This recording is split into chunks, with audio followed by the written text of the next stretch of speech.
Clinton University was the best research university in the country. Professors employed by this university were highly respected. The best students from all over the world came to work with them. Now, these famous professors were called by the principal to come to this office room at midnight, because the lab caught fire and Professor Emma Guerin died in the fire. Emma Guerin was the legend of Clinton University, not to mention the whole scientific world. At 29, she had already accomplished many outstanding achievements across several fields, more than many scholars of far more advanced years. Who knew how much knowledge she had stored in her brain?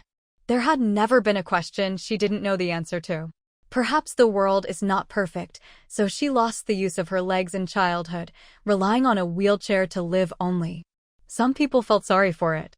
Others, however, harbored feelings of relief, fearing that such an exceptional brain in a fully functioning body would be unstoppable. She wasn't yet 30. It's such a waste of a life, a real tragedy. James Carter almost went crazy when he heard the news. He's insisting it was murder. But I think it's more probable that it was a terrible accident. There's always something flammable and explosive in the lab. One of her colleagues, Dr. Henry Brooks, said. Pearson, another colleague, Professor Wilson, froze a moment, as in the Pearson family, the richest family around. What does this have to do with him? Didn't you know? Dr. Henry Brooks looked around and whispered that assistant of hers was Pearson, the first heir of that family, the one running around after her all day every day. I only just found out myself. Emma Guerin may not have known his true identity either. Who else do you think could ask the principal to call everyone here in the middle of the night? If Pearson's involved in this, it's not going to go away anytime soon. Professor Wilson answered, looking worried. It was midnight in the hospital, the lights in the ward were turned off, and all was darkness. Emma Guerin opened her eyes and saw nothing. She moved her body, stretching. She was surprised to find that her legs responded. It was a feeling she had never felt before. She suffered from polio as a child, and her legs had not worked for as long as she could remember. For nearly 30 years, she had been in a wheelchair. While her freedom of movement had been diminished, the activity of her brain had outstripped everyone else as if in compensation. Unable to join in the rough and tumble games of other children, she had spent all her time reading. She had no idea how many books she had read over the years and how much knowledge she had accumulated. As she lay there, the memory of the fire in the lab last night haunted her. She could still feel the pain of the burning. But what has happened since? Emma Guerin tried to move her legs again. Her muscles seemed a little stiff, but she could move them. As she was wondering about this, a voice spoke. Emma, your... Footsteps sounded, and the lights came on. A woman in her 40s was standing, staring at her, astounded. Suddenly, with tears in her eyes, she rushed over to hug her. Emma, you're awake, finally. For all the books Emma had read and all her intelligence, she still could not understand what was happening. Just then, some memories that did not belong to her surfaced in her brain. She focused on these memories, these ideas and names and images, and began to understand. She was herself and also someone else. Another Emma Guerin, a 19-year-old who had been in a car accident 2 years ago. This other Emma Guerin had been in a coma ever since. This woman at her side was Linda, Emma's mother, who had been there every day, hoping that she would wake up. But this waking Emma Guerin was not her daughter.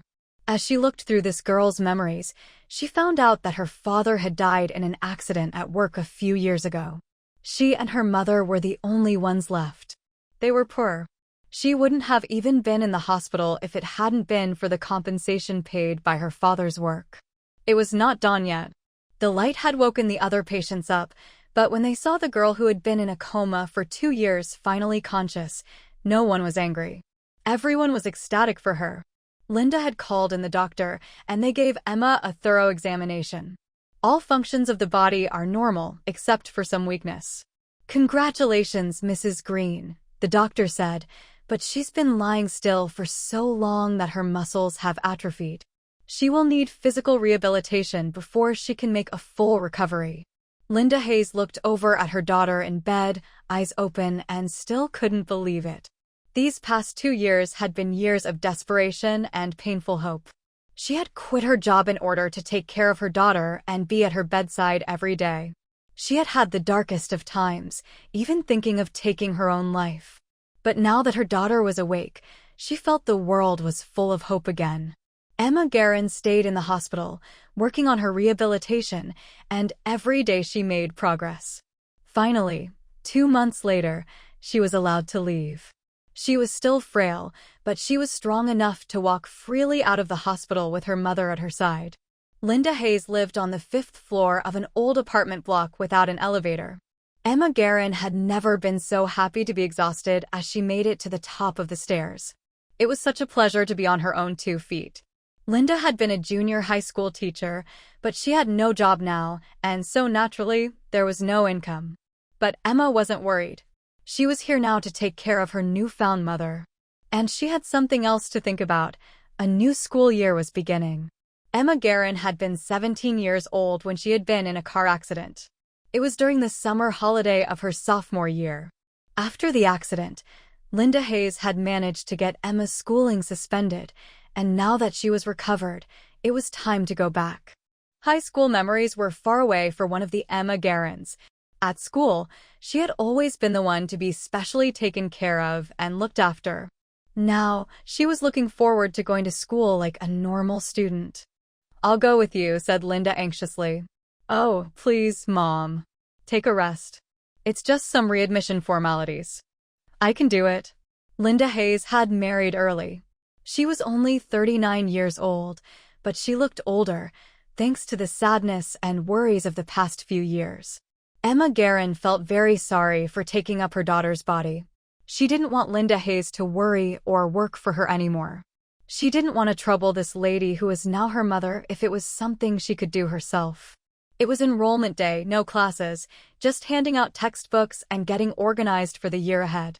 They didn't live far from the school, and Emma wheeled her bike out of the apartment block and headed to school.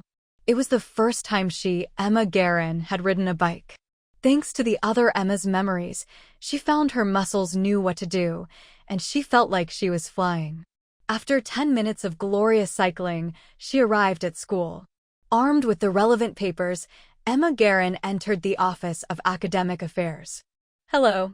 I'd like to come back to school." She put the documents on the director's desk.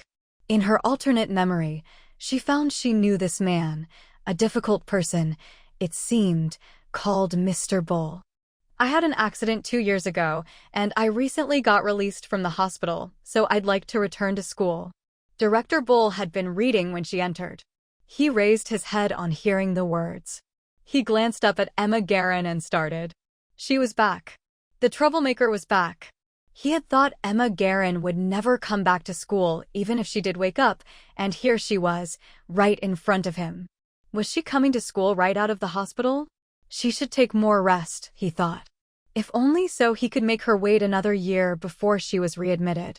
Thinking about Emma Guerin's previous behavior at school made him shudder. Director Bull desperately wanted to find a way to prevent her from coming back. Her grades had been terrible, and he was sure she would never be admitted to university. He hated bad students who lowered the school's college enrollment rate. He thought for a moment, cleared his throat, and said, "Emma Guerin, right? Here's the thing. Our school is one of the key high schools in the area, so there are some strict conditions for enrollment. Even though you studied here before, you have to pass an exam before continuing on to 11th grade. Exam? Emma was confused. Yes, an exam. You can't go to college if your grades are too low, can you? And then it would be no use going on to 11th grade, right? Director Bull nodded as he spoke. He knew Emma Guerin would never pass an exam. Her study habits had been the worst before the accident, and now she had been in a coma for 2 years. She couldn't have got any better. Then he could use her low grades to deny her application to enter the 11th grade. At the very least, he could arrange for her to study in 10th grade for another year. Then it wouldn't affect the school's college enrollment rate this year. Emma had no memory of this rule. Was it a new rule, or was Director Bull making it up to make things difficult? She didn't know. But an exam, that didn't bother her. Okay, I'll take the examination. But what mark do I need to pass? Director Bull thought Emma would find an excuse not to take the exam. He didn't expect that she would just agree. But he figured she was just an impulsive kid, and she obviously hadn't thought it through. Just take a math test. 150 points in total. You're in if you can get 90 points. This was the usual standard applied by the school when they held examinations. 150 points in total and a 90-point pass mark. A passing grade was not too much for a high school student. Director Bull's requirement sounded quite fair to her. All right, 90 points, she nodded. Just do it here. I'll be watching you. Director Bull didn't trust her one bit and wanted her where he could see her. I know. Emma answered a little impatiently. She could have finished the paper in the time they'd been talking. When she was admitted to Clinton University, she had got the highest entry score with full marks in math. Director Bull turned around and searched in the cupboard. Suddenly, he had an idea and took out a test paper. This one. He handed the test paper to Emma. She took a look at the questions, picked up her pen, and began to write. She didn't even bother with calculations, just thought for a while and wrote the answer directly. Director Bull looked on, puzzled, and decided she must have just given up and guessed. Just then, a woman came in to look for Director Bull. She saw Emma and said, amazed, "Is that Emma Guerin? You recovered." Emma remembered this woman. It was Mrs. Clara Evans, who had taught her math in the 10th grade and was also her head teacher. She was a nice-looking middle-aged woman. In her other memory, she had recollections of Mrs. Clara Evans, often criticizing her. "Hello, Mrs. Clara Evans." Emma smiled. "I'm here to go through the readmission formalities. The director said I have to pass an exam, so I'm taking it now." "When did we start this kind of regulation?"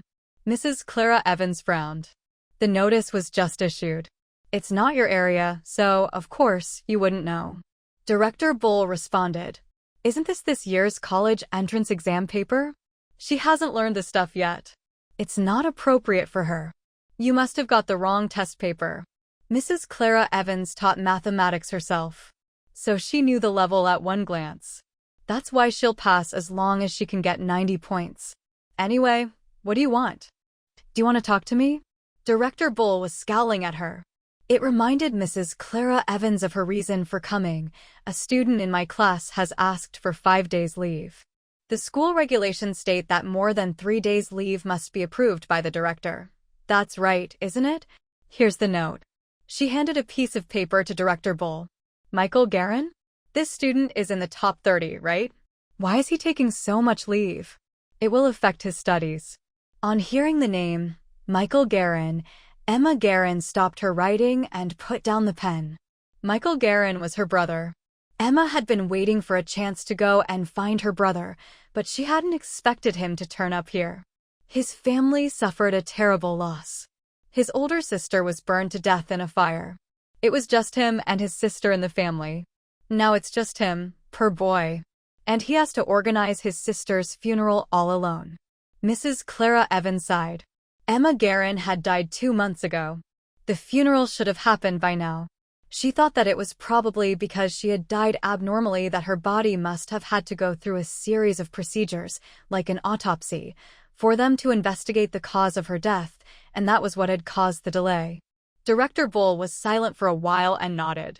"Well, ask him if he wants to apply for a student loan. He just needs to have certification. He's an orphan now, and it's easy enough to apply. He's not technically an orphan. He does have a stepmother. But she was bad for him and his sister, so they had just moved out. The school's student loan quota is limited. I've told him about it before, but he said he doesn't want to be difficult and would never apply for it voluntarily. But I'll ask him later," Mrs. Clara Evans said. Director Bull signed the note and gave it back to Mrs. Clara Evans, saying, "Comfort the kid. Poor boy. Don't be too hard on this one." Mrs. Clara Evans said as she took the note, gesturing towards Emma.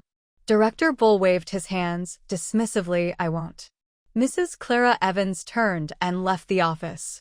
Emma Guerin remembered that she had seen Michael Guerin on the morning of her accident and said goodbye to him when he left home. She had never expected that that would be a forever goodbye. Michael Guerin was a very sweet child. He started to take care of Emma Guerin when he was very young. Even when he went to high school, he always came home early, just to care for his sister. Emma Guerin loved her brother and wanted to do everything she could to protect him. If Michael was asking permission to leave, that must mean he was in school now. Emma stood up. She wanted to go and check on him. "Where are you going?" Director Bull saw Emma Guerin leaving his office and hurriedly called out to her, "You haven't finished your test yet. Don't you want to come back to school?"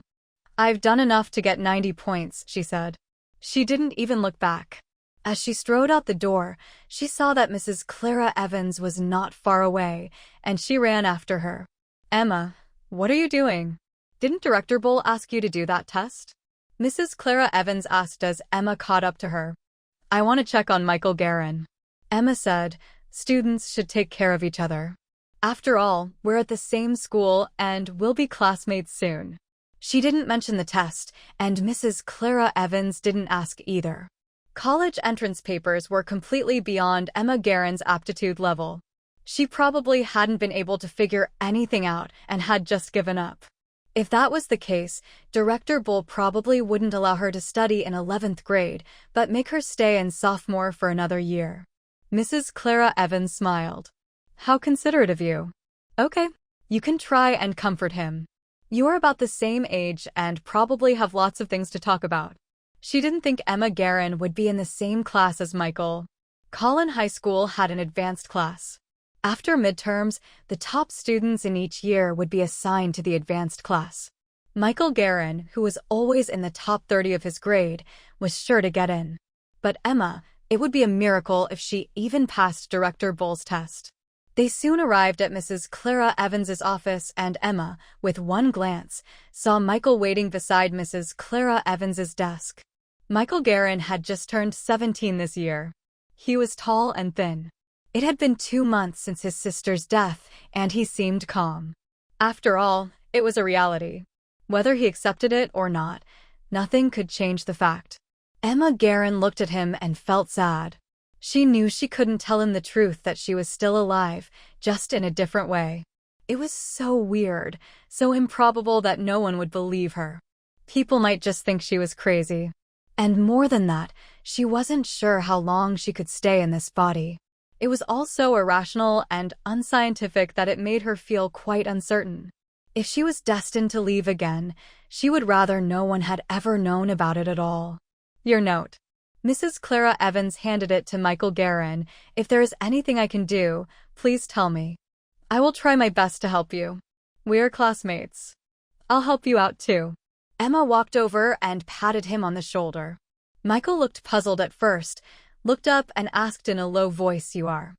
"I'm Emma Guerin. I was 1 grade higher than you." My sister's name was Emma Guerin. What a coincidence." Michael was shocked and stared at her eyes for a moment. Somehow, he had an inexplicable sense of intimacy when he looked at this girl. Emma Guerin pretended to be surprised. "Really? That is a coincidence. Well, I'll take care of you from now on. Come to me if you need anything. You have a thing for being a boss, don't you, Emma?" Mrs. Clara Evans said with a bitter smile. Her words triggered something in her mind. She searched her alternate memory for her past behavior at school and was shocked at what she found. As Mrs. Clara Evans said, the previous Emma Guerin was a boss, the leader of a girl gang. 2 years ago, the other Emma Guerin had had a head of strange hair and wore a pimped-up, altered school uniform. She led a group of girls to bully her classmates, skip class, and chill out in internet cafes. They'd done almost everything that was forbidden by the school. After her father's death, her mother had indulged her so much that she had run riot. Though Linda had tried to persuade her many times to be good, she wouldn't listen at all. Her family was not rich, and so usually, Linda couldn't give her much money. In order to get the pocket money she wanted, she often made her friends stop other students on their way back home to get money off them. Many of her friends were rich kids, and they just followed her blindly. Naturally, almost all of the money they got was given to Emma and became her snack money. At Collin High School, Emma Guerin was seen as a monster. It seemed that Director Bull didn't want her to return to school for some other reasons than just bad grades. Emma Guerin had lain in bed for 2 years, and Linda had cut her hair short for convenience. Now it was the hairstyle of a neat pupil. Her old school uniform had been damaged in the car accident, and so before coming into school, she had found a simple white t-shirt in the wardrobe and some black trousers, and she looked neat and tidy. She was ready for a new start. Director Bull was feeling very happy. It had taken Emma Guerin less than 5 minutes to write something on the paper and hand it in randomly. He was certain that she could not pass the exam. And then he could use this as an excuse not to allow her to return to school for at least another year. If her mother forced his hand, he could just arrange for her to study in 10th grade again. He wouldn't allow her to affect the school's college enrollment rate. As the teaching director, he was very worried about the school's standing. He couldn't count on the useless principal, and he could only rely on himself to guarantee the school's good reputation. He picked up the paper and had a glance. The multiple choice and the blanks were finished. For the following part, she had just done the first question. In total, she had only finished one side of the test paper and had written nothing on the opposite page. He smiled coldly. The part completed by Emma Guerin was in total a score of 90. She would fail the test with just one mistake. He didn't believe that Emma could get all these questions right. He took out the answers and started to check the paper. The first one, right? She must have guessed. The second one, still right. What a fluke. The third one, right again. He couldn't believe it, and she was so good at multiple choice. There were 12 multiple choice questions, each worth 5 points, with a total score of 60. Once he had finished checking this part, Director Bull began to sweat. Full marks. Are you kidding me? He thought to himself. He immediately began to check the blanks. There were 4 questions with a total score of 20. Emma Guerin's answers were all right again, not even a mistake with a symbol. The last question she answered was a 10-point arithmetic question. Emma had solved the problem in a very simple way, with very few words, and yet still, the answer was correct. It all added up to exactly 90 points. Director Bull wondered if Emma Guerin had peeked at the answers. Even his best students couldn't correctly finish the multiple choice and blanks in 5 minutes. He didn't believe this girl could have that ability. Maybe she had sneaked a look at the answers while he was talking with Mrs. Clara Evans.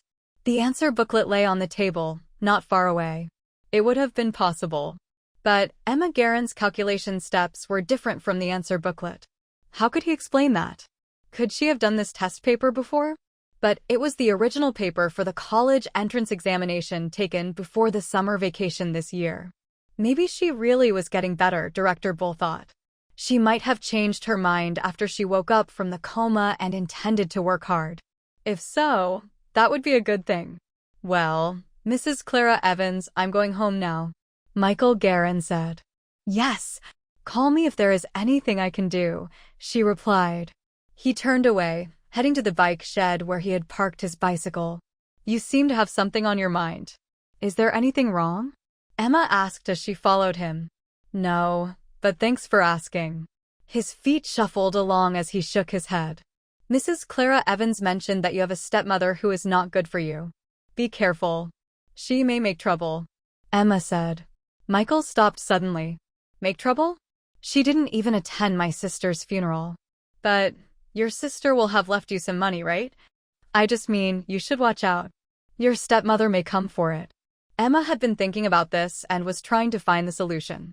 She must be able to protect Michael. Her stepmother would certainly want to take away her money. A disgusting thought. She had needed to say something to Michael to warn him to be prepared. She did ask about it. But I just ignored her. Michael Guerin looked a little worried.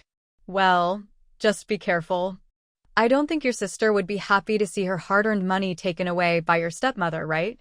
She really didn't want to leave her stepmother and her stepbrother and stepsister any money, not a cent. She felt sick at the thought of that family. She would rather throw all her money into the sea than gave it to them. Michael Guerin nodded right. Thank you. He gave her a slight smile. He didn't know if it was because her name was the same as his sister's, but this Emma Guerin gave him a very warm feeling. Although it was the first time they'd met, it seemed as if they had known each other for a long time. Director Bull looked out of his office to see if Emma Guerin was coming back. As soon as he looked, he saw Emma and Michael Guerin walking along side by side. "Come here." He broke into a cold sweat at once, walked out of the office, and waved at Emma to return. Emma Guerin said goodbye to Michael and went into the director's office. "Have you finished checking my test paper, Director Bull?" she asked. "Yeah. Forget about it." "What's up with you and Michael Guerin?" he said seriously. "Don't mess with him. If you make trouble like the last time when you chased Ethan Cole, I will make sure you are expelled for good." Emma searched for the name Ethan Cole in her mind, and she was shocked again. Ethan Cole had been Emma Guerin's classmate in 10th grade. She had fallen in love with him at first sight at the start of the school year and had begun chasing after him. When Ethan Cole had been promoted into the advanced class, Emma Guerin had taken a bunch of girls with her to block him at the school gates every day. The memory was a bit vague, and she couldn't remember all the details, but it made her feel horrible. "Don't worry. I just think of him as a brother," Emma Guerin said helplessly. "Brother? What do you mean? You're not related. Don't play tricks with me." He frowned. Emma Guerin didn't know what to say. She definitely wouldn't play any tricks about that. After all, he was her blood brother. "Fill out the form." Director Bull took out an application form and put it on the desk. Emma Guerin sat at the table and filled out the form. She deliberately wrote very neatly to show how completely different she was from before. "Your writing is quite good. You will get more points if you write composition and essays like this." Director Bull was a little surprised by her good writing. "Go to Mrs. Clara Evans and she will be your teacher. Remember, don't make trouble this year. Study hard, all right?" He signed his name on the bottom of the form and handed it to her. Emma Guerin walked out of the director's office and went to the finance office to pay the fee for her books. The enrollment fee for Collin High School was around $100. Linda had given her the money at home that morning. After paying, she went to Mrs. Clara Evans with a receipt. "Come to pick up your textbooks this afternoon." Mrs. Clara Evans warned her, "We will have class tomorrow." Emma Guerin nodded. She had already seen the notice on the bulletin board. Mrs. Clara Evans was the head teacher of Class 17. She would have a registration that afternoon, and then she would be fully readmitted. It was not even 10 a.m. when she got home. Emma Guerin opened the door and entered the house. Linda wasn't home. She turned on the TV. The Glinton University lab fire was being reported on the news, but there was no mention of the victim. Emma Guerin had been following reports of the fire ever since she woke up, but the news never went into much detail. She thought about the scene of the fire all the time. She would never forget those terrible moments. She was sure that the fire had been targeted at her. When she had found the lab on fire, she had tried to escape, but the door was blocked from the outside. Ever since she joined the university, all the steps in and around the lab were transformed into slopes, so she could get around easily in her wheelchair. If only she had been able to open the door, she would have been fine. She could have jumped through the window if her legs worked. The windows were alarmed, but people could still escape from them in an emergency, and her lab was on the ground floor, so it wouldn't have been dangerous to jump. But she couldn't do it. There was no way for a disabled person to escape under such circumstances. She had no idea who would have had so much hatred for her. She had worked in that lab for years and did not make contact with many people. She could not figure out who she had offended. But she would figure it all out. Her new home, as the other Emma Guerin, was not far from Glinton University. Seeing as her mother was not at home and she had nothing to do, she decided to go to the university lab to see if she could find any clues. After 30 minutes of cycling, she got to Glinton University. It was the first day of the semester at Glinton University too. The freshmen came from all over the country, and everywhere she looked, she could see parents and children hauling luggage out of cars. With so many people about, she wasn't stopped or questioned. Many students were talking about the fire. Everyone had heard about it on the news, and as Glinton students, they were all very interested. "I heard someone died," one student said to another, as Emma passed by. "I hope it wasn't Emma Guerin. She's my idol. How could anything happen to her? That kind of star is always taken good care of." Don't worry.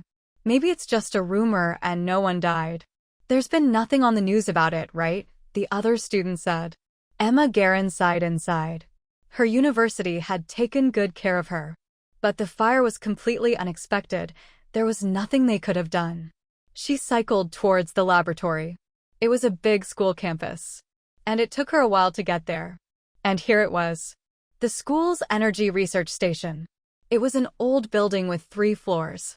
It was said to be more than 100 years old. The building had not collapsed in the fire, but stood solidly. She wondered if it could still be used after renovation. The exterior walls of the whole building were burnt black. Emma Guerin sighed and walked slowly into the building. Her lab was the first room on her left. Due to her mobility difficulties, the school had given her the room closest to the entrance. Being here again gave her a feeling of familiarity, but it also felt strange. She went to the door of her lab. The door was made of iron. She looked at it carefully and found nothing unusual. She did not know what had hindered her from opening the door that night.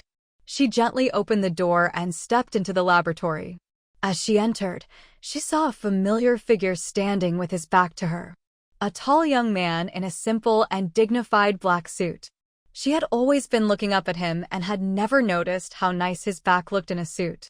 The man heard the noise and turned around. He stared at her with cold, dark eyes.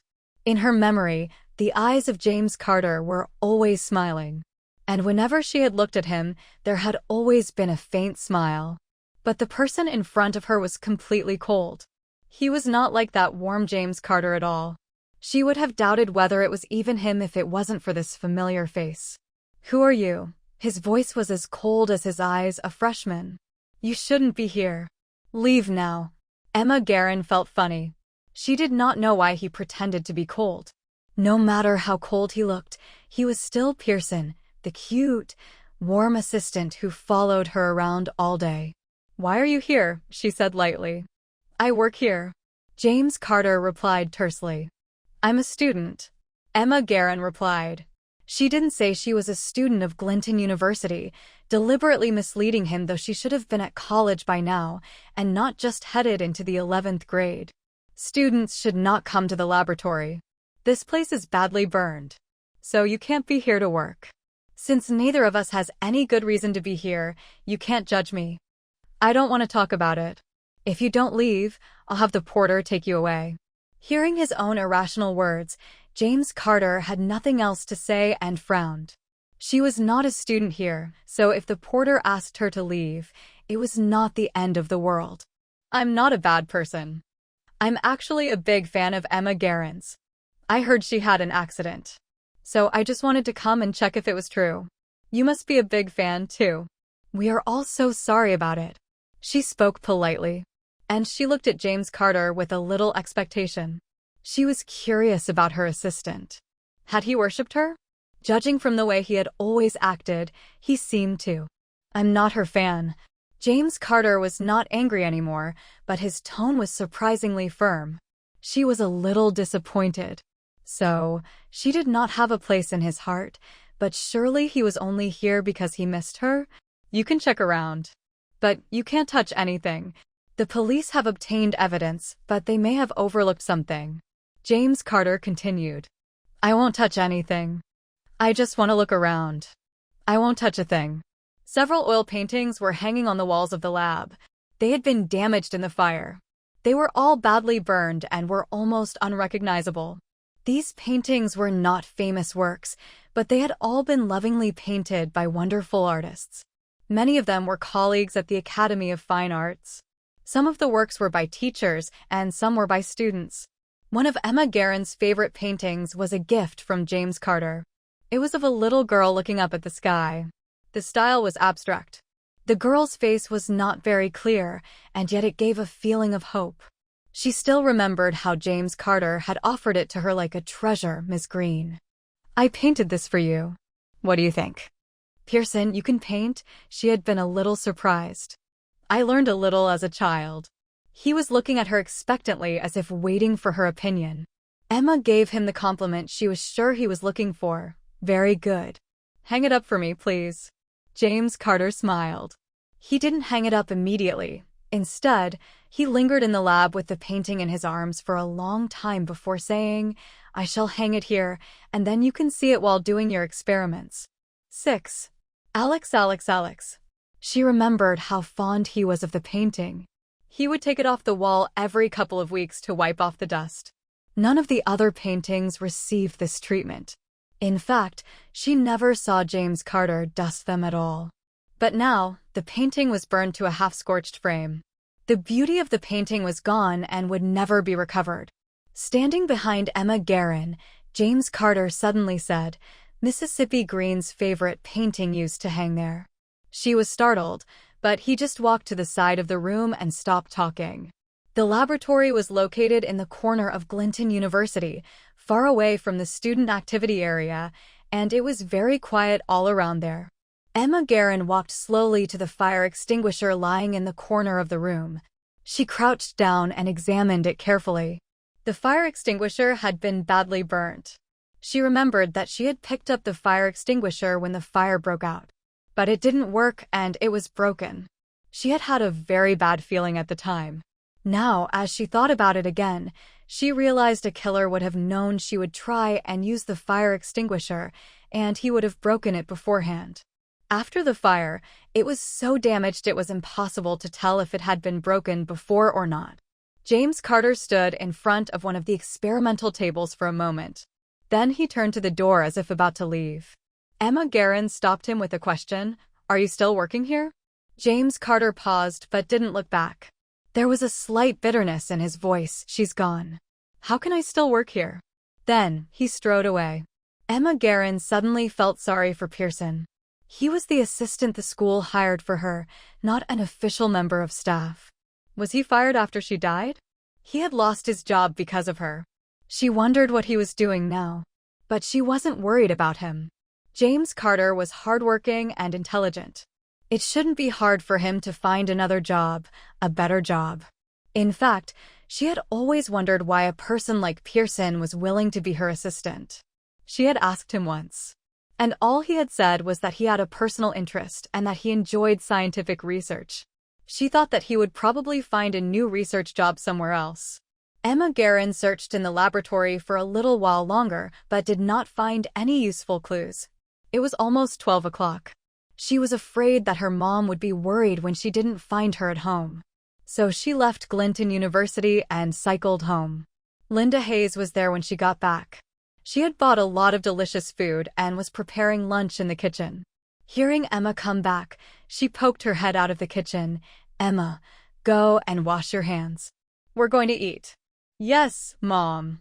Emma Guerin replied and went to the bathroom to wash her hands. By the time she had finished, Linda had already started serving up. Emma went into the kitchen to help her take out the bowls and set the meal on the table. Linda looked at Emma with a smile in her eyes. "You're so sweet today, even helping me set the food out." Emma searched her other memory and could not remember ever helping her mother with food or other chores. Her daughter had never loved housework, and so this new behavior naturally surprised Linda. It was a very simple home-cooked meal, macaroni and cheese, just enough for 2 people. Linda was a good cook. "Yummy," Emma said as she ate. Linda smiled at her daughter and said, "Then eat more. You've just recovered. The doctor said you need more nutrition." "One." Emma smiled. "Mom, you eat more too." Linda was a little taken aback. She was grateful enough that her daughter had woken up. She didn't expect her daughter to become more thoughtful than she was before. This morning, before Emma Guerin went to school, Linda had been worried that she would wear inappropriate clothing. Linda White knew her daughter liked to dress with lots of individuality, and she was so used to indulging her that she wouldn't be able to change her mind. But she was surprised when Emma just put on a simple outfit. It made her happy. It seemed that her daughter had changed for the better since the car accident. After dinner, Emma Guerin didn't offer to clean the dishes. She wanted to but worried Linda might suspect something if her daughter had changed so much. It was better to take things slowly. And furthermore, Emma had never done the dishes herself, so she didn't know exactly what to do. Her brother, Michael, had done the housework like cooking and washing up because she couldn't move freely. She peeked at the door to see Linda washing the dishes, understood what she had to do, and intended to do it next time. After lunch, Emma Guerin cleaned her room and put away some of her old clothes. She didn't like these garish clothes. It had taken her a long time to find a simple set of clothes before school that morning. Tomorrow was Saturday. She was going to go and buy some new clothes. She didn't want much, just a few plain clothes. She usually wore a school uniform at school and only wore her own clothes during the holidays. Her school uniform had been destroyed in the accident. But the school issued new ones every semester, so she didn't have to worry about that. That afternoon, she arrived early. She found class 17 and entered the room. A dozen students had arrived in the classroom already and were looking around for seats. The school mixed up the year group every semester into different classes, so most of the students didn't know much about each other. They were free to choose their seats until the teacher made a seating plan. She had no interest in the high school course, nor did she intend to do it all over again. It was too simple for her. She came to school more to feel part of school life. Besides, she had nothing else to do at her age. So she planned to pass the college entrance examination first. Thinking like this, she felt the front seats should be left to students in need. So she quietly walked to the back row of the classroom. She found a seat, cleaned it with a paper towel, and sat down. Several students looked around at her, confused. A couple of classmates who knew each other were whispering, "Why did she sit in the back? It's so weird. She'll hardly see or hear anything in the back, and it'll affect her studies." One, "Isn't she a bad student?" A student suddenly said, "That's Emma Guerin." How could she? Immediately someone asked, "Who's Emma Guerin?" She. He hesitated, looked back at Emma Guerin, and found she was looking at him. His face suddenly changed, and he turned around hurriedly. I got it wrong." Emma Guerin was bothered. She thought that none of these young students would know her. After all, they hadn't even started school when she had the accident. But obviously, there was an exception. The classmate who knew her, she remembered him. His name was Tom Harris. He was one of the students who had been blackmailed by her. He used to be one grade lower than her. He must have had to repeat a year. She saw Tom Harris silently find a seat as far away from her as possible and sit down. She must have left an awful mark in Tom Harris's memory. Students gradually filtered into the classroom. But no one chose the seats near Emma Guerin. Suddenly, a loud voice was heard at the door. "Boss!" Everyone turned around and looked at the door. A fat girl in a miniskirt and heavy makeup walked up to Emma Guerin with a massive smile on her face. She was followed by two other girls. They were all dressed outrageously. The school was only starting today, and they weren't required to wear school uniforms until next week. Even so, their outfits were very eye-catching. Emma Guerin knew these three girls. They used to be her allies. Why were they still here? Shouldn't they have graduated long before? Jenny Parker. Emma Guerin rubbed her forehead. "Your voice is still so loud." Jenny Parker trotted towards Emma. She hugged Emma's head to her chest. "I've missed you so much, boss." Emma pulled herself away from Jenny's embrace and smoothed out her hair. "Why are you three here? Aren't you supposed to have gone to college?" Jenny Parker looked proud. "We were waiting for you. If you never came back, we would never have graduated." One, "Yeah." The other two girls chorused in unison. Out of the corner of her eye, she saw Tom Harris looking over at them with a desperate look. These three allies of Emma Guerin were Jenny Parker, Sarah Lynn, and Rachel Brooks. They were in the same class when they arrived at Collin High School. They got along well and quickly became good friends. They soon became a gang led by Emma with a stupid name, the Sister Alliance. Before the establishment of the Sister Alliance, there were other girl gangs. But once the Sister Alliance was formed, it quickly disbanded the others. These girls either drifted away or joined the Sister Alliance. For one reason alone, Emma Guerin was too powerful. She was born strong, and she was interested in fighting and had learned some skills. She could beat anyone, even 4 or 5 people at once. At the beginning of the Sister Alliance, some older girls had challenged them. They were all defeated by Emma Guerin and had to beg for her forgiveness. Since then, Emma Guerin had led the Sister Alliance and conquered all the girl gangs. They became the biggest headache for the school leaders. Even the bad boys in the school stayed out of her way and dared not be arrogant around her. Emma was always faithful to her friends. Her family was not rich. Linda usually didn't give her much pocket money. 3 of the girls in the alliance were rich and always wanted to give her some money. But Emma Guerin was determined to be a person of integrity and pride and wouldn't accept their money. So she led her girls to blackmail other students. She called it the Robin Hood Crusade. It all ended with a car accident. And Emma had no idea what had happened since then. Thinking back on all that Emma Guerin had done, she didn't know what to say. Jenny told her about their experiences after the car accident. It had been during the summer holiday, and after the incident, the 3 of them and some other girls stayed at the hospital and wouldn't leave, insisting that their boss would wake up. When school started, their parents made them go back to school. These 3 went into the 11th grade. With Emma Guerin's legacy, they were still the bosses in the school. They would still habitually blackmail students at the school gates until...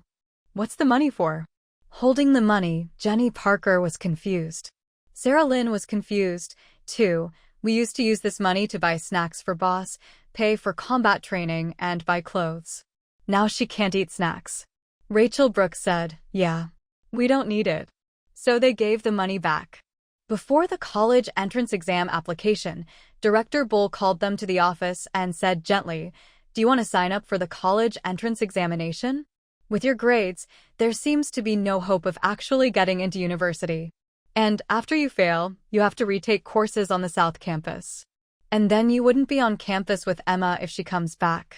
Why don't you just give up the examination? And you can study with the year below next year. Their grades were really bad. Even if they took the examination, they couldn't get into any university. Of the 750 points, they would probably get about 200 points at most. As the leader of the 3, Jenny Parker thought for a while and finally nodded, we won't sign up for the examination. We'll stay in 11th grade until boss comes back. Director Bull nodded satisfactorily.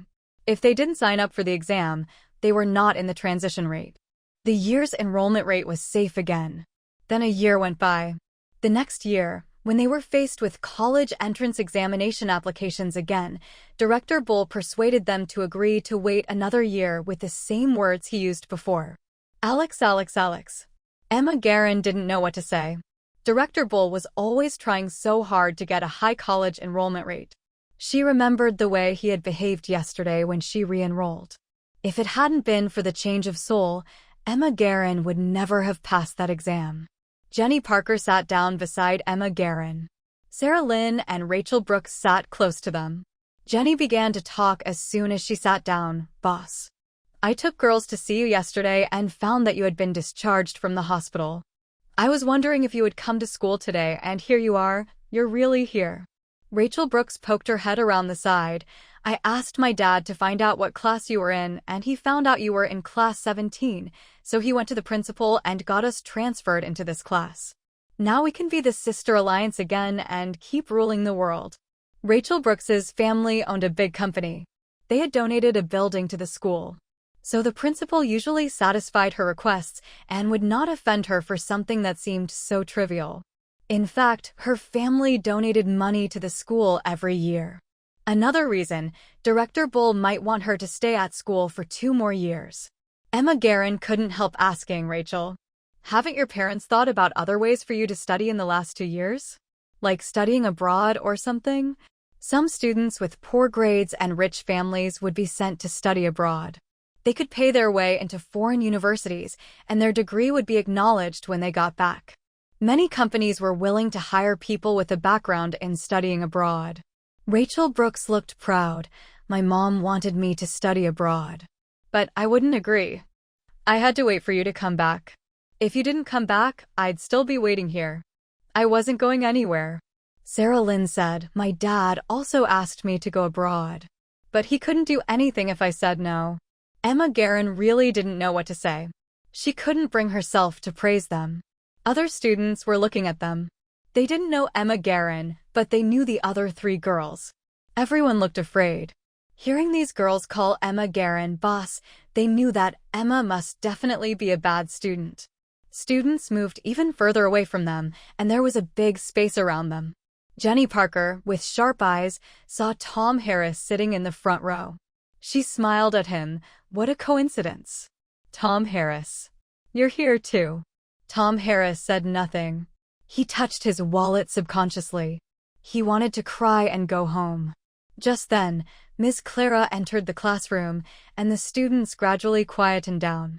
Miss Clara smiled. Congratulations on your promotion from 10th to 11th grade.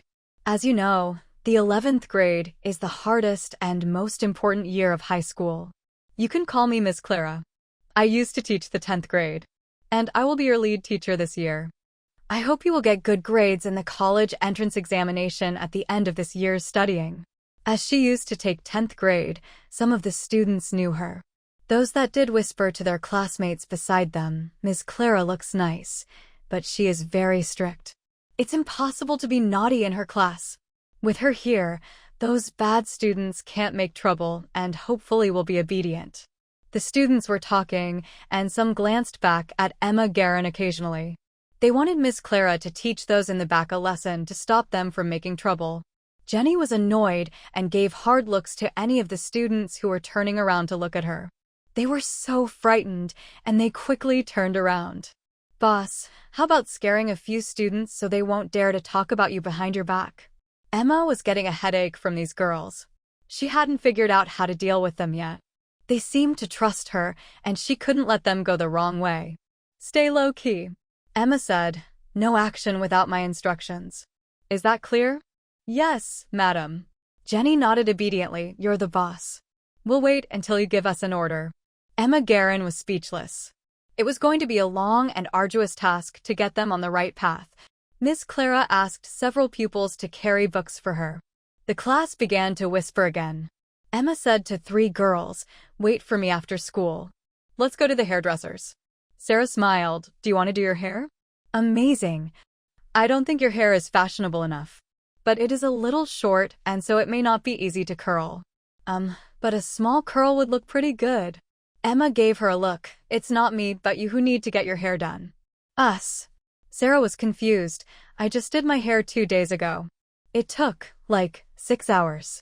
Her hair was dyed in 7 colors, evenly distributed, and it looked like a rainbow. It was obvious that the stylist had taken a lot of time.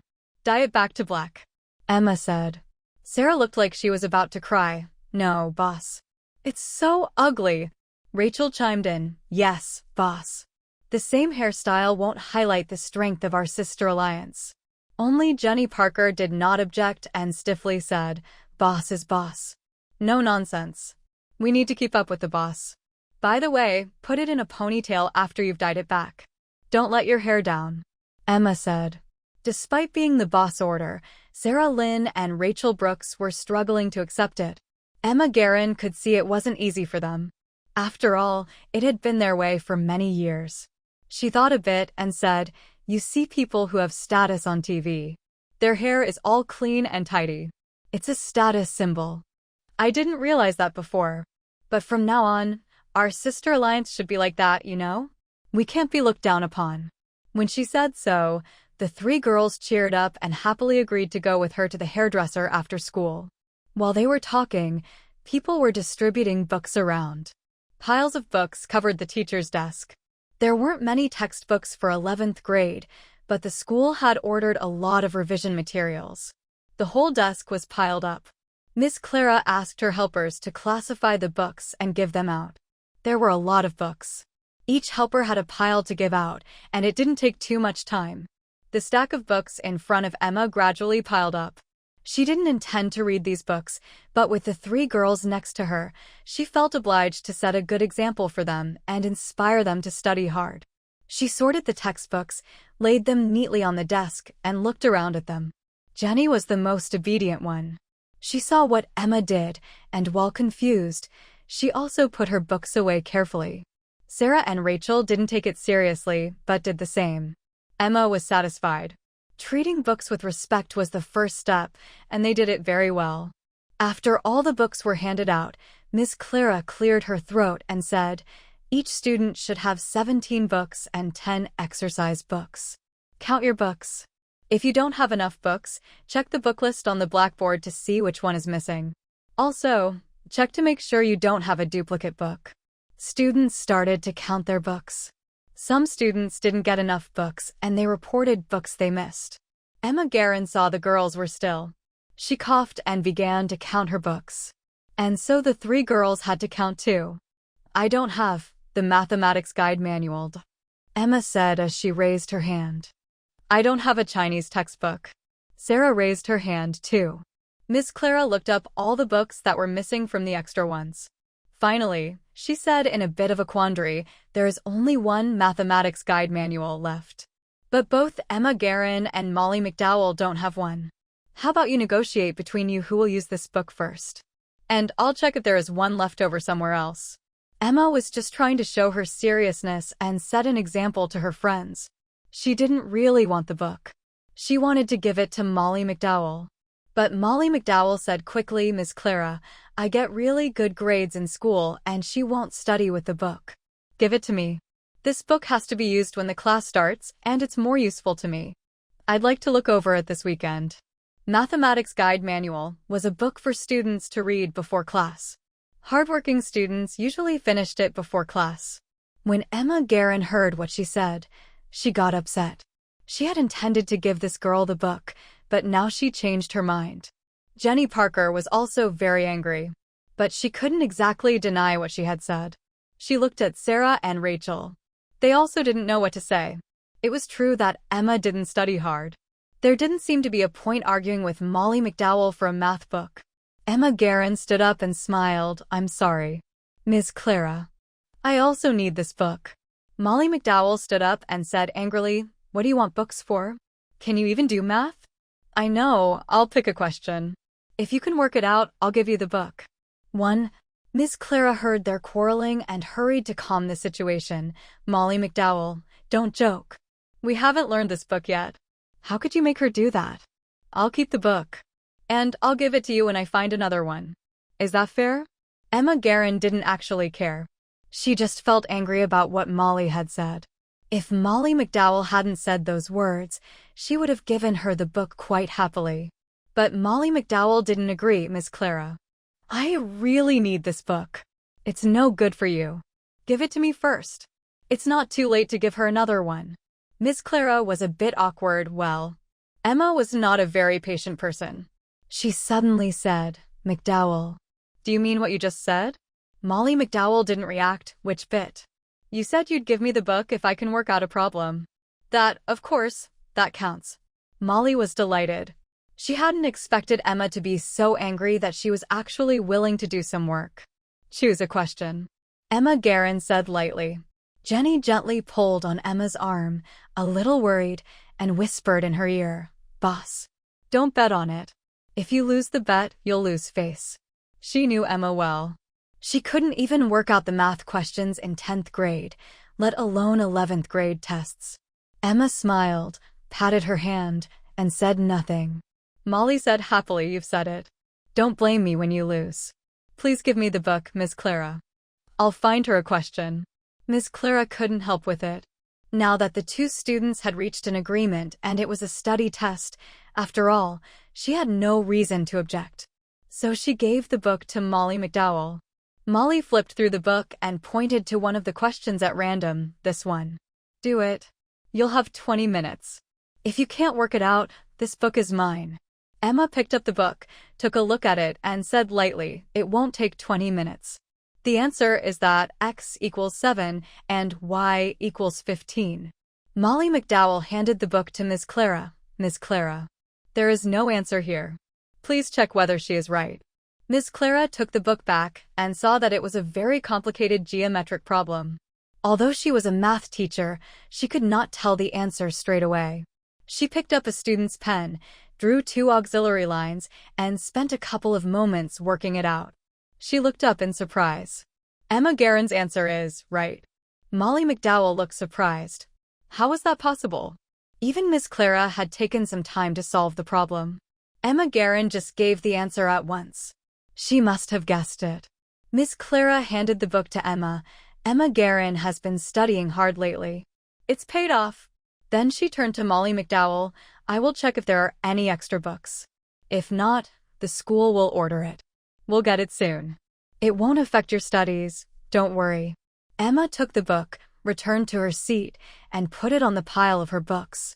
Jenny worshipped her. Boss, that was so cool. Rachel smiled.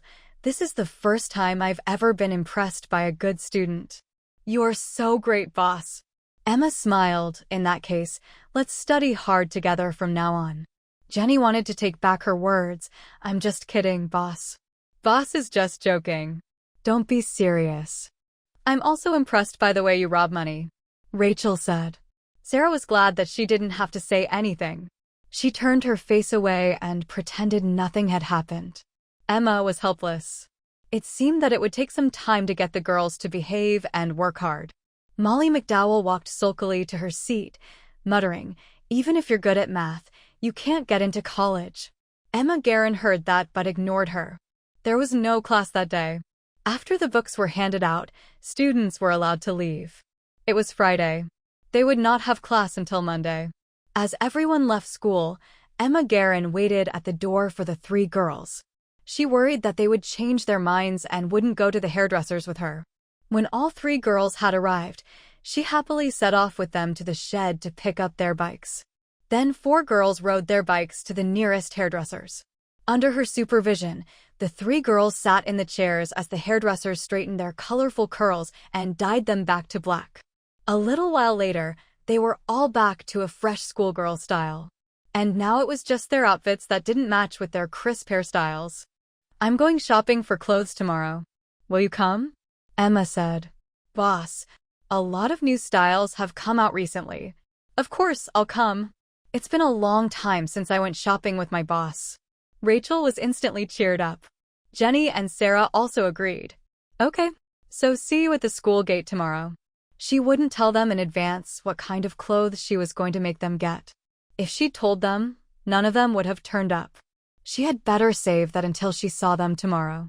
Emma said goodbye to her friends and rode home. Linda wasn't home. Emma guessed that she was looking for a job. In order to take care of her daughter, Linda had quit her job soon after the accident. It was not easy to find a job in Land City. She probably wouldn't be able to find one immediately. Emma Guerin was considering making some money after everything had settled. Linda was her present mother, and she respected her and didn't want her to suffer. She was just a student and couldn't go out and get a proper job. There were not many ways to make money as a teenager. But it didn't mean she couldn't do anything. The internet was so vast, and maybe she could find ways to make money online. There was a computer in her bedroom. It was old and outdated, but it still worked. She turned on her computer and tried to connect to the net. Their home network was a broadband connection to the phone line. They would have the internet as long as their phone didn't get cut off. She searched the web and was attracted by a message. Registration for an online chess contest opens today for 1 week. Welcome to the competition. The champion of the contest wins to get a prize of $3,000. Runner-up $1,500. Second runner-up $750. In addition, there are 10 Excellence Awards, and the prize is $150. For more information, please check out the official blog at Online Chess Contest Official. Emma checked the blog, and it looked legitimate. She thought it was a good opportunity. She had learned chess a little while ago and even played with James Carter from time to time. She was pretty good. It would be amazing if she could get into the top 3. Even $150 for an excellent prize was not a small amount of money for her. The prize money was not too big, and so the real chess masters probably wouldn't enter. She thought she had a good chance at winning. Just playing chess on the internet, it wouldn't take a lot of time, and it was cost-free. She carefully read the detailed information and planned to sign up. It was Saturday morning, and Emma Guerin got up late. She walked out of her room and found that Linda had already left. She knew Linda must have gone looking for a job. She wanted to persuade Linda not to work so hard, but she was just a high school student. She didn't want to seem too mature and, besides, she hadn't made any money yet. Linda had left her breakfast in the kitchen, keeping it warm in the pan. Emma heated the food a little more and ate. After breakfast, she did the dishes and went out. She went to the school gate to wait for her 3 friends to go shopping as they had agreed yesterday. The 3 girls arrived soon after her, and they were all together. Emma waved her hand. Let's go. The 4 girls all rode their bikes, Emma leading the way and the other 3 following behind. Jenny had wanted to ride next to Emma, but Emma had stopped her. We can't ride side by side. It will obstruct cars behind us. It's dangerous. Yes, boss. After a while, Sarah Lynn noticed something was wrong. Boss, shouldn't we be going to the boutiques? It's not this way. Jenny also noticed that, boss, you've got the wrong way. No, I don't. Emma said, just follow me. When they stopped, Jenny Parker couldn't help saying, boss, this is the clothing mall. The clothes here are awful. They're all boring and normal. The latest clothes are in the boutiques. I just think you want to see another design of the dress. Shall we check it? Really? Then let's go, she said abruptly. Emma Guerin parked her bike and locked it up. Then she pointed to a store. Let's go have a look. Jenny looked at the girls, and all of them had a bad feeling. The store was quite big. As soon as the girls entered, a shopping assistant came up to them. Girls, we've just got some new clothes in. Allow me to give you some recommendations. Emma nodded. We want to buy some clothes suitable for students. Something that looks not too lavish. Simple clothes are fine. Sarah couldn't help pulling Emma's arm. Boss, I don't want to wear these clothes. Emma looked at her authoritatively. Have a try. You haven't tried it yet, and then you reacted too much. Half an hour later, Sarah Lynn despondently walked out of the clothing store in a knee-length dress. Behind her, Jenny Parker wore a light pink, full-length jumpsuit. And Rachel Brooks wore a white short-sleeved top and a skirt longer than Sarah's. My mini skirt, my halter tops. Rachel was crying. Emma had also bought some clothes, a large lilac t-shirt and some black leggings. She was already thin, and her outfit made her look even thinner. Let's go, Emma said. They had just started walking when Jenny suddenly called out, Tom Harris. You come to buy clothes, are you? Emma Guerin looked back and saw her classmate Tom Harris. He was shopping with a boy his age. He heard Jenny's words and vaguely looked over to her. It took him a while to recognize the speaker as Jenny Parker. The look on his face suddenly became fearful and a little puzzled. CA. Jenny. Tom Harris had to approach them. I don't have any money with me today. A fearful sound added to his voice because he knew that this person would be going to force him to give her money to him. Jenny was not in a good mood in her boring clothes. She squared up to Tom Harris and gave him a withering look. How can you go shopping without money? Tom Harris was timid and took out his wallet at once. It's my bad, Jenny. Here's all my money. He doesn't want to create chaos. That's why he immediately gave his money. The boy beside him stretched out his hand to stop him. What are you doing? Tom, why are you giving your money to her? Jenny ignored him, grabbed the wallet, and smiled back to Emma. Boss, money. Not too much, but enough from this guy here. Emma Guerin didn't know what to say. She suddenly felt like a villain. What should she do? She felt disgusted with the old habit of this young Emma that owns her body. She was just about to say something when the boy with Tom Harris, his brother, rushed up and stared at her angrily. Who are you? Why do you bully other people? Do you think you're gangsters or something? Tom drew the boy back in horror. Barry, leave it.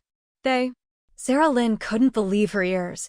She rushed in front of Emma and shouted at Barry Malone. Who are you? How dare you get involved in our sister alliance's business? I'll kill you.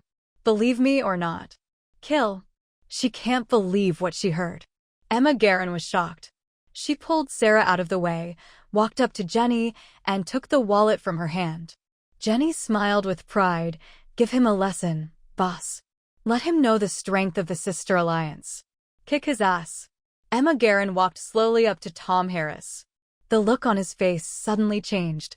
He retreated step by step. Boss, I've already given you the money. All of a sudden, Barry rushed up to her and grabbed her by the shoulders. Without thinking, Emma Guerin quickly lowered her shoulders, turned abruptly, reached for Barry Malone's hands as she kicked him in the back of the knees, and pushed him to the ground with his hands still caught. Good job, boss.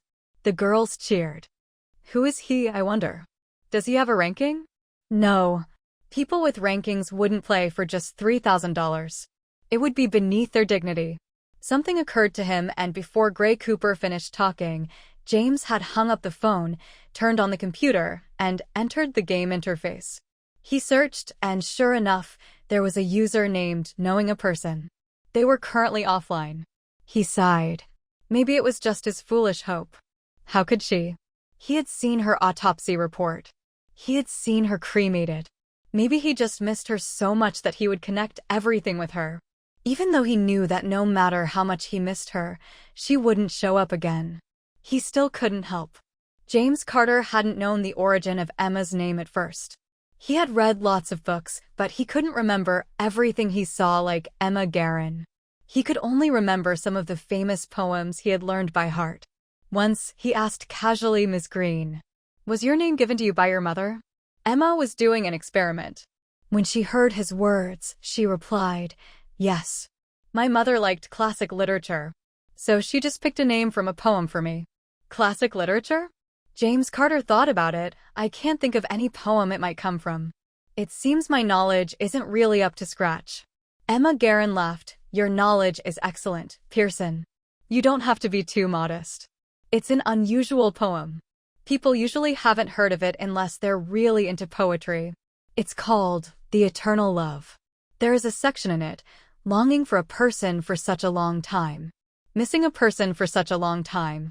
But she can only tell her feelings to the moon above the lake.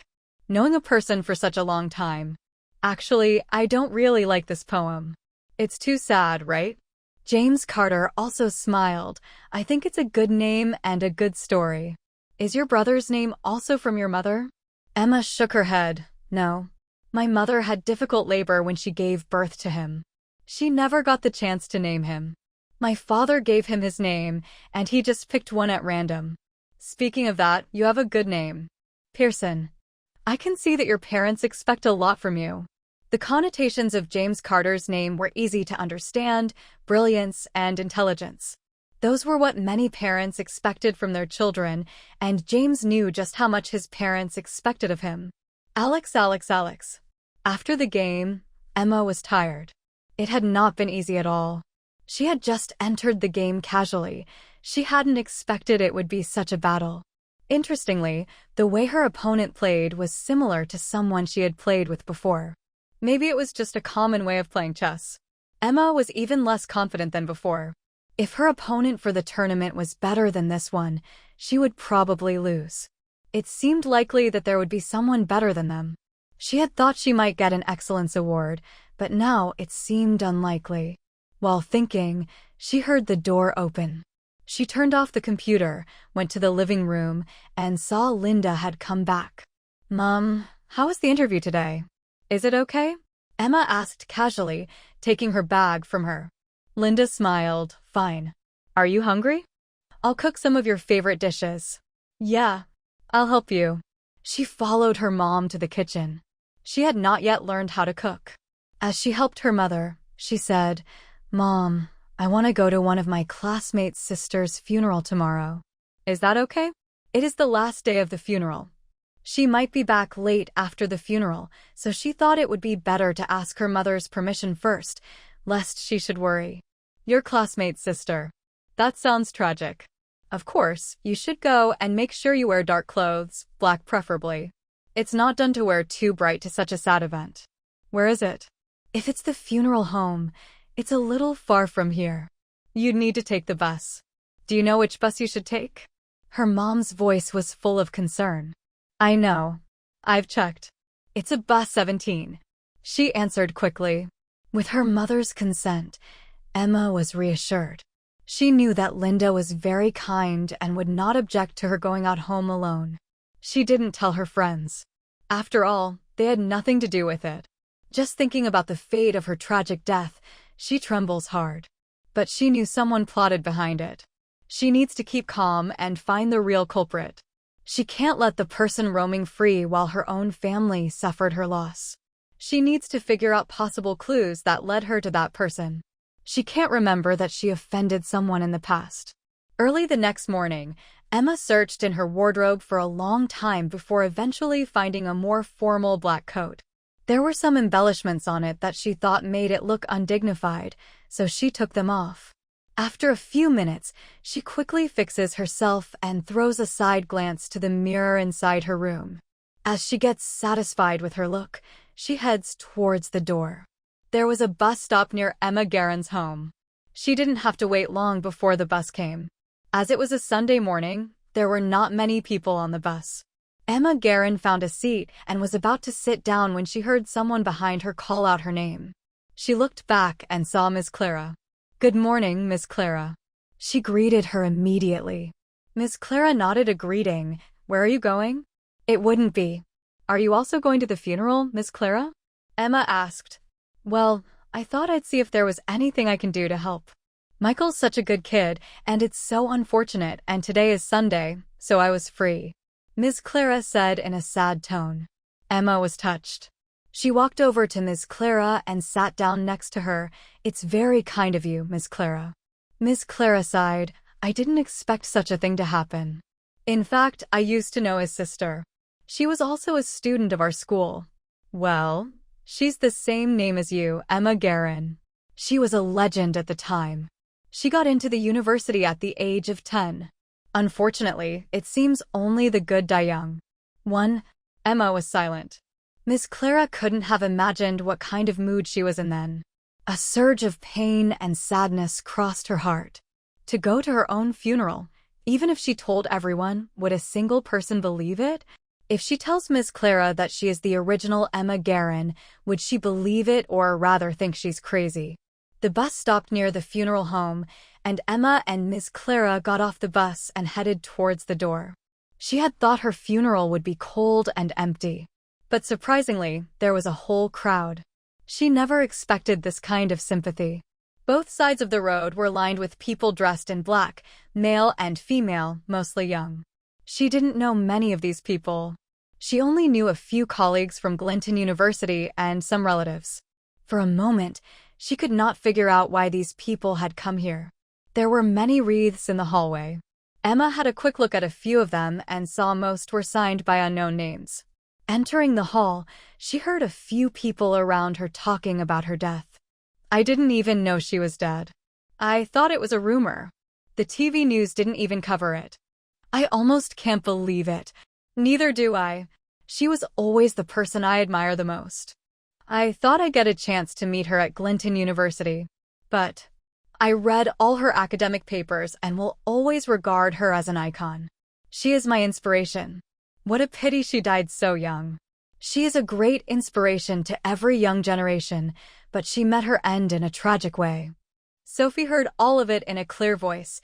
She wanted to tell them that she's not totally died, but comes back to life in a different body. Alex. Emma Guerin had been in the lab all her previous life and had not paid much attention to the outside world. She had never known that she was so famous. Emma focuses her time by discovering so many things, trying to invent new products and read more books. She had no idea that there were so many people in the world who cared about her. No idea that her death would make her realize that the outside world had something good awaits for her. As she walked over to the table which her ashes rested, she felt herself flutter like a candle. She could not breathe, and the strong grief she felt for the moment. She wants to run away because she doesn't want to see her own ashes. Michael Guerin stood in the hall, accompanied by a neighborhood friend, Marcus Pierce. Marcus Pierce was over 90 years old. He was in good spirits and good health, and except for a limp, there was nothing wrong with his body. Marcus Pierce and Michael lived in the same community. Marcus was the oldest man there and was well respected. The old man had a warm heart. Michael Guerin was just a child and had no adults around to guide him. He pitied the boy and stood at his side to help him take charge. After announcing the start, the host briefly introduced the important figures among the guests. Then 3 minutes of silence followed. This kind of solemn and sad atmosphere made Emma a little uncomfortable. Everyone was sad for her, and she didn't know how to react. After all, she was still there. Then Dr. Robert King of Glenton University went to the stage to deliver the eulogy as Emma Guerin's foremost colleague. After finishing his short eulogy, he shook his head sadly. He bowed slightly to Marcus Pierce and invited him to come to the stage. Marcus Pierce couldn't walk well, and Michael helped him up. I've watched Emma Guerin grow up. She was clever and thoughtful.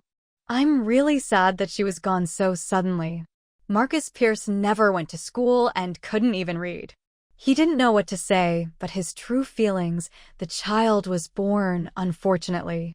But she was very strong and optimistic. I couldn't keep up with her. I don't really believe she's gone. When I saw Michael, her brother, yesterday, I asked him when his sister would get off work and play Go with me. I taught her to play Go. I could beat her until the 5th grade and then never again. He only spoke a few things about Emma Guerin, and simple as they were all heartfelt and sincere. All the guests felt sad for her. Many were secretly wiping away their tears. Then came the service. Afterward, Marcus Pierce and Michael Guerin thanked the guests. Everyone said something comforting. Michael's eyes were red. He didn't say anything, just nodded. Marcus Pierce thanked the guests one by one. Soon, it was Emma's turn. She stepped forward and bowed to the picture on the chapel. It was strange to attend her own funeral and bow to her own portrait while she was still alive. As she passed Michael, she did not say anything but patted him on his shoulder as consolation. Then she nodded to Marcus Pierce and retreated with her head down. Marcus Pierce suddenly stopped her. Have I seen you before, miss? Emma Guerin stunned and shook her head. No, I've never seen you before. Marcus Pierce said to himself, why does she look so familiar? Emma felt nervous suddenly and quickly left. She was quite familiar with Marcus Pierce in her previous life, and he had helped her a lot, but she never thought it would be possible for Marcus Pierce to recognize her as she currently was. Her present appearance and age were so different that she thought she would never be recognized by others. She walked out of the hall to wait for the funeral to end. She wondered if there was anything she could do to help. Suddenly, she saw a familiar figure coming slowly through the crowd. It was from James Carter. He was still in a black suit, smooth and unruffled. He walked through the hall slowly, but did not bow and mourn like the others. Instead, he raised his head and stared at the portrait of Emma Guerin for a long time without blinking. No one hurried him. Everyone waited in silence. James Carter stayed for a long time, eventually closing his eyes slowly. Then he opened his eyes and strode away. Some young people were quietly discussing the relationship between James Carter and Emma Guerin. Looking at his behavior, they wondered if his relationship with Emma had not been a little unusual. However, no one dares to speculate any further about it. After all, this was Emma Guerin's funeral. It would be inappropriate to talk about the dead like that at their own service. As for the guests from Glenton University, they would not talk about it. They were all people of status and not given to gossip. No one would have said anything even if they knew the identity of James Carter. There were lots of guests. The memorial service did not end until noon. Eventually, Michael Guerin and Marcus Pierce had thanked everyone, and the crowd drifted away. Emma Guerin was still standing in the hallway and did not leave with the rest. She had something else to say to Michael Guerin, so she just waited there. She had nowhere else to be, after all. When the guests were almost gone, Emma stepped forward and asked Michael, "Is there anything I can do for you?" He shook his head. "No, thanks. My sister's colleague had arranged everything. There's a man around to help bury her in a short while. You don't need to worry." Emma nodded with relief. "Okay, then I'll go." She didn't want to see her body being buried. It would be too weird. Just then, a middle-aged woman walked in from outside. Emma frowned when she realized who it was. It was her stepmother, Linda Barber. Michael looked up, and his face grew even sadder as he saw Linda, but he said nothing. The funeral was long over before she decided to turn up. He knew she wasn't here for that. And sure enough, she marched over to Michael and said, "I heard your sister left some money to you, didn't she?" Michael Guerin bit his lip. "None of your business. My sister has nothing to do with you." He had no respect for Linda Barber. Even if she were his stepmother, he wouldn't be polite. Linda said. We'll see about that. I've asked a lawyer. Legally, I have a share of her legacy. Michael was getting angry. You're not going to get anything from my sister. Have you forgotten how you treated her when she was alive? After my father died, it was you who drove us out of the house. If it weren't for my sister, we would have starved to death on the streets. Aren't you ashamed to mention my sister's legacy? Emma stepped forward and stared coldly at Linda Barber without speaking. Linda Barber felt a chill in her body as she looked back at Emma. She did not know this girl, but for some reason, she felt a little shy when she met her eye. She turned her head away from Emma and said to Michael, I checked the law of succession. The first in line of succession is spouse, children, and parents. But Emma didn't get married. Naturally, she had no spouse and no children. And then there are siblings. As a stepmother, even if I have no kinship with her and no inheritance, I do have a son. He and you are half-brothers, and he enjoys equal inheritance rights. He could have at least half of Emma Guerin's legacy. She was a famous scientist. She must have lots of money. I will make an application to the court to find out. You're not getting all the money. Emma Guerin did have some money. With her abilities, it was not difficult for her to make money. She had never actively pursued making money as a primary goal. It was not part of her disposition to live lavishly or crave luxury, and she had not intended to leave too much money to her brother. She always thought that a person had to fight for what they wanted. Too much money would only wear away his will and made him unwilling to work hard. Over the years, she had taken various jobs and made a fair bit of money. It was just for the living expenses of Michael and herself. But slowly, she saved about $300,000. It was not much, but enough to put Michael through college. She also bought a house years ago. This was all left to Michael Guerin to make sure he would not run into trouble or find himself homeless. The savings were in a bank account, the card of which she left for Michael. The bank card was opened in her name, and the card was kept at home. Michael knew the card and its passcode. He usually withdraws money from the card for their daily expenses. Emma Guerin would never agree to give the money to Linda Barber, not even $1. She didn't just dislike Linda, and she hated her very much. Emma Guerin's biological mother died after giving birth to Michael. Less than half a year later, Mr. Green married Linda Barber. At that time, Mr. Green's thought was simply that he wanted a woman at home to help him take care of his children. Linda always acted very well in front of Mr. Green. While she didn't treat Emma and Michael with any real affection, she, at least, did not treat them too badly. A year later, Linda Barber had a son with Mr. Green. Then she became colder and colder towards them. For the kids' sake, Mr. Green didn't say much but secretly took care of them. When Michael Guerin was 2.5 years old, Mr. Green had died. Emma was 14 years old at the time. Mr. Green's estate was not much, only a house and $1,500,000 bank savings over the past decades. The first thing Linda Barber did was to entrust Michael to Emma to take care of. At that time, Emma was living in her dorm room at Clinton University. She couldn't even take care of herself and often relied on the help of the dorm administrator. She couldn't bring up a child who was only 2 years old. She was young and angrily turned up at the family home to confront Linda. As a result, Linda Barber called Emma's relatives on her mother's side, blocked her from entering the house, and threw out all the things she and Michael had at home, saying that they had nothing to do with the family from that point on. When Emma had calmed down, she checked the inheritance law. Then she asked Dr. Robert King for help, hired a lawyer, and sued Linda Barber. And she won. The court ruled that half of the estate legally belonged to Emma and Michael. Linda Barber eventually had to give Emma $750,000 for half of the estate, but she refused to give up the house. She claimed that as half of the house belonged to Emma and Michael, they could live there. But she knew that they definitely wouldn't live there as long as she was around. There was nothing more that could be done. Things dragged on for such a long time, and in the end, they couldn't get the house. With her father's legacy, Emma survived through the toughest 2 years. She rented a house and hired a nanny to take care of little Michael. Then she slowly made some money and bought a house and took over raising Michael. Michael Guerin was a very sweet and clever boy. Once he had grown up a bit, he took the initiative to do the housework, and so now he could help look after her rather than her always worrying about him. And now Linda Barber was after her legacy. This, in Emma Guerin's view, was beyond ridiculous and hateful.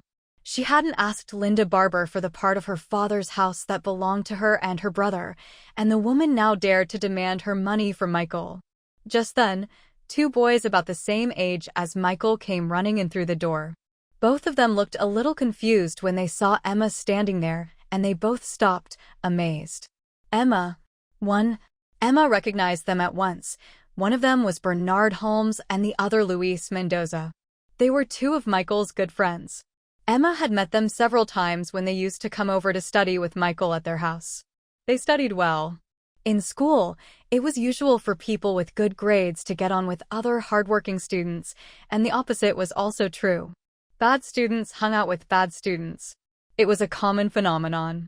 Michael had good grades, and his friends were generally good students. She did not speak but nodded slightly. It seemed that, even though she had only been at school for one day, her fame had already spread. These two boys weren't in her class, and yet they could recognize her. Bernard walked up to Michael and said, with a look of a panic, "Bad news. Your cousin is here. I just saw him."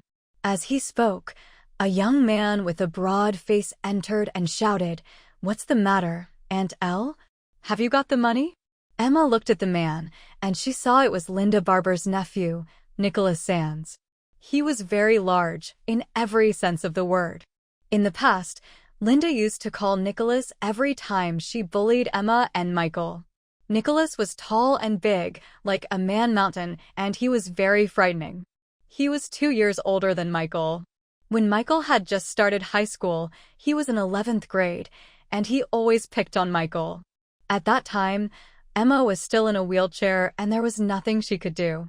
She had no choice but to tell Michael to avoid him and not confront him. Linda was even more arrogant when she saw Nicholas had arrived. Her tone got tougher. "Michael, take out the money you're hiding. Sooner or later, the money will be mine, so there's no use holding on any longer. You're just making things harder for yourself." "I'm too busy to stay here any longer." Marcus couldn't take it anymore. He stepped forward and said in disbelief, "What are you doing? Emma had such a hard life when she was alive and you never helped. Now she's died, and you don't even attend the funeral but come to ask for money before she's even in the ground. Don't you have any decency?" Linda stared at Marcus angrily. "Who are you? What does our family have to do with you? When did you get the right to talk to me about my business?" Marcus was too angry to form a reply. You. Marcus was old and Emma worried about his health. She quickly stepped forward to support him and helped him into a chair.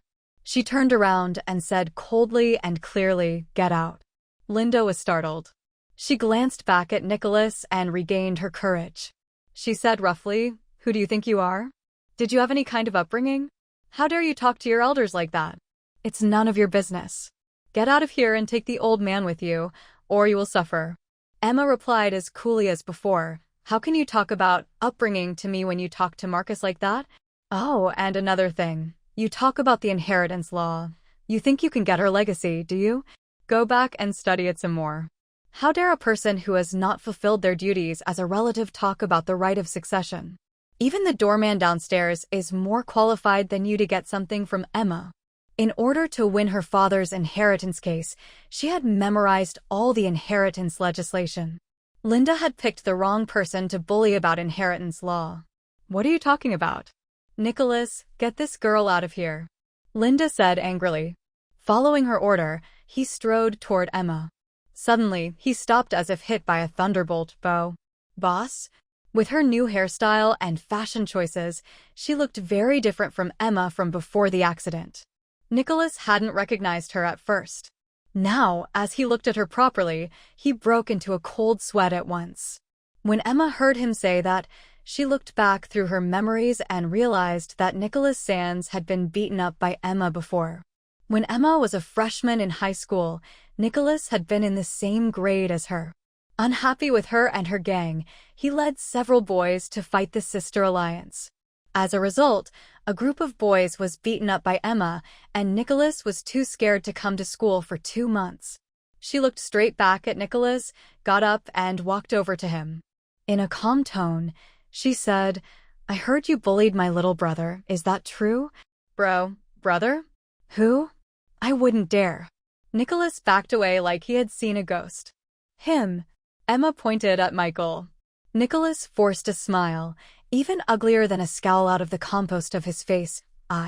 Boss. I didn't know that. I won't go again.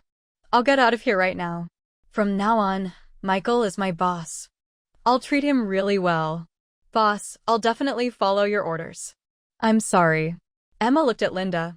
"Take your aunt with you as you leave. No more trouble." Nicholas looked at Linda with some difficulty.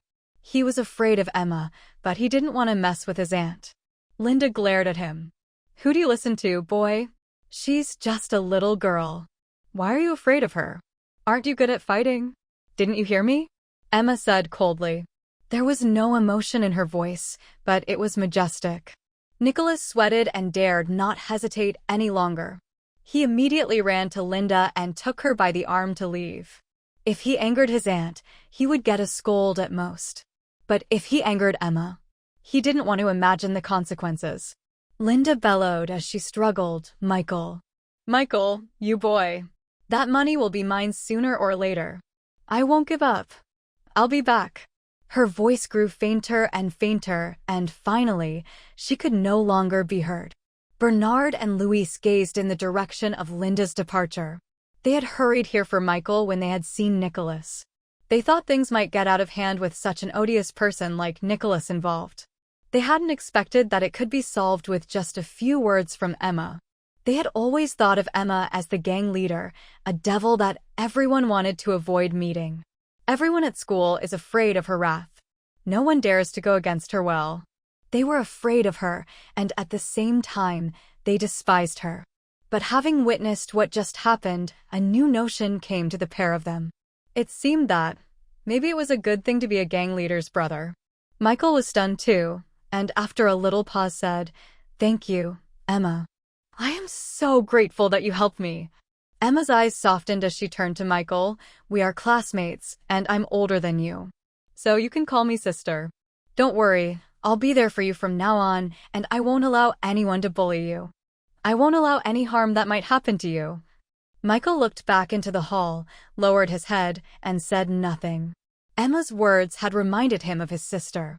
They were two different girls, but somehow, they made him feel the same. He had felt that the first time he saw Emma. The tenderness he saw in Emma's eyes makes him feel happy. This girl, not only was her name the same as this feeling she gave him, but it was also very much like his sister. When he looked again in her eyes, he felt they were both very kind and warm. It was as if his sister was still there. An unexplainable feeling filled Michael's heart with Emma's kindness. Emma thought he couldn't get used to it. So she began to say, "That's fine. You don't need to call me that if you don't want to." Sister. Michael softly spoke before she had finished speaking.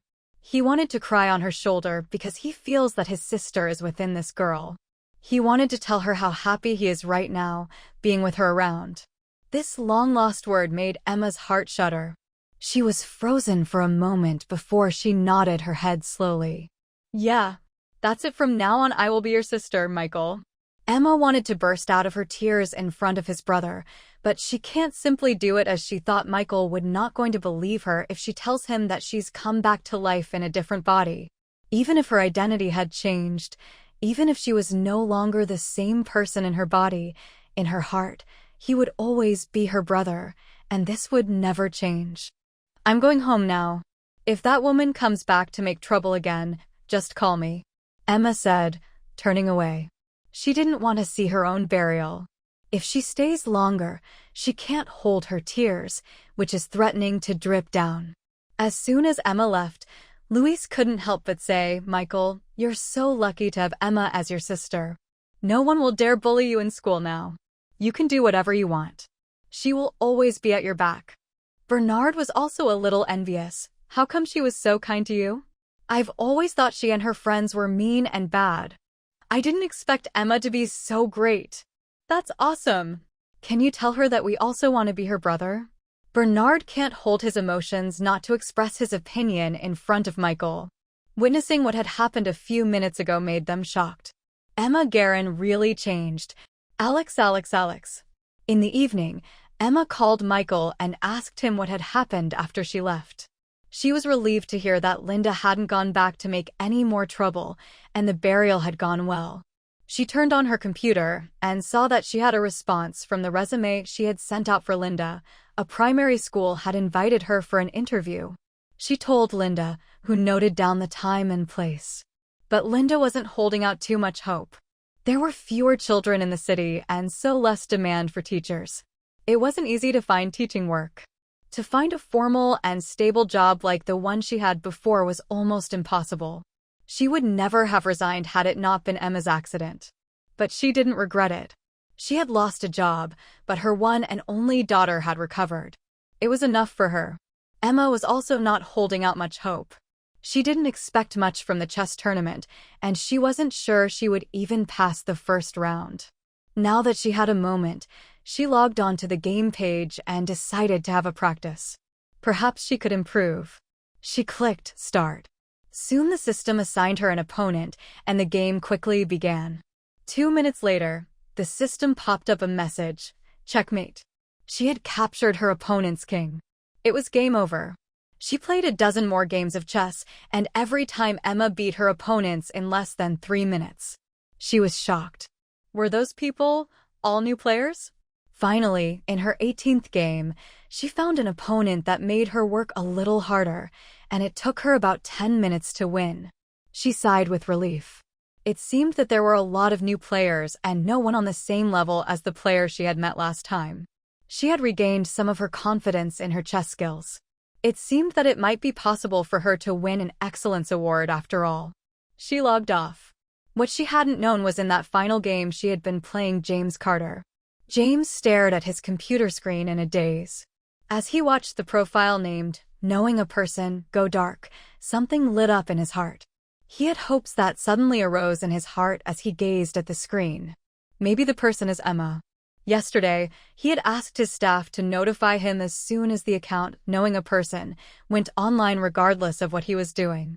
He waited for this person to go online because he wanted to play chess again with Knowing a Person. Immediately he was notified. This happened during a meeting, and when he logged in and saw the words Knowing a Person on the screen, it gave him the strangest sensation, as if the person on the other side of the profile might be Emma. James had mixed feelings and pressure during these moments, but he didn't care about his mixed emotions. All he wants now is to be able to play with the person behind the account again. Suddenly the time stopped for him by these moments. Regardless, he is in the middle of a meeting, and everyone is looking at him. James was no master chess player, but he was still excellent. The average chess player was no match for him. Having heard Knowing a Person was good at chess, he had prepared himself, but still, he found he was surprised once the game had begun. He was finding it difficult and more strange. The way Knowing a Person played was odd, quirky, much like the way Emma had once played. Suddenly, an old memory flashed in his mind. Each movement of the person behind the account gives him a vague scene. The person he missed so much, Emma. It intensified his strange feeling. Was it the soul of Emma playing chess? Was it her who challenged him right now? 6. After 10 minutes, James had lost. The game was over. He wanted to talk to the person and ask a few questions, if possible. The game allowed dialogue between players. He opened the dialog box to talk with Knowing a Person. But it was at this moment that the profile picture suddenly darkened. She had logged off. And left him hanging in the dark again? He felt like the person behind the account he was playing with was running away. James stared blankly at the computer screen. He had an impulse to try and find the person on the other end of the computer and see who it was. But at the same time, he was afraid that it would not be Emma, but just a chess player who played like him. Doubt ran down his head. He feared that all his hopes would come to nothing. His heart wouldn't be able to bear such pain. He'd rather fool himself that it was somehow Emma at the other end than confront reality. He'd rather pretend that the person behind that account is the woman he cared a lot. A pang of pain crossed in his heart. Emma, was it you?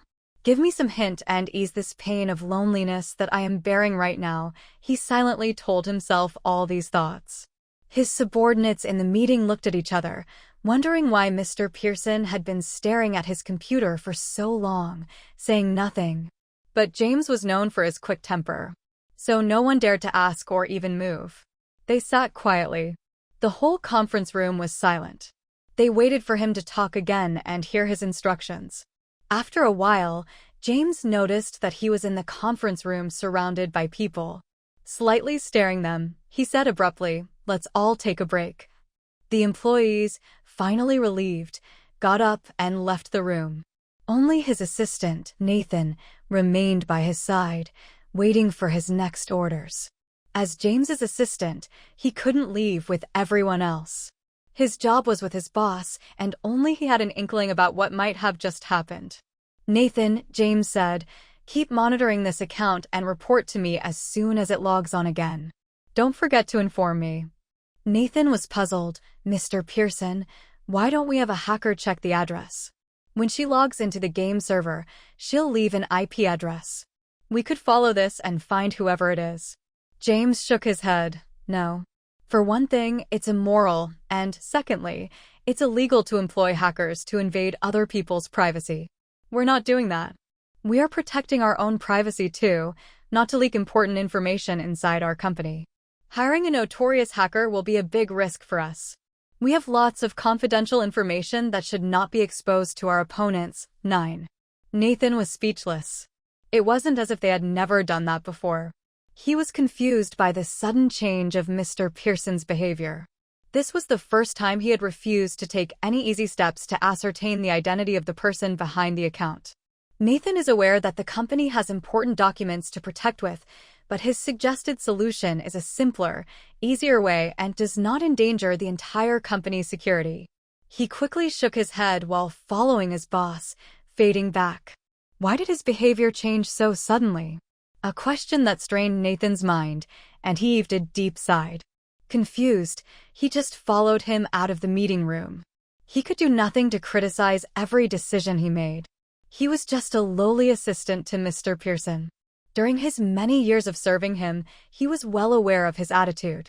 And every command Mr. Pearson made must be done correctly and abruptly. Mr. Pearson does not like many reasons. What he said should be done immediately and without wasting time. He grew up into a luxurious life but remained low-key. He chose to hide his own identity and become Emma's assistant. Whatever his reason for staying low-key, only he knows. Even his family couldn't stop him and let him make any decision he wanted. It was the first official school day. Emma set off on her bike for school, having had some breakfast. She was wearing a new dress she had bought on Saturday. She looked smart. The school would issue uniforms that day, and from then on, someone would check whether students were wearing the right clothes at the school gate. She arrived early. She glanced in at her class, and there were only a dozen students there. As the school day had not yet begun, everyone was sitting around, chatting. Emma walked into the room and looking about casually. The class quietened down in an instant. The students all kept their heads down and did not even dare to breathe. Alex. She hadn't done anything. 1. Most of her classmates hadn't known her identity 3 days ago on the registration day. But when she showed up, the news about her past had spread across the campus like wildfire. Everyone knew that Emma, the arch-bully, was coming back and that it would be a disaster for the school. The students who had not seen Emma in person soon saw her photo anyway. It wasn't difficult to find. 2 years ago, many photos of the Sister Alliance were posted on the school forum. They had uploaded them themselves. Anyone could see them with a simple Google search. Some of the students worried that they might have her by accident by walking past without recognizing her, and that they may now be in trouble. Emma walked to her seat and sat down, looking out the door. She was in the back row, with a second door to the classroom near to her. A few students who had just arrived were heading for that door when they saw her looking out of it. They immediately turned and ran towards the door at the front of the room for fear of being targeted by her. Of course, Not all the students were afraid of her, and some didn't pay her any attention. Molly McDowell, for example, just glanced at her as she passed and walked by with her head held high. Molly's family was rich and powerful, and she didn't believe Emma would dare to mess with her. Before long, the other 3 girls of the Sister Alliance arrived. They were all dressed in the clean and tidy clothes Emma had bought with them that weekend. With their hair in neat ponytails, they looked just like everyone else. The class looked at the 3 girls taken aback. A few brave students looked at them a few times. It was an odd and surprising sight to see the Sister Alliance wearing such plain clothes. Didn't they always wear miniskirts, crop tops, and have colorful hair? Just then, the bell rang. Miss Clara arrived and walked to her desk, smiling kindly. Although she did not say, "Stand up," the students stood up automatically and said, not quite in unison, "Good morning, Miss Clara." "Good morning, everyone." Miss Clara leaned slightly on her desk and waved for everyone to sit down. "As school has just started, we don't have our class committee. So we will select some students to be the members of the class committee in the last period of the day. We will have a monitor and several representatives in charge of different subjects. Anyone who wants to be considered can write an application, and then we will have an open election." Miss Clara's words immediately caused a stir in the class, and many students were eager to put themselves forward. Some had already started to take out paper to begin writing their application. Jenny tapped Emma on the arm and whispered, "Boss, you should be the monitor." Emma shook her head no. She didn't want to be a monitor or a committee member. Knowing her real age, she felt competing with her classmates for the class committee would be like bullying them. And she knew that everyone was afraid of her. If she became the monitor, the students would be terrified. Molly sat in front of Emma. She looked back at Jenny and said to her neighbor in a voice audible to the back row, "I might put myself up for it, but I'll be in the advanced class after midterm, so I won't be in this class for long." Her friend hesitantly replied, "Molly, your grades are good, but only the top 60 students get into the advanced class. There are over 40 classes in our school, which means less than 2 students a class can get into it. I heard that Michael got excellent grades, and he might have a chance." Molly frowned. "You're right. My grades were ranked 62 this time. If I can't get amazing grades in midterms, I won't get into the advanced class. Maybe I should go for a math representative or class monitor. If I get into the advanced class, I'll give it to another student." Jenny remarked from behind, unconvinced, as if you can be the math class representative. Molly turned and smiled smugly. "I got full marks in maths in our last exam. Miss Clara will definitely choose me as the math class representative." Miss Clara said from her desk, "Okay, stop talking. Let's start our class now." The class was quiet again. In the first class of the semester, Miss Clara taught from the new textbook about the sine and cosine laws. Emma stared straight at the blackboard, looking like she was studying hard. She did this on purpose.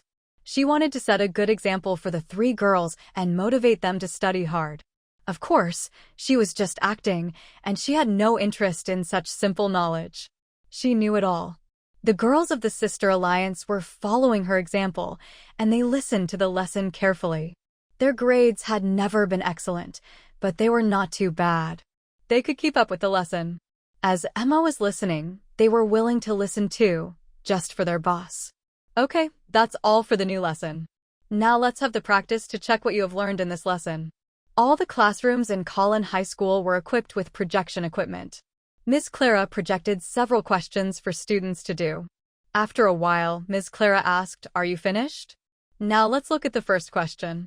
Immediately, a student raised his hand and answered the first question. Miss Clara was very satisfied. She explained the solution to the first problem to her students briefly and continued to ask the following questions. She was giving another chance to another student to give their answer. Emma saw Rachel at the next table, working out the second question. She glanced at Rachel's answer and saw that it was correct. She made a gesture to Rachel, indicating her to put her hand up and answer the question. Rachel was less sure about her answer, but as Emma encouraged her, she raised her hand. Miss Clara was surprised and then smiled. "Rachel, have a try. Is the answer quarter root 6? Rachel said. Good. That's right. Ms. Clara happily announced it. Molly glanced at Rachel and whispered disapprovingly, I raised my hand. I should have been picked. Emma quietly gave Rachel a thumbs up in praise. This made Rachel instantly happy, and her eyes crinkled up, and she smiled broadly. When it came to the last question, none of the students in the class raised their hands. This question was very difficult. Miss Clara had told them that its difficulty was about the level of the college entrance examination. It could not be solved by using the sine and cosine law alone, but they also needed to apply the knowledge they had learned before. Miss Clara was a little disappointed. Has anyone worked it out? Or just how to go? We have learned all the knowledge points one needs for this question. Try to have a think and give me an exact answer. Molly glanced back at Emma unkindly and suddenly said, Miss Clara, I saw Emma do it. She was just embarrassed to say it. She had just looked back and seen the blankness of Emma's sheet of paper. If Emma was asked to stand up to answer this question, she would definitely make a fool of herself for not having an answer to give. 1. Ms. Clara frowned slightly. Molly, you can't get other students to answer questions. This is a violation of our behavior code, and you know that. Molly flushed and looked down. She didn't dare to speak again. Ms. Clara looked at Emma. She had seen Emma doing math problems before and thought her math was good, so she asked, Emma, have you worked out this question? Emma had to stand up. She knew that Molly had deliberately set her up to get her back for math book palaver. The answer is root 3 seconds plus 1. Ms. Clara. Molly snorted contemptuously. This problem was very difficult. She had made a few auxiliary lines on her rough paper and thought for a long time, but still could not come up with a solution. Emma hadn't written anything on her paper. How would she be able to get the right answer? Mental arithmetic? This question couldn't be solved by mental arithmetic. As she thought this, she suddenly heard Miss Clara said, That is the right answer. You may sit down. Molly was confused. How was it possible? If she couldn't work out such a difficult question, how could a bad student like Emma be able to do it? Miss Clara explained the solution to the problem to the students in detail. But many students still did not understand. Even after she had repeated it, there were still many students who could not get it. After finishing the exercise, Miss Clara said, I want to take a moment to praise one of our class, Emma. As some of you may be aware, she was in a terrible accident 2 years ago and woke up just before the summer vacation. The question we just looked at is very difficult, and she was the only one to work it out by herself. I can only imagine how hard she must have studied when she woke up to make such wonderful progress. This kind of hardworking attitude is worth learning from. Alex. Emma felt a bit bad, and she hadn't tried. Any effort had been in her previous life.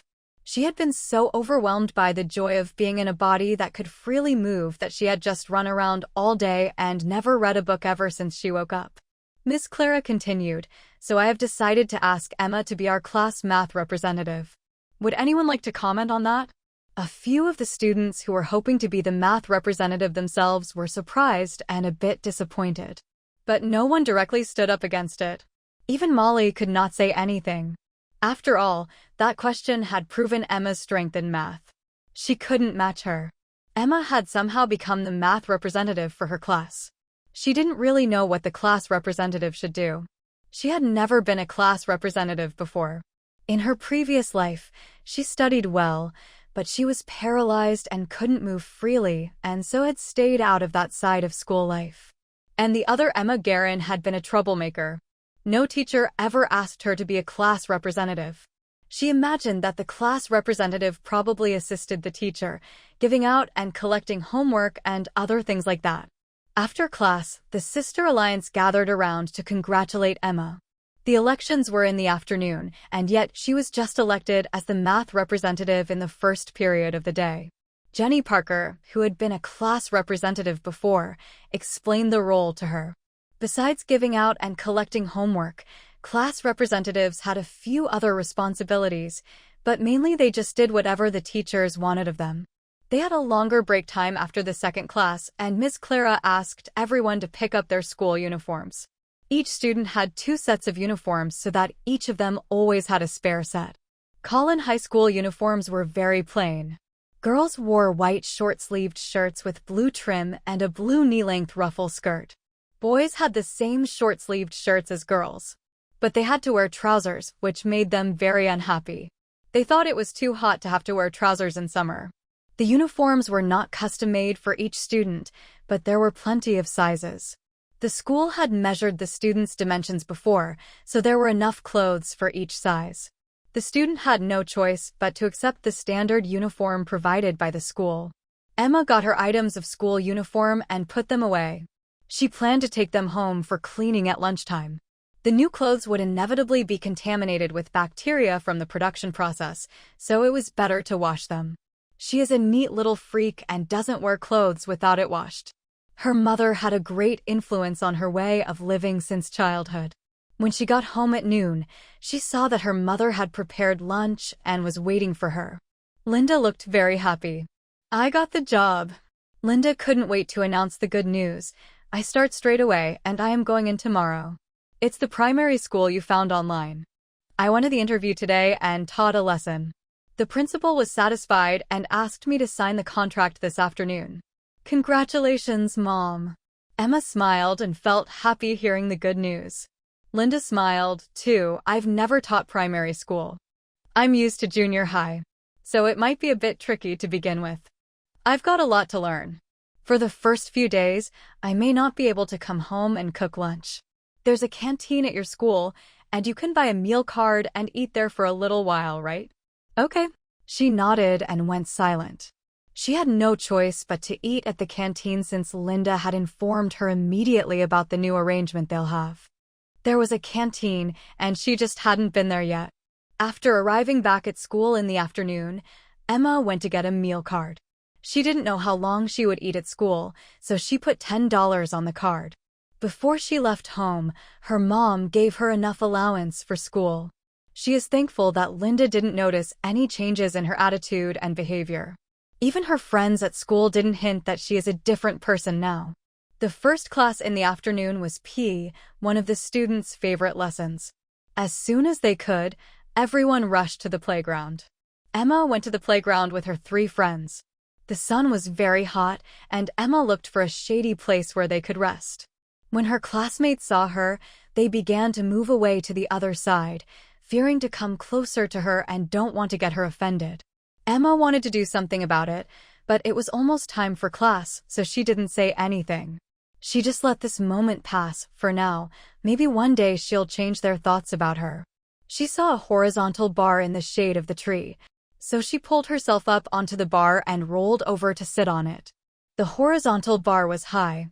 No one could get on it, so nobody was sitting on it. "Good job, boss." Jenny clapped her hands and said, "You're amazing." Emma smiled. "Do you want to come up? Give me your hand. I'll pull you up." Jenny was excited. "Yeah." Emma had just reached out for her hand when suddenly a shadow flashed past her, jumped up onto the horizontal bar, and sat beside her. Emma turned her head and saw Barry Malone, the boy she had met the other day. The arrogant daredevil came in suddenly. She wanted to flee away, but it's too late because the guy appeared right in front of her. "Emma." Barry looked at her. "Let's have a fight." "I wasn't focused that day." "If it's a real fight when I'm ready for it, there's no way you'd win." Emma didn't know what to say. Did Barry think she was some kind of fighting cock, the type of person who fought for no reason? In fact, she didn't like fighting at all. "No," Emma replied immediately. She doesn't want to create another chaos. Barry frowned. Why not? He couldn't believe what he heard from her mouth.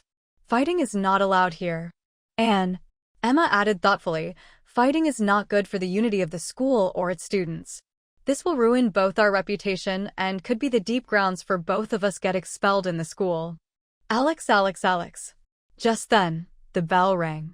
Emma jumped off the horizontal bar and joined up with the rest of her class. Left in disbelief, Barry wondered why this girl suddenly changed.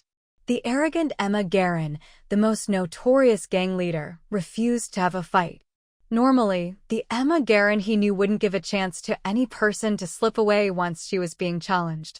Barry also had PE class that period, but different teachers taught him and Emma. He threw a disgruntled look after Emma and then had to jump off the horizontal bar and run to his class. He promised that one day, if given a chance to re-challenge her, he'll give no chance for her to win. He became a laughing topic among the circle of his friends. He never allowed his ego to get stepped because he is prideful. He can't accept being bullied by his friends, hearing them saying he is so weak and lost the fight with a woman. Emma's PE's teacher was a middle-aged man who was a little overweight. He blew his whistle and ordered everyone to stand in line in height order. "Good afternoon, everyone. I'm Mr. Cromwell. You can just call me Cromwell. I will be taking your PE class. I'm not sure about the length or timing of the class because other subjects may take priority." He sighed as he spoke. The students couldn't help but protest in a monotone. "No. We can't allow PE to be replaced by other subjects. Sir, this is a part of our subject and removing PE is too drastic. We still want extreme activities rather than a boring subject." Jenny had already studied in the 11th grade the year before. She explained to Emma, "We'll have 3 months PE at most. After that, the lesson will be taken over by other subjects. And we also won't have music, art, or ID." Emma understood the situation. There was no PE test in the college entrance exam, so in order to have more time to study, the school would stop the PE lessons. Mr. Cromwell got everyone to line up for a run as a warm-up, and then he prepared the students to practice long jump. He made the students line up behind a white line in front of a long sandpit. When they were ready, Coach Peter blew his whistle, and the students began to jump, throwing their bodies as far forward as possible. Emma stood behind the line, swung her arms, kicked her feet, and jumped out. She turned around to see that she had left the other students far behind. She knew she was in good shape, but she was still recovering from a serious injury. She hadn't expected to jump so far. Mr. Cromwell glanced at the ruler on the ground and beckoned to her. "Emma, come here." It was the first PE lesson. Emma hadn't expected the teacher to know her name. It seemed that her previous troublemaking had made her famous. Without ever having taught her before, Mr. Cromwell knew who she was. "What's wrong, Mr. Cromwell?" Emma asked. He smiled and said in a warm voice, "I have been paying attention to you ever since you entered the school all those years ago, due to your physical skill. I just never spoke to you about it before. I've seen your grades, and I know that they're not great, which may make it hard for you to enter college. Well, I think you could try for an athletic scholarship. That jump was excellent. With more training, I really think you could get into college as an athlete." Emma knew that Mr. Cromwell had her best interests at heart, but she replied, "I'm sorry, Mr. Cromwell, but I don't want to be an athlete." She knew she would have no trouble getting into Glinton University with her grades. She didn't need all the effort this would entail. Mr. Cromwell felt sorry for her. "You know, Glinton University wants athletes. You could even get a place without taking the college entrance exam. This would be a good opportunity. And you have the ability. You should have a go." I know you mean well, but I still want to take the college entrance exam and maybe become academic research when I'm older," said Emma. Mr. Cromwell could only nod when he heard her say, "Fine. You have your own ideas. But don't be too quick to say no. Think about it. Ask your parents for advice when you get home. This is a big decision. Consider it carefully." "All right," she said. Seeing her teacher so enthusiastic, she was afraid that it would hurt him if she rejected the idea point blank. She would just turn him down a few days later, and then it would show she had seriously considered it. After the long jump, the class was given a little time to get some rest. It was hot, and there was not much shade in the playground. Emma and her friends walked under the nearby trees to enjoy the cool air. There were quite a few students there already with the same idea. When they saw Emma, they seemed a little intimidated and began to edge away from her. Emma smiled at her classmates and said, "You don't have to be afraid of me. You can do whatever you want. Stay if you like. I won't do anything for you. I won't beat you." The second she had finished speaking, all the other students quickly got up and ran away from the shade of the trees into the sunshine. Jenny looked pleased. "Boss, now there are just a few of us. It's much more spacious." Alex. Emma wondered how to show her classmates that she was kind. She really didn't want them to think of her as this frightening monster. Jenny, Emma looked at her. If you tell them that I really don't beat people up, will they believe you? Jenny shook her head firmly. No. That you don't beat people up? I don't believe that. Well, can you get them to come back? Said Emma. Jenny was surprised. You want them to come back? If that's what you want, boss, I can get them back. Actually, forget about it, Emma replied. As she spoke, Jenny suddenly pointed ahead of her. Someone's coming. Emma turned to look in the direction she was pointing and frowned slightly. It was Barry Malone again. Barry strode over to Emma. He stood in front of her, saying, "We haven't been properly introduced. My name is Barry. I'm Tom's cousin. I just transferred to the school today. Emma, I really want to compete against you."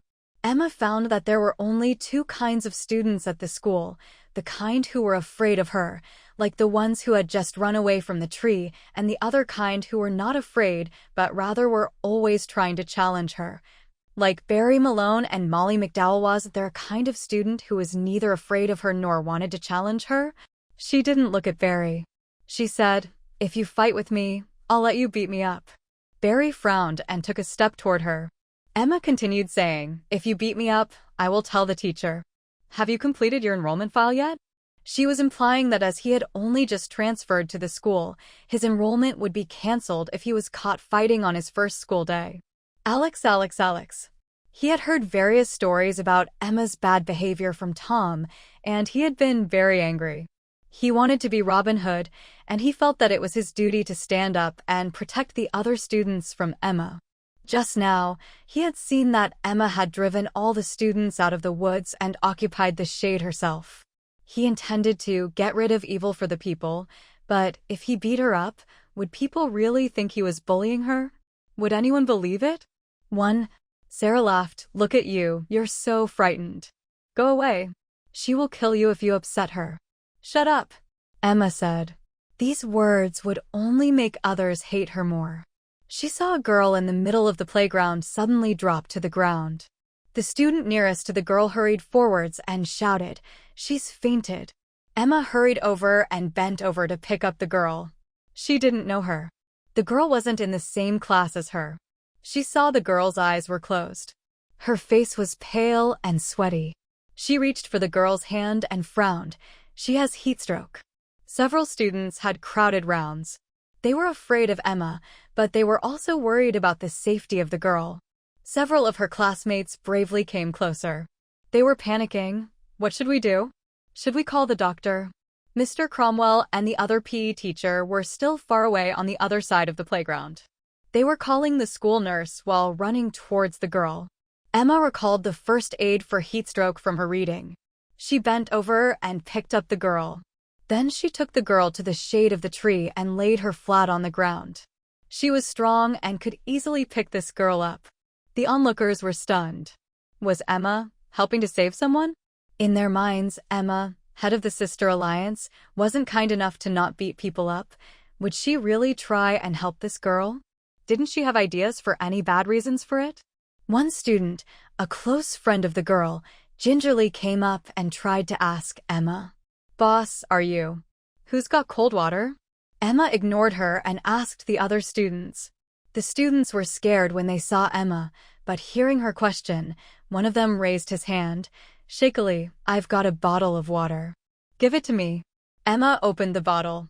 She slowly fed the girl some water and sprinkled the rest on her skin. After that, she suddenly thought of something. She touched the girl's chest. Then she looked up.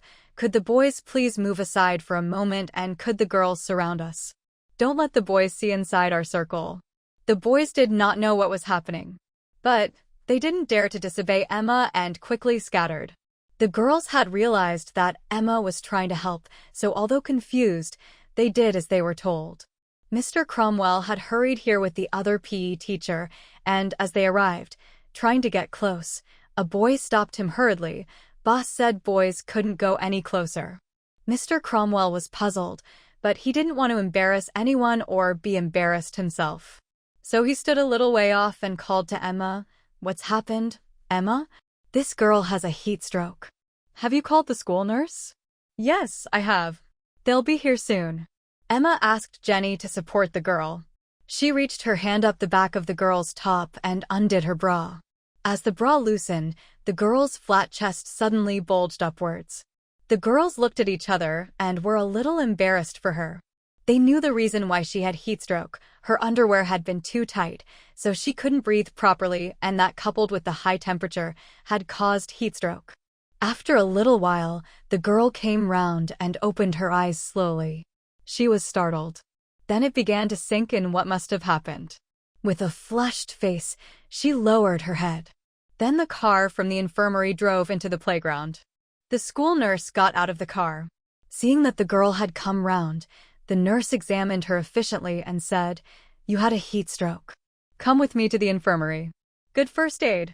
Things could have been much worse."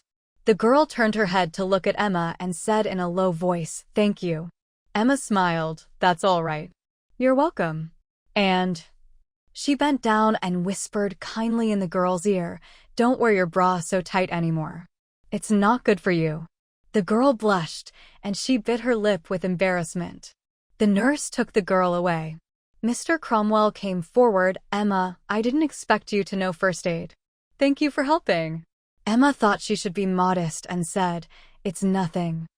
I just read some books about first aid a little while ago and remembered a bit." This was an understatement. She had read lots of books. She had read the books on first aid more than 10 years ago.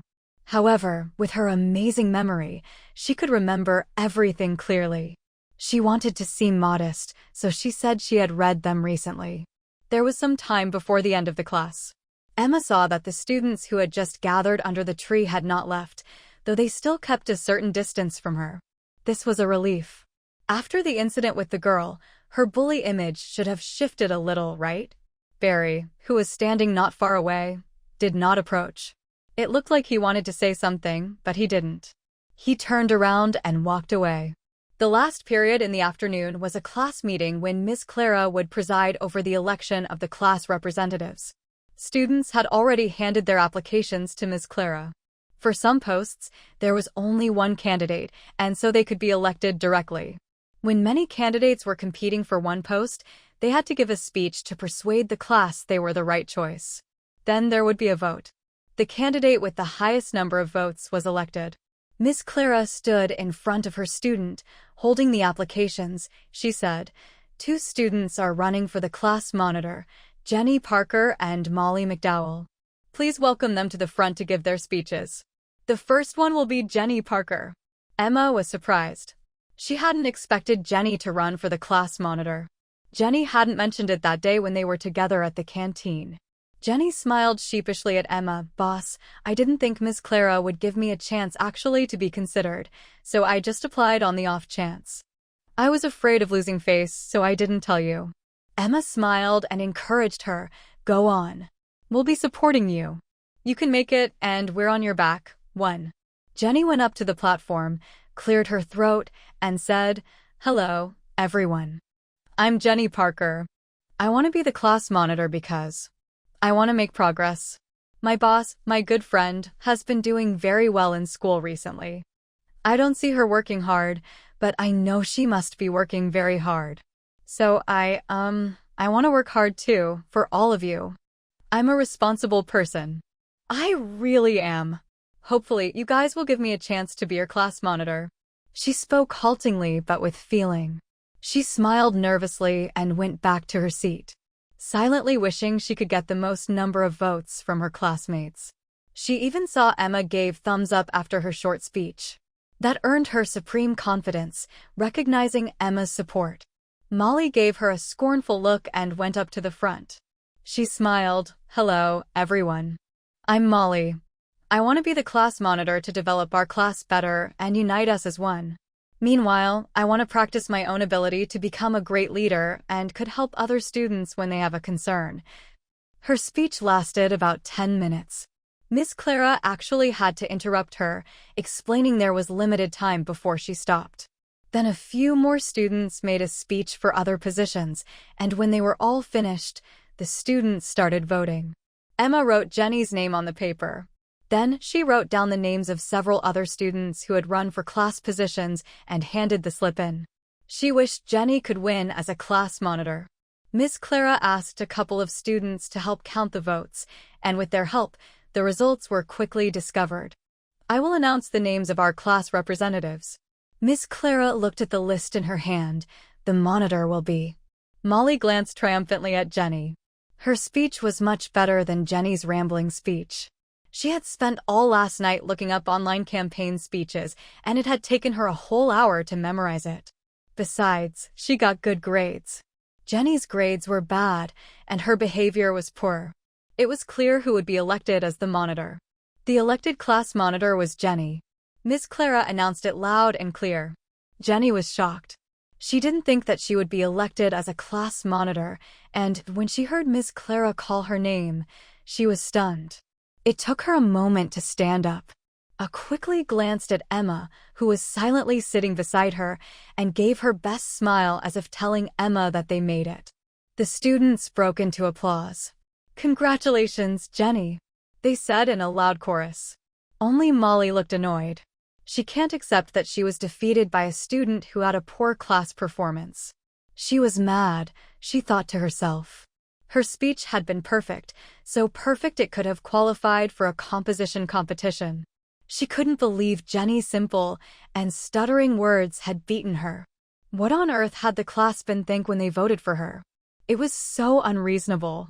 She knew she was better than Jenny, not just academically as well as other talents. The anger passed through Molly's eyes as she felt she was being deceived. She wants to lose her temper immediately, but she can't misbehave because they are in front of Miss Clara. Miss Clara announced the rest of the class representatives. As she finished speaking, the bell rang, and the class was over. Jenny looked very excited. She grabbed Emma's hand. "Boss, I'm so happy. Let me treat you tonight. We can go singing. Let's have fun." Sarah and Rachel happily agreed. Emma thought about it and sighed. "Dinner is fine, but let's skip the singing bit." She had thought back and discovered that the previous Emma couldn't sing at all. As it happened, nor could she. In either life, she had no musical talent whatsoever. What a shame. She had learned everything fast, except for music. No matter how hard she tried, she just couldn't do it. Her talent focused on academics since she spent most of her childhood reading so many books. As much as she wants to grant their request, she knows herself that she'll be embarrassed. Besides, she is reluctant to associate with her new friends now knowing the fact that they are a teenager while she's already 30 years actually. Sarah laughed. "Boss has no musical talent. She can't sing." "Jenny, aren't you afraid that Boss will beat you for embarrassing her?" Jenny said coolly, "No, I can take it." Seeing everyone in high spirits, Emma didn't want to ruin their good moods and so agreed to go. Before leaving school, she called Linda with Sarah's phone and said she would be home late. She used to have a phone, but it was destroyed in the car accident. As she hadn't made any money recently and Linda had only just got her job back, she didn't intend to buy one until she had succeeded in making some money. After all, mobile phones were not cheap. She can't bear to ask her mom to buy a new phone for her as she knows that she doesn't have enough savings after spending a lot of money during her entire time of coma. Linda was still at work. When she got the call, she told Emma to come back early, not to stay out too late, and hung up. She could not be too strict with her daughter, especially after the car accident. She couldn't bear to make demands of her. "Boss, what do you want to eat?" Jenny asked Emma first. "Whatever, anything." Emma was not fussy about food and had no special dietary requirements. "There used to be a night market in front of the school, right? It'll be opening any minute now. We can buy any food that tastes good." Because of her physical disability, she had never been to the night market. Although the previous Emma had memories of the night market, there were just memories, and she wanted to experience it for herself. Jenny thought it was a good idea, and neither Sarah or Rachel had an opinion, so the four rode their bikes and soon arrived at the night market. It was not yet dark, and most of the night market vendors had only just set up. Jenny came here often. She picked a barbecue booth and ordered some food. She just got some money from her mom earlier as her weekly allowance, so she dares to invite Emma after she won as a class monitor. 2 6-packs of beer. Jenny shouted to the owner as she sat down. Emma frowned and her eyes furrowed towards Jenny. Minors are not allowed to drink alcohol. Why are you ordering a beer? Jenny laughed. I've got a fake ID, boss. After all, I'm nearly an adult. Only 2 years till 21. Don't you like drinking anymore, boss? You used to drink the most. Then Sarah. Emma felt that this was a battle she would not win, and it was just beer. She thought silently and would give in. So she turned to Rachel and asked, do you drink? No, I don't, said Rachel immediately. I am afraid my parents will discover, and they beat me up. She sounded fearful upon uttering her words. Okay, we'll not give you a beer. Only the 3 of us will have it, Jenny said. Boss, I hope you will understand my reason and won't get mad at me, Rachel said apologetically. Why would I get mad? I respect your decision for not having alcohol, as you said. Your parents restrict you from drinking, Emma said in a soft voice. The 3 girls look at her in shock. They can't believe what they heard right straight from her mouth. The food was quickly delivered to their table. Boss, are you okay? Jenny couldn't help but ask. Of course, I am okay. Let's have our food now since it looks as good, I guess. She changed the topic immediately. The 3 went silent even though they wondered why she suddenly changed recently. After dinner, it had grown dark. There was a karaoke bar near the night market. The 4 girls went in and ordered a private room. When Emma got into the room, she purposely sat in a corner. Jenny, Sarah, and Rachel scrambled to order songs. When they had finished, they realized that Emma hadn't even ordered one. Just order one, boss. Jenny looked mischievous. No, I can't sing, she refused abruptly and shook her head. Then, I'll order for you. Jenny insists. There's no need. She refused again. Factly, she doesn't have talent in singing. The girls were singing and making fun of Emma, but she sat firmly in the corner of the sofa and refused to move. Jenny had bought some more beer and was more daring than usual. She ran over and pestered Emma to sing a song.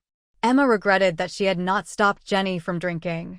Finally, to get Jenny to leave her in peace, she had no choice but to pick up the microphone. As soon as she started singing, the other 3 girls cowered back immediately. Her voice had a penetrating power that seemed like it could destroy the earth, and all 3 of them had covered their ears. But Emma didn't stop. They had forced her to sing, it was their fault, and she would torture their ears to see who would dare pester her to sing next time. Boss, I have to go to the bathroom. Jenny suddenly exclaimed, I drank too much. She quickly slipped away, and obviously, she is just making an excuse.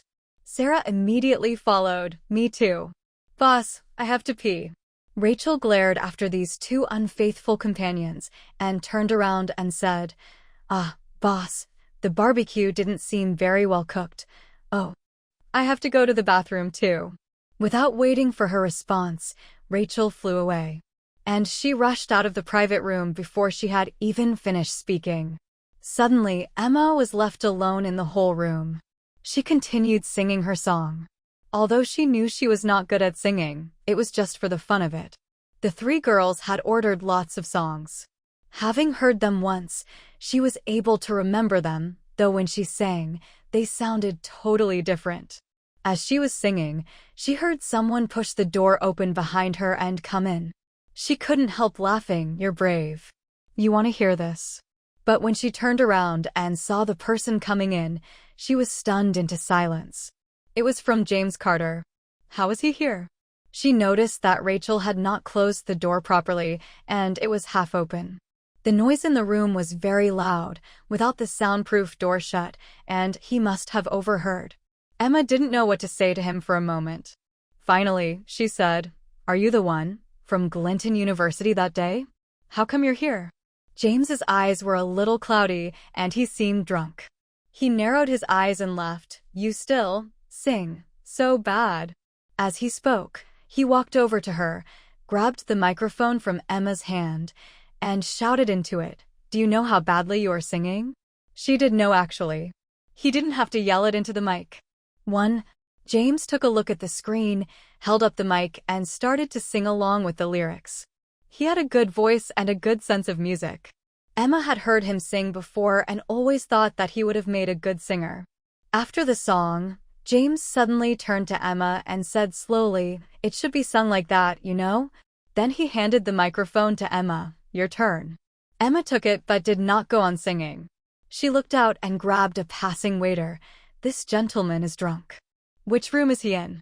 Please ask one of his friends to collect him." The waiter quickly apologized. "I'm sorry, Mississippi. I hope he's not scaring you. This gentleman seems to have come alone. He doesn't have any friends here. Maybe you can check if he has a phone and call someone to pick him up." Emma awkwardly supported James up under his shoulders and sat him down on the sofa. He keeled over into a horizontal position. She checked his pocket, and there was his cell phone. His phone had no password. Emma swiped and entered. She clicked on the call log and saw the last call was to someone named simply you. The last call would probably be someone close to him. She dialed the number and immediately heard an automated message. "The number you have dialed is not in use." She was confused. She took a look at the number and was stunned. It was the number she used in her last life. In the fire, her cell phone and SIM card would have been destroyed, and so naturally, this number didn't work. She looked at when this call had been made, only 2 hours ago. James had dialed her old number this evening. Emma was shocked. He must have pressed the wrong number in his drunkenness, surely. Otherwise, what reason could he have for dialing an out-of-use number? But that you was weird. Who would name another person's number as you? Why had he done that? She didn't dwell on it and quickly called Nathan, the second number on the call log. After just a couple of rings, someone picked up. "Mr. Pearson, what's the matter?" Judging by his words, he must be James's subordinate. Emma was confused. James was just an assistant. How could he have become a boss so quickly? He must have got promoted fast. In some ways, it was not surprising that Pearson had left research and gone into business. Whether the business was big or small, he had the skills to become the boss. "Mr. Pearson is drunk. Could you please come and pick him up?" "Mr. Pearson's drunk?" "Right. Text me the address. I'll come right away." Nathan replied. Emma hung up and tucked it back into James's pocket. The waiter intended to take James back to his own room. But Emma refused. His assistant would be here in a moment. She was happy for James Carter to rest there for a while. Jenny and Sarah came back in together and saw James lying on the sofa. Jenny shouted wildly, "No way. Look how strong our boss is. In the time we went to the bathroom, she got a hot guy back here and down on the sofa." She leaned in closer and said praisingly, "What a face and what a hot body. Good taste, boss. Do you want to do it here? How about Sarah and I guard the door for you?" This girl would really say anything when she got drunk. Sarah also came over to take a look and smiled. "He's much more handsome than that Ethan Cole." Jenny frowned and pushed Sarah. "Shut up. Why would you mention him?" "Sorry," Sarah replied and dropped her head. Emma didn't remember much about this Ethan. She just knew that the previous owner of this body was after him. But she didn't care about that. Anyway, she didn't plan on paying attention to him ever again. Not long after that, Nathan arrived. He politely thanked the 3 girls, went and picked up his boss, who was lying, passed out on the sofa. James came to, struggled against, and said drowsily, "You're here." "I don't. Go." Nathan smiled sadly. "Mr. Pearson, you drank too much. Why did you come to a karaoke bar on the other side of town alone? You really know how to make people worry about you." He sighed, turned his head, and smiled at Emma. "Thank you. Sorry to trouble you." "It's okay. See you then." Emma took a look at the time. "We should go too. It's late. We have class tomorrow." Nathan nodded, and half-dragged, half-carried James out of the room. As soon as the 2 men left, Jenny came over and said with a grin, "Boss, that Pearson guy is really hot. Why did NTU ask him where he lives? At least, you should have got his number." Sarah agreed. "Yes, boss. I've never seen such a handsome man. He looks like a movie star." "Boss, why don't I catch them up and ask for you?" "They won't have gone far." She was already heading out the door as she spoke. Emma grabbed her back. She regretted agreeing to come out with them. She should have stopped these 2 adults from drinking at dinner. What if these 2 got crazy together? Right then, Rachel came back. Emma decided it was time they all went home. Worried about the two drunk girls, Rachel and her walked them home before heading back themselves. When Emma got home, she saw that Linda had been waiting up for her. She couldn't go to bed or relax until her daughter was under her roof again. It was late. Emma got ready for bed and then turned her computer on to practice with a few more games of chess. She really wanted to get the Excellence Award. After all, her family's financial situation was not stable yet. She wanted to use it all the time before the tournament started to practice and improve her confidence. If this were her previous life, she would not have to worry about money. She could just take on various well-paid projects. There were always lots of people in her area wanting to work with her. She had never needed to accept any of them. But now, as a high school student, she had little chance of making money. Things that were easily done before were now completely impossible. She wondered if she could find a tutoring job once the chess tournament was over. She could earn some money and lighten Linda's burden.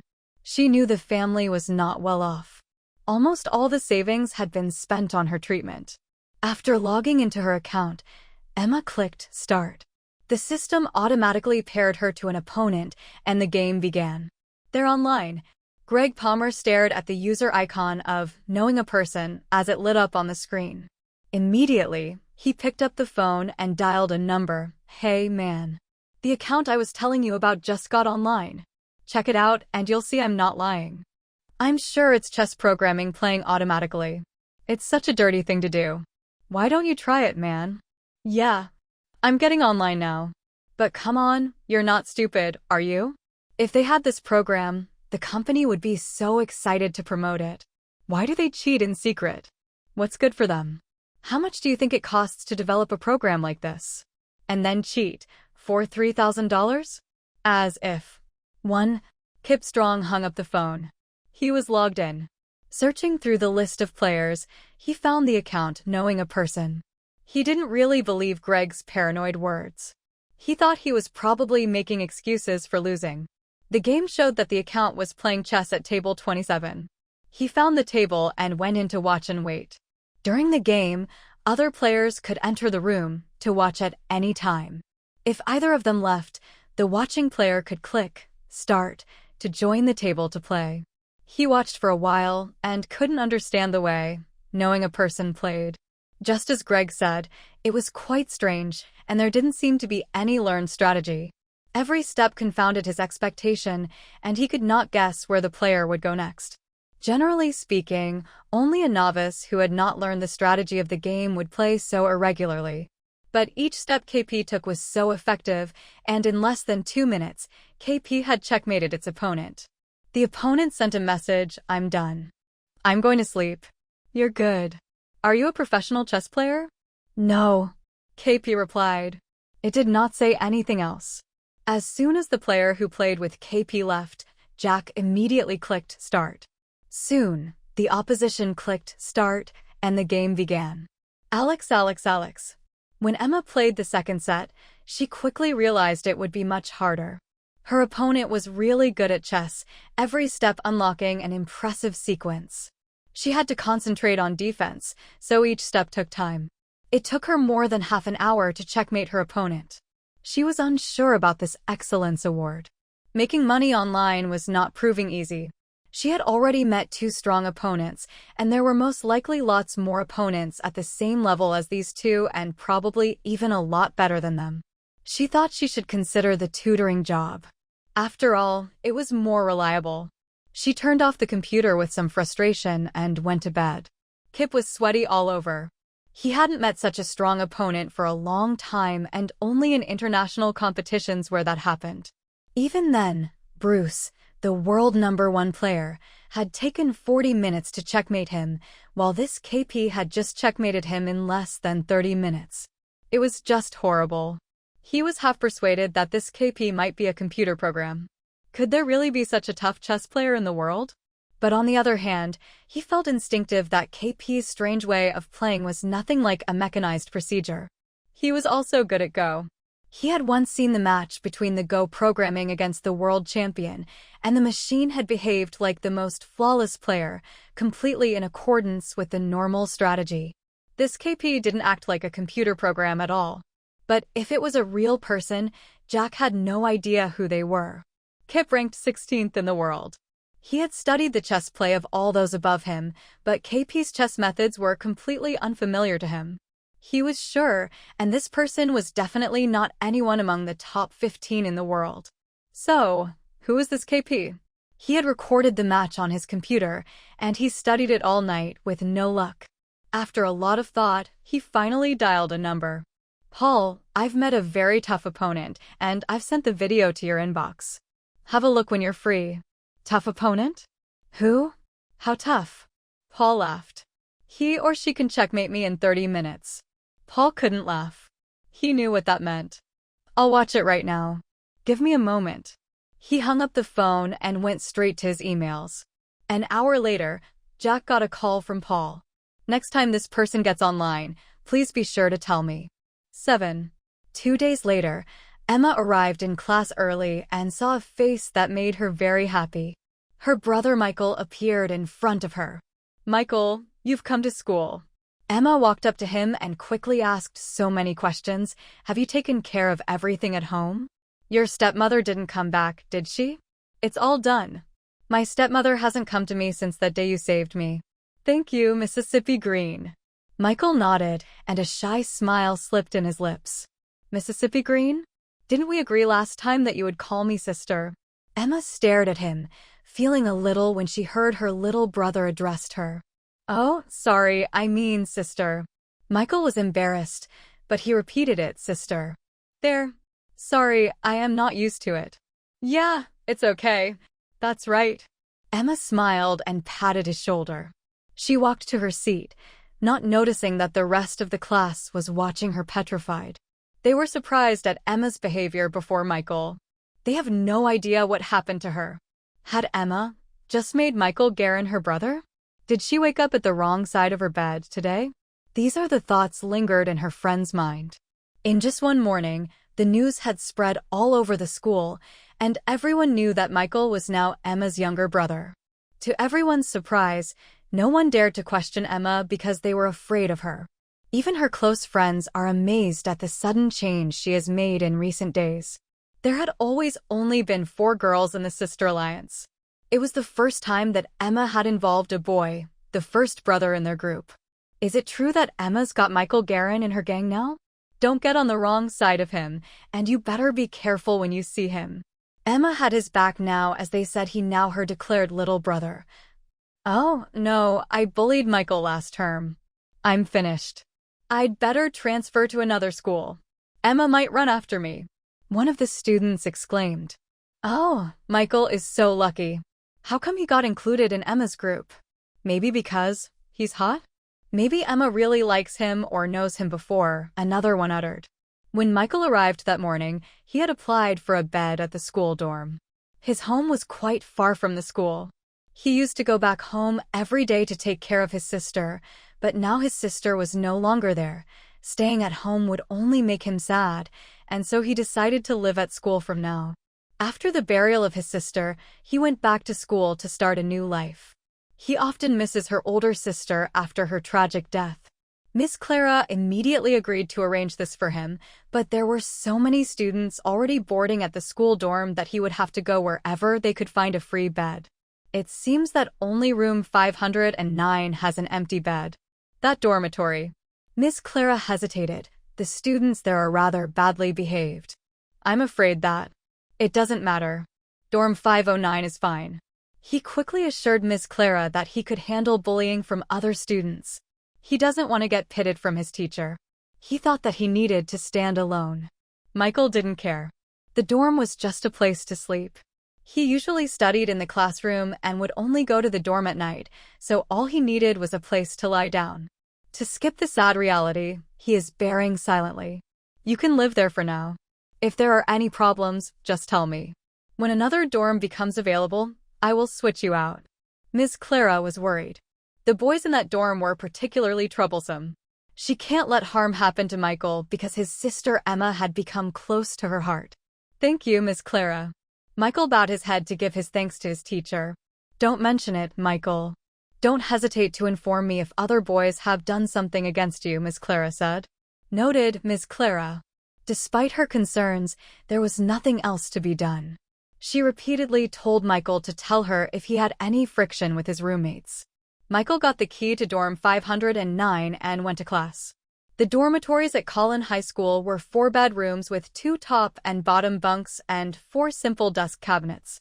Dorm 509 was all male. In short, it was dirty, messy, and had a bad smell. He is not used to this kind of environment, but he needs to accept it. The floor of the room was littered with rubbish, the desks were littered with clutter, the beds were messy, the quilts were scrambled on the beds, and there were stinky socks hanging by a bedside. It was lunchtime when Michael went to the dorm to drop off his luggage. A fat boy was sitting on his bed playing on his phone. "Hi, I'm moving in here." Michael greeted him, "My name's." The fat boy looked up and impatiently interrupted him. "Another new guy?" "Right. There's no hot water left. Go get some." "All right." Michael put down his luggage and nodded. He picked up the kettle and went to get hot water. The boiler room of Collin High School was on the first floor of the dormitory block. After filling the kettle, he took it back upstairs. The dorm he now lived in was on the 5th floor. There was no elevator in the dormitory block, so it was a pain going up and down. After bringing the water back to the bedroom, Michael took his luggage to the only empty spot and began to make the bed. Just then, the other 2 roommates returned. Seeing Michael making his bed, they immediately understood what was going on. "Hey, new guy." One of the boys, whose hair was dyed yellow, shouted at him, "You must be brave. Did you know that the 3 students who lived here before you all cried to the teacher and begged to be transferred out of here? One of them couldn't get a transfer and decided he'd rather rent a house off the site than stay here." Michael climbed onto his bed and slowly smoothed out the sheets with his hands. He shook his head and said, "I didn't know that." "You." The yellow-haired boy laughed. "Which class are you in?" "Class 17. "Oh, class 17. He was interested. "That's Boss Green's class." "Do you know Boss Green? Is she scary?" "No. She is very kind." Michael didn't bother to raise his head. The other 3 were surprised. Someone thought Emma Guerin was tender? What the hell? The boy who came in with the yellow-haired boy hadn't spoken yet. He wore a pair of glasses, which he reached for as he said, "Actually, our dorm isn't as bad as everyone thinks. If you obey us and work hard, you can live here. But from now on, you have to wash all our socks. Do you have any feelings about that?" Michael looked up at the boy with glasses and shook his head. "No. I don't like washing socks." The boy suddenly laughed. "Do you really want to know why our 3 former roommates moved out?" Michael shook his head again. "No. I don't like to intrude on other people's lives." The glasses boy laughed. "Good. You have balls. Tell me your name. Since you're in this dorm, we should probably know your name before you run away as well." "My name is Michael Guerin." He jumped off the bed. The room was suddenly still and strangely quiet. "What did you say?" The glasses boy couldn't believe it. "Michael Guerin. KVNJREN. I am in class 17. The glasses boy had broken out in a cold sweat. They were sharing a dorm with Michael Guerin. Michael Guerin, who had just returned to school and whose name was everywhere, is Emma Guerin's only brother. He immediately forced a smile. "Oh, why didn't you say so earlier?"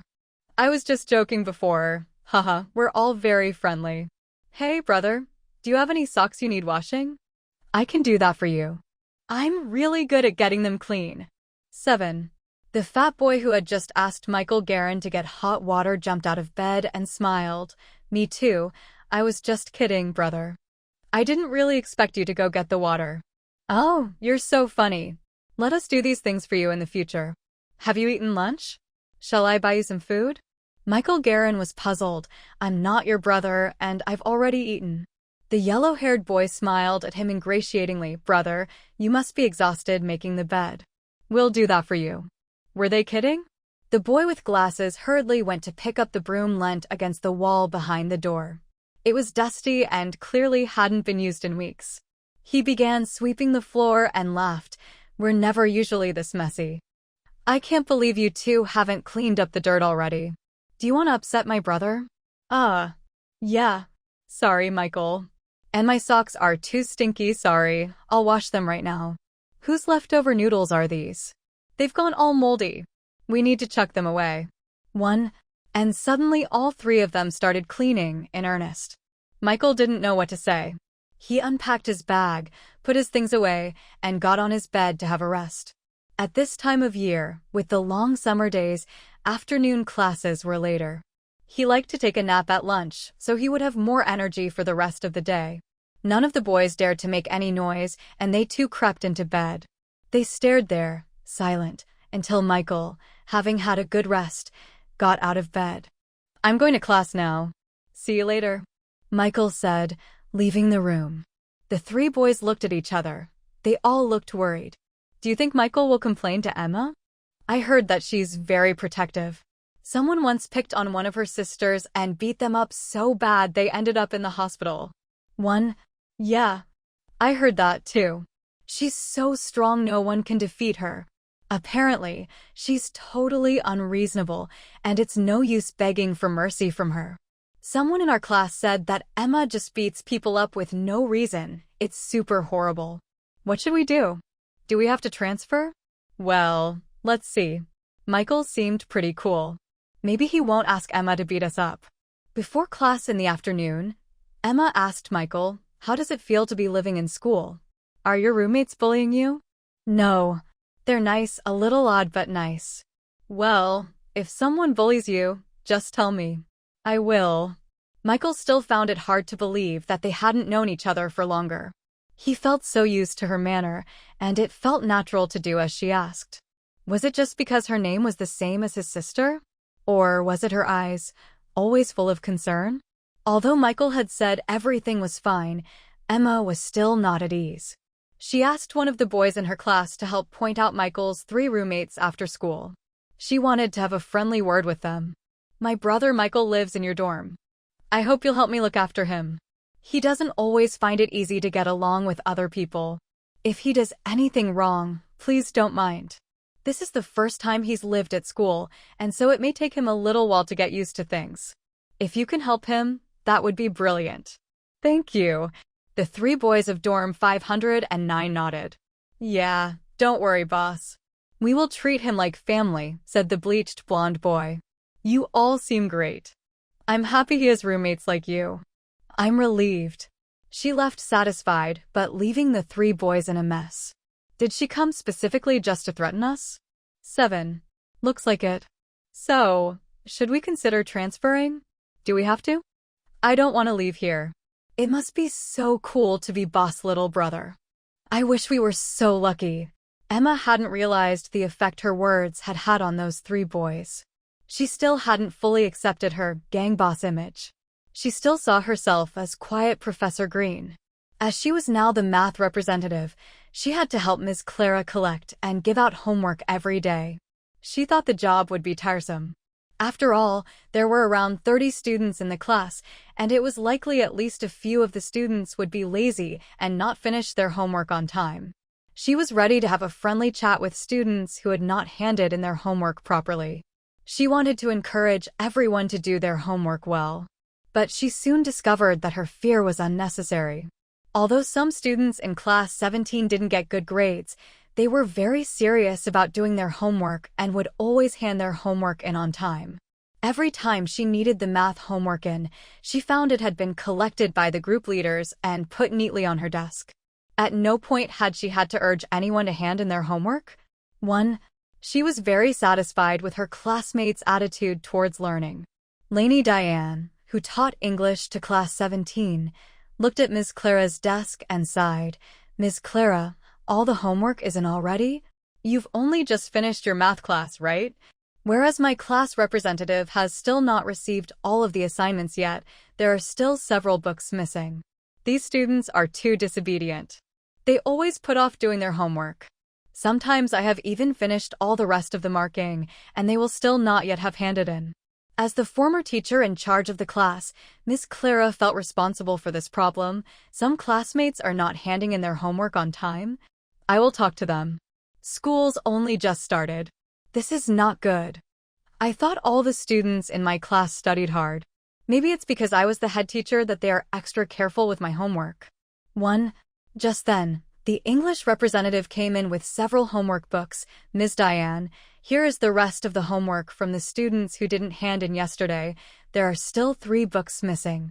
He handed the homework to Ms. Diane, thought for a moment, and said, Ms. Diane, I just overheard you. I have a suggestion. How about asking Emma Guerin to collect the rest of the homework? She is the math representative. She always gets all the math homework in time. But the students don't listen to me at all. Emma? Ms. Diane was surprised. I know her. I taught her in the first year. She was a real troublemaker. I've been pleasantly surprised that she gets her own homework done. No, she's not a troublemaker anymore. Miss Clara said quickly, Emma does very well in math. I don't know about her English. But I've been surprised too. She has made great progress recently. Those 3 girls who were always naughty with her before are now all studying very hard as well. I think, a person who has lived through a life and death experience will always change. And that can only be a good thing. She had decided that Emma Guerin's change must be due to her car accident and her long stay in the hospital. That she had realized the value of life and the value of time and decided she would study hard.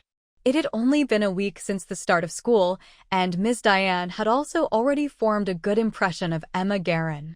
She thought for a while and then shook her head. No, I'd better ask them for it myself. If Emma wants to study hard, I won't add to her burden, which would just delay her study time. 1. Just then, the receptionist led a middle-aged woman through the door of the classroom. The woman entered and immediately shouted, Where's Michael Guerin's head teacher? Miss Clara was stunned. And you are? I'm Michael's stepmother. I have to find him. Get him here now. Miss Clara, she insists on finding Michael Guerin. I had no choice but to bring her to you, said the receptionist. There were always parents coming to school to visit their kids. The school issued cards to them. Parents could come in if they had one of these cards. But Linda had no card, and she looked like she had come to make trouble, shouting about being a stepmother. The receptionist had been worried about this and didn't let her come in. But Linda wouldn't back down and kept pestering, so eventually, he thought the best idea was to bring her to see Miss Clara first. Miss Clara had known for a long time that Michael had a stepmother called Linda Barber. Though for all the years that Michael had been at high school, Linda had never turned up to see him or his teachers. Miss Clara also knew Linda's nephew, Nicholas Sands, who had often bullied Michael. Miss Clara had often reprimanded Nicholas for that and met Linda at those meetings. But this time, for once, she was here for Michael. Miss Clara instinctively felt this couldn't be a good thing. Out of politeness, Miss Clara asked, Why do you need to see Michael? Linda shouted, I've come to tell him to give me my money. I just had someone check his sister's account. There is over $300,000 in it. Besides, his sister's house and research projects are worth a lot of money. I asked a lawyer and we have a right to a share of the money. Let him come here and give me the money. Don't think that he can hide in school and not go home. I will still find him. 5. After she had finished her diatribe, Ms. Diane couldn't sit still any longer. She wasn't his head teacher, but she was very fond of Michael. He was a hardworking, well-mannered student, and she knew enough about his life to know this woman was a nasty piece of work. Honestly, what have you done for Michael Guerin and his sister over the years? Have you even cared about them a little? And now you have the cheek to turn up and demand money? Ms. Diane was really angry. The students are in class, Jimmy. This woman is not a good person. Don't let her into the teaching area. Miss Clara gave Lady Diane a quiet pull on the arm and motioned to her to stop talking. She knew Miss Diane meant well, but she had a big temper. She would say anything when she was angry. It wouldn't be good if she flew off the handle at Linda. After all, Miss Diane was a teacher and Linda could always complain. The English representative saw what was going on. He and Michael used to be in the same class and were friendly, and naturally, he was worried about him. It suddenly occurred to him that Michael seemed to be under Emma's protection. As a teacher, it was difficult for Ms. Diane to get involved or speak her mind, but Emma was a student. She wouldn't have to worry about that so much. And so he hoped that Emma could help Michael. He quietly slipped out of the office and ran back to the classrooms. It was break time, and Emma was explaining a math problem to Rachel. It was not difficult, but Rachel didn't have a very solid foundation of understanding. Emma had explained it several times to her, but she still didn't quite get it. The English representative saw Emma in the classroom. He ran over. Boss, a woman who is calling herself Michael's stepmother, came in and made a fuss. She's in Ms. Clara's office now. Do you think you should check it out? Emma frowned. She hadn't expected Linda to come to school. She thought that after the last time, the woman would step back. But it seemed she underestimated Linda's greed. Emma was glad that Michael wasn't in class. It was better to fix it without involving him. She stood up and said, "Okay, I'll go take a look." With Linda's unreasonable manner, she would certainly be making it difficult for the teachers. They couldn't deal with her freely. But Emma did not need to worry about that. She was the head of the Sister Alliance. There was nothing she dared not say or do. As she left the classroom, she saw Rachel following. She didn't want this to involve anyone else, so she asked Rachel to go back. But Rachel insisted on coming too. As they got to the door of the office, they heard Linda's voice, "I don't care. Both the money and the house, at least half of all of it should be mine. I can't be a stepmother and get nothing. I'm not leaving until I see Michael. Whether you leave or not, the school is not going to give you what you want." Emma's voice, icy cold, cut across Linda's ranting as she strode into the office. Ms. Clara was surprised. She waved her hand at Emma. "This has nothing to do with you." "What are you doing here?" "I came to use the phone," Emma answered. "The phone? Why? What's wrong?" Ms. Clara asked, confused. Couldn't Emma see she was in the middle of a situation here? What was she doing using the phone at this time? Emma turned to Linda. "If you want to get part of the legacy, take it to court. What's the use of coming to our school to make trouble? Do you really think it's going to help you, harassing Michael here?" Linda was a little intimidated when she saw Emma, but she gathered herself, thinking that she was in the right. "You are just a student. What does our family issue have to do with you? What's wrong with the teachers in this school? Letting a student get involved in things that don't concern them. If you don't get her under control, I will tell everyone that your school is run by the students." Emma ignored her, went to the corner of the office, picked up the phone, and dialed, "Hello, the police, please." The whole office was stunned. It was not that the school had never called the police, but Linda hadn't been violent, so it seemed a little extreme. Emma continued speaking. "There's a woman at our school who is making trouble.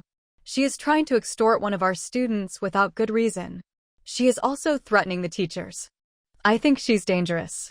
Linda angrily shouted, "What are you talking about? How am I a dangerous person? You're bullying me. Go ahead, call the police. What am I afraid of? The money is mine, and I'm sure the police will help me get it back." Miss Clara's initial impulse had been to stop Emma from calling the police, but when she heard what she said, it seemed very reasonable. It would be a good way to resolve the situation. The police could bring the situation under full control. The police arrived very quickly. When Linda saw the uniformed policeman, her rage was momentarily muted. Emma gave her a look. She knew this woman was a cowardly bully. Once the police arrived, she wouldn't dare make a scene. The police asked both sides about the situation and finally told Linda, "If there is a dispute over the estate, you can sue and go through the appropriate legal channels. However, it is illegal for you to come into a school and start threatening people. If you don't stop, it could get more serious, and you could even end up in jail." Linda was stunned when she heard the word jail and said, "How come?" "I'm just asking for the money that belongs to me." The police explained to her, "You think the money belongs to you, but there is no legal basis. If you really feel you are right, I suggest you sue. If the court decides that the legacy belongs to you, they will help you recover it according to lawful precedent." Linda ground her teeth. "Okay, fine, I'll sue. I need this money. If I can't get the money, I'll..." She saw the policeman standing beside her and hurriedly swallowed her last words. Emma walked slowly to Linda, staring at her and said, "You really want to sue?" Linda raised her head. "That's right. I'm going to sue Michael till he loses everything. The police on each side shrugged helplessly. Even if she won, the most she could get was half of the property, right? How could that make the defendant lose everything? How big was the feud between this woman and her stepson? Emma smiled, looked her in the eye, and said deliberately, "Well, you wait and see you. Be sure you don't regret it. It's a good opportunity to settle old accounts." Linda Barber was taken aback. Old accounts? Emma ignored her and turned away. It was time for class, and she went straight back to the classroom. The police were there anyway, and Linda wouldn't dare to make a scene anymore. Had Linda not come to make trouble, Emma would have let her old grudges with her go, but now that she had brought it up, Emma didn't mind settling the accounts that she didn't have time to deal with in her previous life. Emma told Michael about Linda's visit to the school, and hearing that Linda was going to sue him, he was worried. Emma comforted him. "It's okay. She can't win. Don't worry." She had already planned well for Michael. She wouldn't let him be bullied by someone like Linda. Thinking of Sunday's chess match, Emma went home to practice a few more games. After winning 3 games in a row, she finally met another strong opponent. Its username was Pacific M. As soon as the game started, this player had a great strategy. The gameplay was slower and harder than any before. She needed much more time to think out her moves. On the other side of the ocean, it was still morning. Paul started nervously at the game and did not relax for a moment. Behind him stood 3 of his chess player friends, all staring intently at the screen with the same nervous energy. These 3 players were among the top 20 chess players in the world. They had just got together at Paul's home to play chess. Paul had received an international call, and immediately, he turned on the computer and began to play chess online. They were all chess masters. After a few moves, they immediately understood the situation. The game had been going on for 2 hours. Everyone was standing stock still. The sound of Paul clicking his mouse filled the room. Paul was sweating. He stared unblinkingly at the moving pieces on the screen and held his breath. Facing a strong opponent, Emma felt her nerves tingling. The harder the task, the more active she felt. It had always been the way. Upon looking at the computer, it felt as if all the cells in her body had been activated. Initially, she had played chess just to win those $150. But now she was really getting into it. Castling. When Emma finished this move, the possibility of the next 20 moves sprang up in her mind. Queen, take. The queen was one of the most useful pieces in chess. The opponent's queen was taken. The situation was looking good for Emma. The whole game could take a maximum time of 3 hours, so each one had an hour and a half to make their moves. Time was running out. If no one had won by, then it would be declared a draw. Just then, the screen of the computer suddenly flashed and darkened. Emma was in darkness. The power had shut off. The weather was hot, and a lot of people in the community used air conditioners, which often resulted in a voltage overload. So, power outages often happened. Emma sighed. This game of chess was only half played. It was so annoying, but there was nothing she could do. It would take at least a few hours for the electrician to fix the circuit. And by now, the system would have registered it as if she had forfeited the game. There was no going back to that game. With regret, she went to bed and slept in the dark. She had no idea that her unfinished game had shocked the world of chess. Though Paul had been declared the winner, he and his friends all knew that he was likely to lose if the game continued. His queen had been taken first, which was pretty bad for him. KP could beat the chess champion, Paul Grayson. Who was he or she? Could it really be chess programming? I have checked out the blog associated with this account. It's newly registered. I can't find out their identity, though. Jack told Paul over the phone, "I don't have the authority to check the IP address. I only know that, according to the blog, it's a woman. She lives in Land City. But you know, land is so big. There are millions of people. It's completely untraceable." Paul frowned. Don't investigate her anymore. If she doesn't want to show up, it's best we don't dig her out. It would only make her unhappy. I don't think she wants to play chess seriously. But I think she'll definitely show up at the contest. I'll play her again then. Kip was surprised. You really want to participate in this contest? To participate in an online chess game with only $3,000 prize? It was just a small contest. Even his friend, Greg, disdained to be a consultant for it. Paul, the world's #1 chess master, was going to compete. If such a thing was known to the organizers, they would go crazy. Of course. Paul thought for a moment. The enrollment won't be closed by now, right? Find a computer expert. Get him to register a bunch of accounts and log into them at the same time. The system matches players automatically, right? If any account was matched with knowing a person, you can switch over that account to me. I want to play some more games with her. And I'll bear the cost. Just leave it to me. Wait for my word, Jack said. He hung up the phone. It was 3 o'clock in the morning. Paul sent him the video of that unfinished chess game. Then he clicked on it and watched it over and over again. The more he watched, the more he felt that it was operated by computer programming. Normally, as a top master, he could get the next 10 steps or so. But chess games were changeable, and there was no way to accurately predict it. But this person seemed to have seen through all the changes and predicted all the possibilities. Such a far-sighted ability to discern the moves was not within human capability. But how could a computer have such a weird, spontaneous way of playing, so lacking in normal routine? He couldn't figure it out. With the idea of giving it a try, he sent a private message to knowing a person's blog. Hello. Are you a professional chess player? I am a chess player and I greatly admire your skills. I want to play chess with you if you want. Whenever you're free, of course. Thank you. By the time Emma saw this message, it was already the next evening. She hadn't looked at her computer all day. Jenny had come over and asked her for her help with math, so she hadn't had a chance to go online. Jenny had been working very hard recently, especially in math. She was making remarkable progress. Her parents were very happy. It was a good thing that their daughter started to study hard. So that weekend, Mrs. Carter urged Jenny to go to Emma's to study. Emma was surprised to see the message.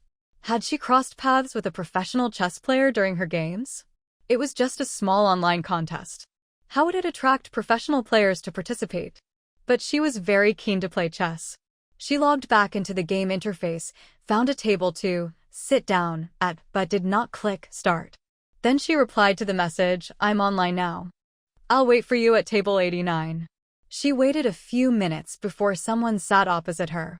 He sent a message to greet her. Hello, I am the person who wrote to your blog. It's a pleasure to play chess with you. Emma Guerin simply replied, all right. Let's get started. Then she clicked start. Kip sat in front of his computer all day waiting for her to show up. He wanted to talk a little bit more and ask her for some personal information. But when he saw her reply, he knew what she meant. She obviously wasn't going to reveal her personal information to a stranger online. He stopped asking questions and clicked start. And so the game began. Kip tried his best this game, and it lasted 1 hour. Finally, he was checkmated. Kip was a little frustrated, but also rather excited. He was about to suggest another game with her when he suddenly saw her profile picture go dark. She had logged off. Emma hadn't meant to go offline totally, but she heard the phone in the living room ring and got up to answer it. Fearing that the player would be waiting too long for her, she simply quit the game so that he would know that she was gone and that he should find another opponent. It was Michael calling. He sounded worried. Sister, someone calling themselves a lawyer just called me. He said he wanted to talk with me about something my sister had left with him. I was afraid it was a scam. Do you have any advice? Emma smiled. It looked like the lawyer she had engaged had finally made contact. Did the lawyer say who they were? Emma asked. Yes. He said he was Jacob Williams from Cinda Law Firm. He said my sister had commissioned him to do some work for her before she died. But I don't trust him. Maybe he was paid by my stepmother to trap me. Emma smiled. He should be trustworthy. When does he want to meet you? I'll come with you if you like. Michael agreed quickly. I'll be much calmer if you're there with me. He said to meet tomorrow afternoon. I can choose the time. I have some stuff to do tomorrow, but I'll let you know when I'm free. Emma was concerned about her tournament match, but the game wouldn't take all day. She would still have time. Michael hung up and suddenly thought of something. Why had he gone to Emma first when he got the lawyer's call? It had been a completely subconscious decision. Whenever anything happened, the first person he thought of was Emma. They'd known each other for a little over a week. He didn't understand why he trusted her so much. It was like trusting his own sister. Emma was in a good mood. Now the lawyer, Jacob Williams, had stepped in. It seemed like the matter would be settled soon. In her previous life, she had been in bad health often because of her disability. So she had always worried that she might not live particularly long. She had accepted the idea of death a long time ago. But the only person who she had worried about was Michael. She went to the lawyer, Williams, a while ago to get everything in order in the case of her death so that Michael wouldn't have to worry about Linda or anything. She hadn't told Michael about these things for fear that Michael would be sad. Williams was told that he didn't need to get in touch with Michael unless there was any trouble after her death. If Linda hadn't caused such a problem, Michael would never have met Jacob Williams. Naturally, no one expected her to die so suddenly. Emma Guerin went back to her room, turned off her computer, and went to bed. After breakfast the next day, Emma turned on her computer and entered the game interface. It was the first stage of the competition, and all registered accounts could participate. The rules were simple. The computer system would automatically match opponents. The winning party got the point, and the loser lost a point. If the game ended in a draw, neither party would score or lose a point. According to the points, the top 500 players could enter the second stage. The second round of competition will be held tonight. The third and fourth stages would be tomorrow and the day after tomorrow. The same point system would also be used for those two. The final would be next Sunday morning. Emma intended to meet the lawyer with Michael in the afternoon. So as soon as the tournament opened, she began. She wanted to score enough points as soon as she could, then she would be free to go with Michael this afternoon. She clicked Start, and the system immediately assigned an opponent to her. Emma saw her opponent was named M378 and felt a sense of familiarity. She seemed to have played with someone with the name of M before. But it was a pretty common name, so she didn't pay much attention to it and began to play chess. After a few moves, she knew that her opponent was ridiculously good. Their chess strategy was similar to that she had met before. She got excited. To have such an opponent, she loved it. And it makes her more eager to pursue the game. Paul, because of course, it was Paul, was excited too. This excitement was something he hadn't felt in years. He told his friends about it on Twitter. They were all in the chess circle. So the news spread quickly. He knew that this small online contest had attracted the attention of the chess world. Almost all the master chess players were watching the game nervously in front of their computers. And it was just the first game in the first round.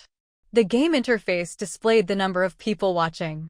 As long as you had a registered account, you could log in to watch. Emma did not notice that the number of onlookers had exceeded 200. All her attention was on the game, and she didn't notice anything else around her. She was more nervous playing this game than she had been against Pacific M. She had to contemplate every move, analyze which was the best of all, and never let up. The opponent was so good that if she slackened, for even a moment, she would lose the whole game. Paul was extremely tense, his eyes staring straight at the computer screen, his fingers slightly trembling as he held the mouse. The air conditioner was on in the room, and the temperature was normal, but he was still sweating. His friend nearby picked up a towel nearby and wiped his forehead lightly, not daring to use any strength for fear of disturbing him. Paul was not disturbed. In fact, even if someone had hit him, at that moment, he would not have felt it. All his senses were honed on the game. It was no less than a battlefield. Kip watched the game at home. His computer master had written a program that registered 400 accounts into the tournament, hoping that one of them would be assigned to compete with KP. Fortunately, it had done the trick. Kip thought that was the most intense game he had ever seen. The intensity was comparable to a world championship chess game. It was very exciting for a chess player to witness such a match. Greg, sitting beside Jack, could not help asking, "Kip, who do you think will win?" It's hard to say. No one has an absolute advantage yet. Either of them could win. How? Paul is the world champion. Greg was staring at the computer screen. He was also a professional chess player and could see the strength of both sides. I think this KP is definitely a computer program. Let's see. And after the game, there must be a company that announces they developed this program. Oh, shut up. Emma. Time to eat. Linda walked into the room. Emma didn't look up. Wait a minute. I have to finish this game. Seeing her daughter's focus, Linda didn't want to disturb her. She just let her be. Remember to eat once you've finished. Emma didn't notice what her mother was saying, but answered on autopilot and continued the game. At 2 o'clock in the afternoon, there were less than 10 pieces left on the chessboard. The system decided. Over. In other words, they had reached a situation where the rest of the pieces were unable to take each other. The two sides had drawn. Emma stood up. Her neck was very sore, and she needed to rest for a while. She hadn't eaten her lunch yet. Linda went out. She went to the kitchen and microwaved her meal before she returned to the tournament. After that, she didn't meet any strong opponents. Basically, she could finish a game in 3 minutes. Half an hour later, Emma saw that her score had entered the top 500 and stopped. It was already 3 o'clock in the afternoon, and she had to accompany Michael to meet the lawyer.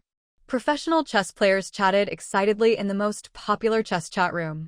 OMG. Did I get it wrong? Someone had drawn with Paul Grayson at chess. How long has it been since that happened last time? Who is this person? A new player? How come I never heard about them? This competition is so exciting.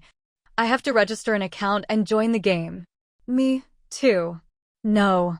It seems that we have to sign up. Didn't Paul register hundreds of accounts? They were all signed up. You can just ask him for one. Those weren't registered by Paul, and it's Jack Strong. Let's go to Jack. Alex. Emma, who was already offline, naturally didn't know that the tournament was about to become populated with chess masters. Dozens of accounts named M popped up and quickly occupied all the top spots on the scoreboard. Sometimes, these M accounts played against each other, and the games were not pretty. By the end of the first stage, the rankings were spectacular. At the top of the list, the names of accounts were all composed of M plus numbers. All the players in the game left messages on the official blog, reflecting on the situation. Has the program gone wrong? Why are there so many MS occupying the top of the ranking list? They were real players. I have met two Ms. Their chess skills are indeed very impressive. I lost in just 2 minutes. I have met one too. Who are these people? It's horrible. It's not about the program. I suspect it's a bunch of masters coming to make trouble. I think they're world-class masters. I've studied chess for 3 years and was defeated in 5 minutes. Unbelievable. Are the players with international rankings? Why do I feel that all the chess masters from all over the world are playing? Haha. Of course, it's impossible. This competition is only at the amateur level. Are MS going to rule the world? Are they aliens? James quickly learned about the situation.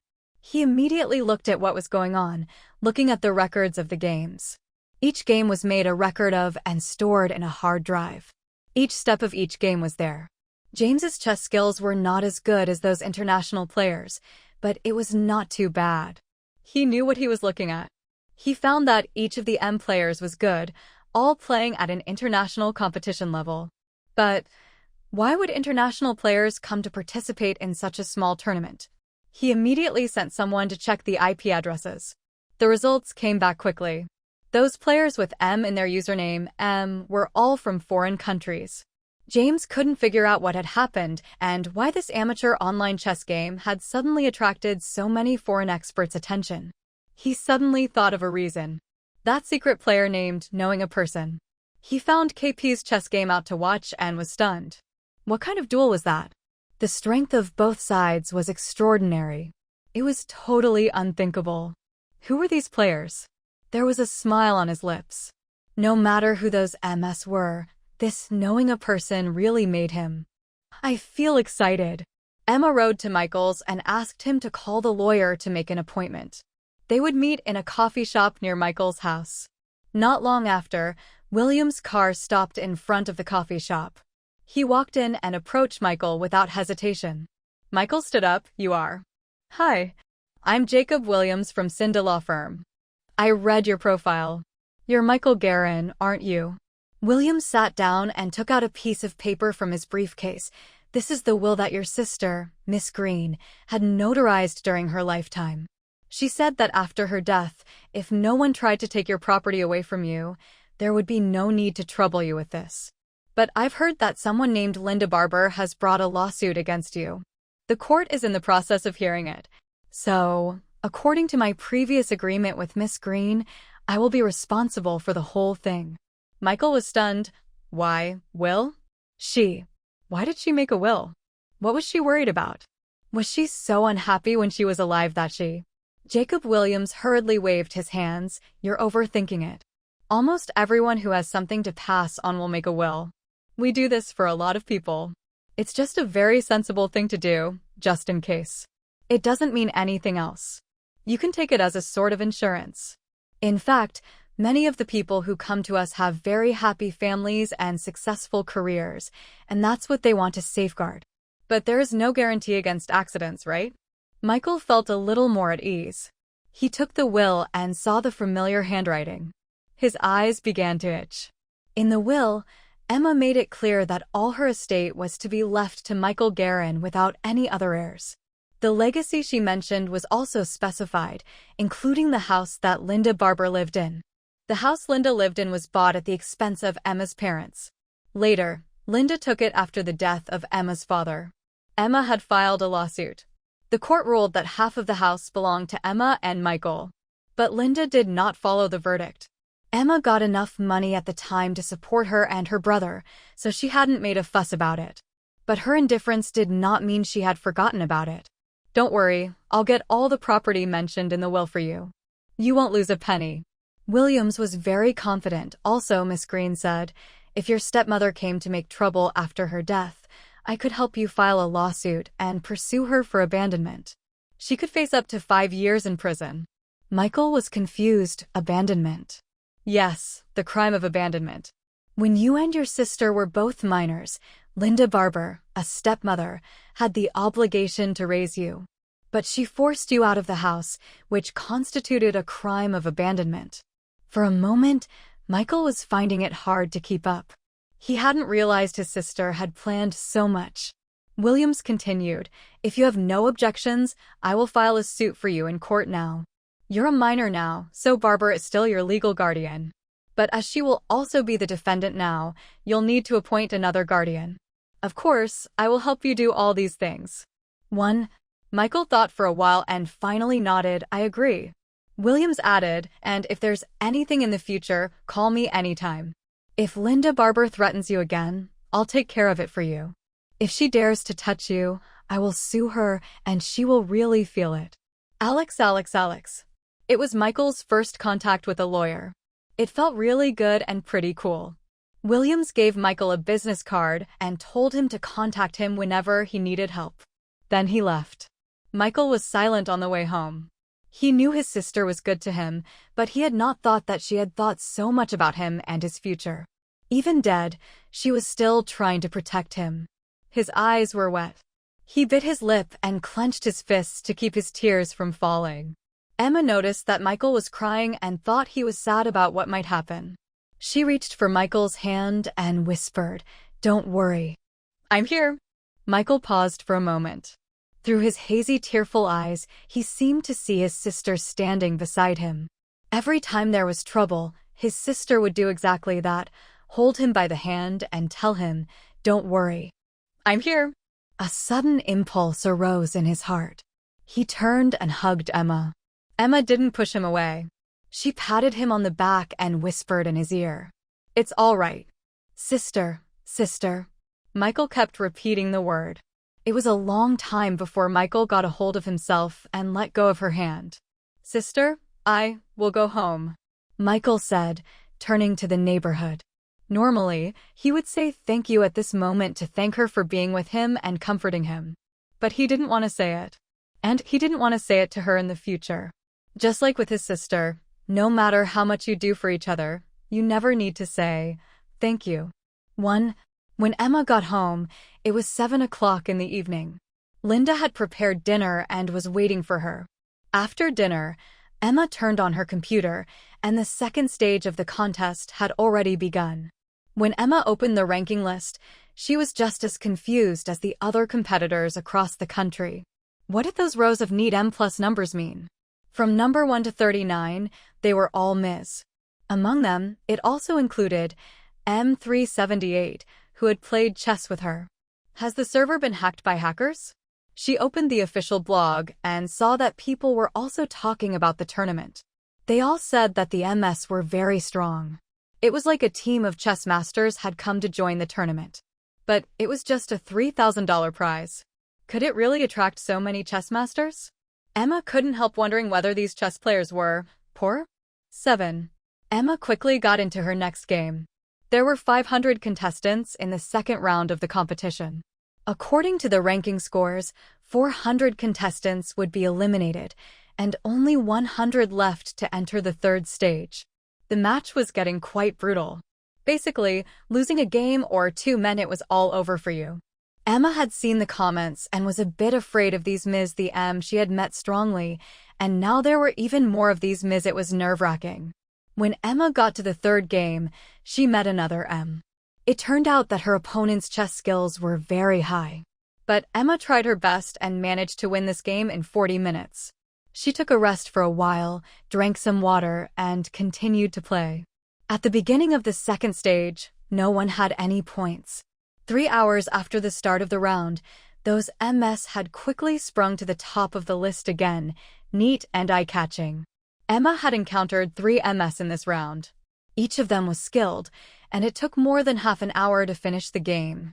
As for the other players, Emma could defeat them in 5 minutes. By the end of the second round, knowing a person had jammed itself into the top part of the scoreboard, squeezed into 10th place. It stood out in a row of MS and destroyed the neat formation. Naturally, the current ranking did not represent the final result. These points represented only the number of wins. Some lazy people, like Emma, stopped playing when they saw that their points were good enough to enter the next round. The other players who had lost confidence in the tournament began to make jokey remarks on the forum. Call the manager, get that knowing a person down, keep the formation neat.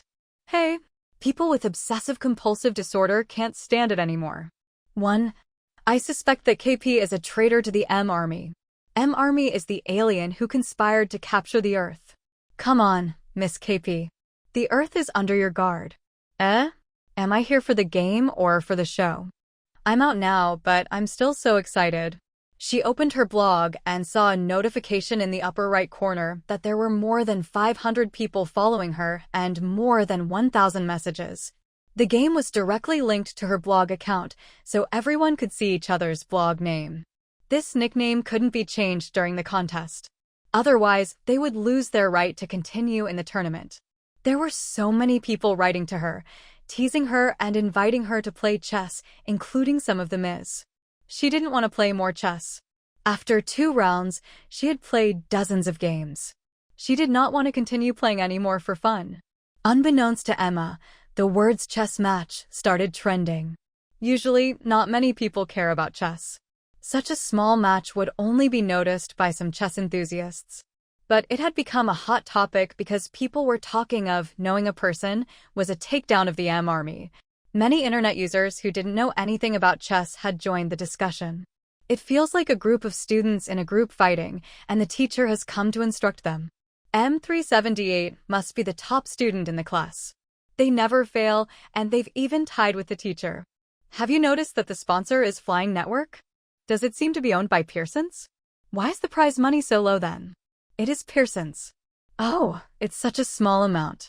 Wow, what are you thinking about? 1. Then there were many comments about James Carter. Though this James Carter never made public appearances and no one knew what he looked like, people were intrigued. He was the richest and youngest head of a company.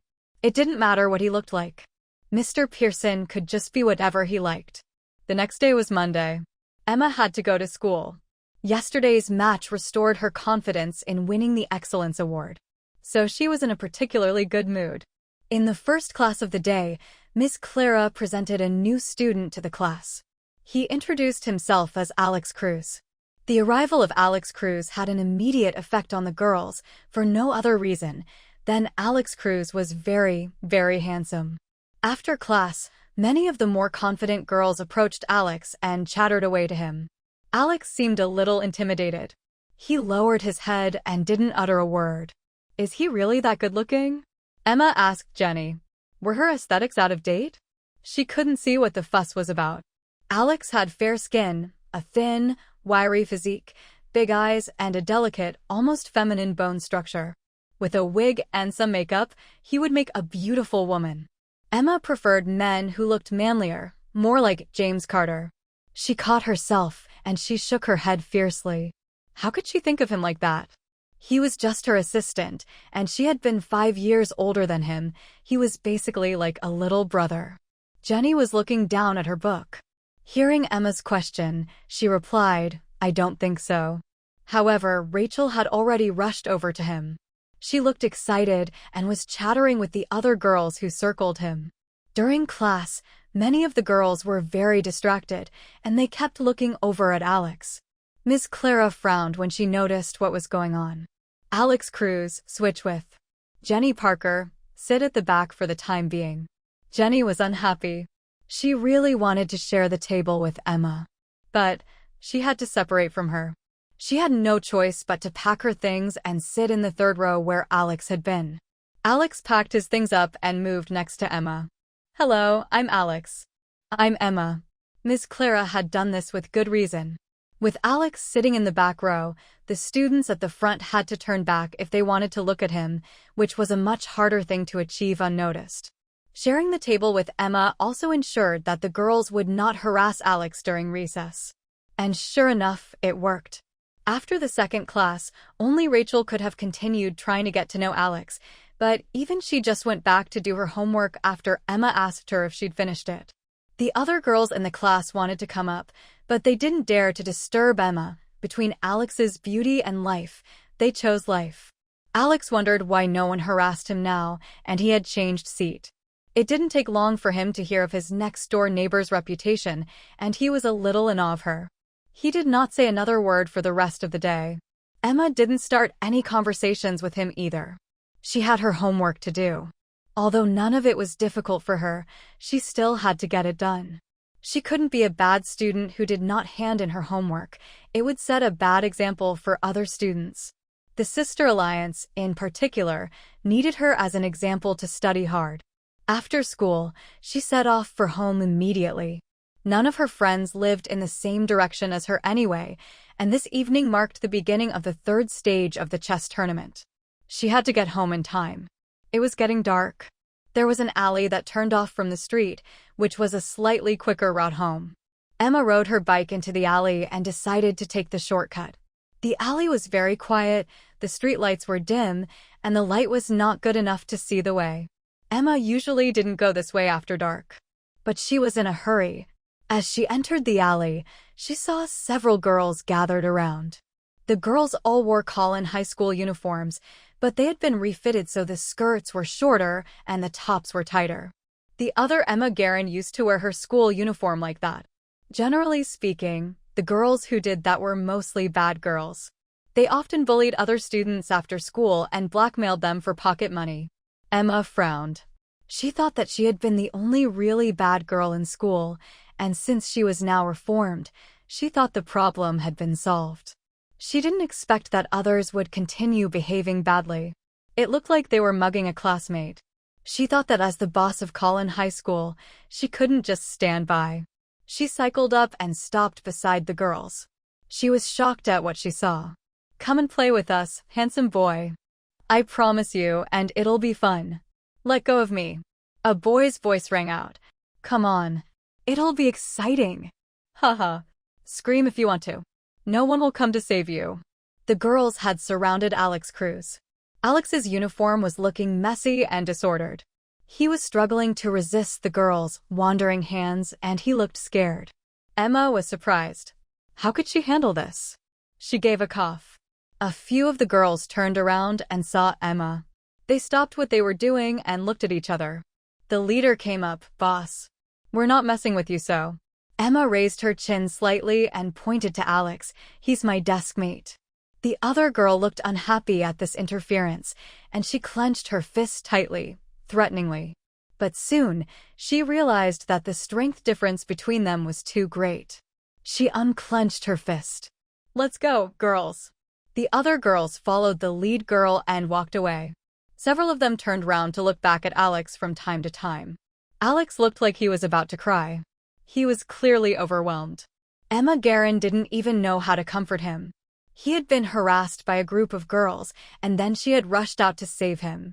The plot was familiar, but the details were off. The story usually goes about a tall and handsome man who comes to save a beautiful girl. What was going on with this situation? Does beauty save the hero? 6. Well, she was not a beauty, and Alex Cruz couldn't really be called a hero. That story had been getting old anyway. "Do you want me to take you home?" Emma asked, finding it even more awkward. Alex shook his head and bit his lip. "No, my home is not far. I can go back by myself." "Thank you." "You're welcome." "Well, I'm going now." Emma got on her bike. Suddenly, she turned back. "If any other girls try to harass you, just say my name." She said no more. The more she talked, the weirder she felt. Then she got on her bike and carried on down the alley without looking back. Back home, Emma immediately turned on the computer. The third stage was already underway. She wanted to get enough points to get into the next stage, so she had to win enough games before the end of this round. There were 100 contestants left. Soon half would be eliminated, and the final 50 would enter the fourth round of the competition. The addition of the M Army had turned the heat up on the competition much earlier than planned. 2 members of the M Army didn't show up, so 37 M Army members participated in the competition. That was to say, if they all got through, there would only be 13 spots left for other players. Other players barely had a chance. A lot of people logged on to watch the tournament this round, especially to see Emma's matches. There were thousands of people watching each game. Emma didn't pay attention to her blog, so she didn't know where those people came from. She didn't care about those things. It was a contest. All she needed to do was play chess. No chat was allowed in the competition window, which allowed her to focus on playing without interruption. She met several members of the M Army, and each was difficult. She had started late. In order to get enough points to make it to the fourth round, she had to keep playing until midnight when the time window for that round came to an end. Checkmate. Okay, KP wins again. This is her 5th match. She now has enough points to enter the next round. Unfortunately, this time, KP did not meet M378. The previous match between these two players was very exciting and it ended with a draw. No winner, no loser. I really want to see them play again. In the chat room online, someone explained what was happening. Lots of messages appeared on the screen. That's it? I don't get it, but it seems awesome. I fell in love with KP. It feels like a person facing up to thousands of troops. It's so exciting. It makes me want to learn chess. I will try to learn later. So good. Love, KP. If KP wins the final, I'll send 10 yachts to the host. 5. Emma went to bed after playing chess. She had to get up early for school the next day. She did not check her blog regularly. She only ever logged in the blog to enter the game. She didn't notice that her fans had exceeded 6 figures in 2 days. The next day, when Emma came to school, she found a bar of chocolate on her table. She turned her head and looked at Sarah. "Did you put this here?" None of the other Sister Alliance girls were there. Sarah shook her head. No, it wasn't me. She was confused. Suddenly, she thought of another possibility. Can it be? She looked at Alex. Alex lowered his head and dared not look at her. Yes, he whispered, it was me. Thank you for yesterday. You're welcome, Emma said dully. Why did it feel like things were getting weird? The first class was math, and the teacher assigned homework at the end of the class. After class, the students began to do their homework. The students of class 17 were very good at getting their math homework done. Time was tight. They had to finish their work at recess and hand it over to the group leader. Otherwise, after the second class, the math class rep would kindly come to them to ask for their homework. Emma was doing it too. Math was easy for her, and so she finished it in 5 minutes. Alex came up to her. He blushed slightly. I don't know how to do this math problem. Can you tell me how to do it? 1. Like a math class representative, Emma felt that it was one of her jobs to help students solve their problems. Which one? The second one. Emma explained the method of solving this problem to him. He was a little embarrassed. I still don't get it. Emma had no choice but to explain it in detail to him. Then Alex understood it. He thanked her and continued to do his homework. After school at noon, the students either went home or went to the canteen to get lunch. Only Emma did not move in either direction. Her mother was busy with her new job, so she had to eat at the canteen. But Collin High School's canteen was badly designed. There were not enough windows offering food for the number of students who ate there. A large queue quickly formed, which was very tedious. So Emma didn't go to the canteen immediately. She wanted to wait until the rush had died down. It would save her some waiting time. She stayed in her seat and took out a magazine to read. It was the latest science and technology issue, which she had borrowed from the library, the kind she used to read in her previous life. While she was reading, Michael came and sat next to her, looking at her as if he had something to say. Emma asked, without raising her head, "What's the matter? Has someone bullied you again?" "No.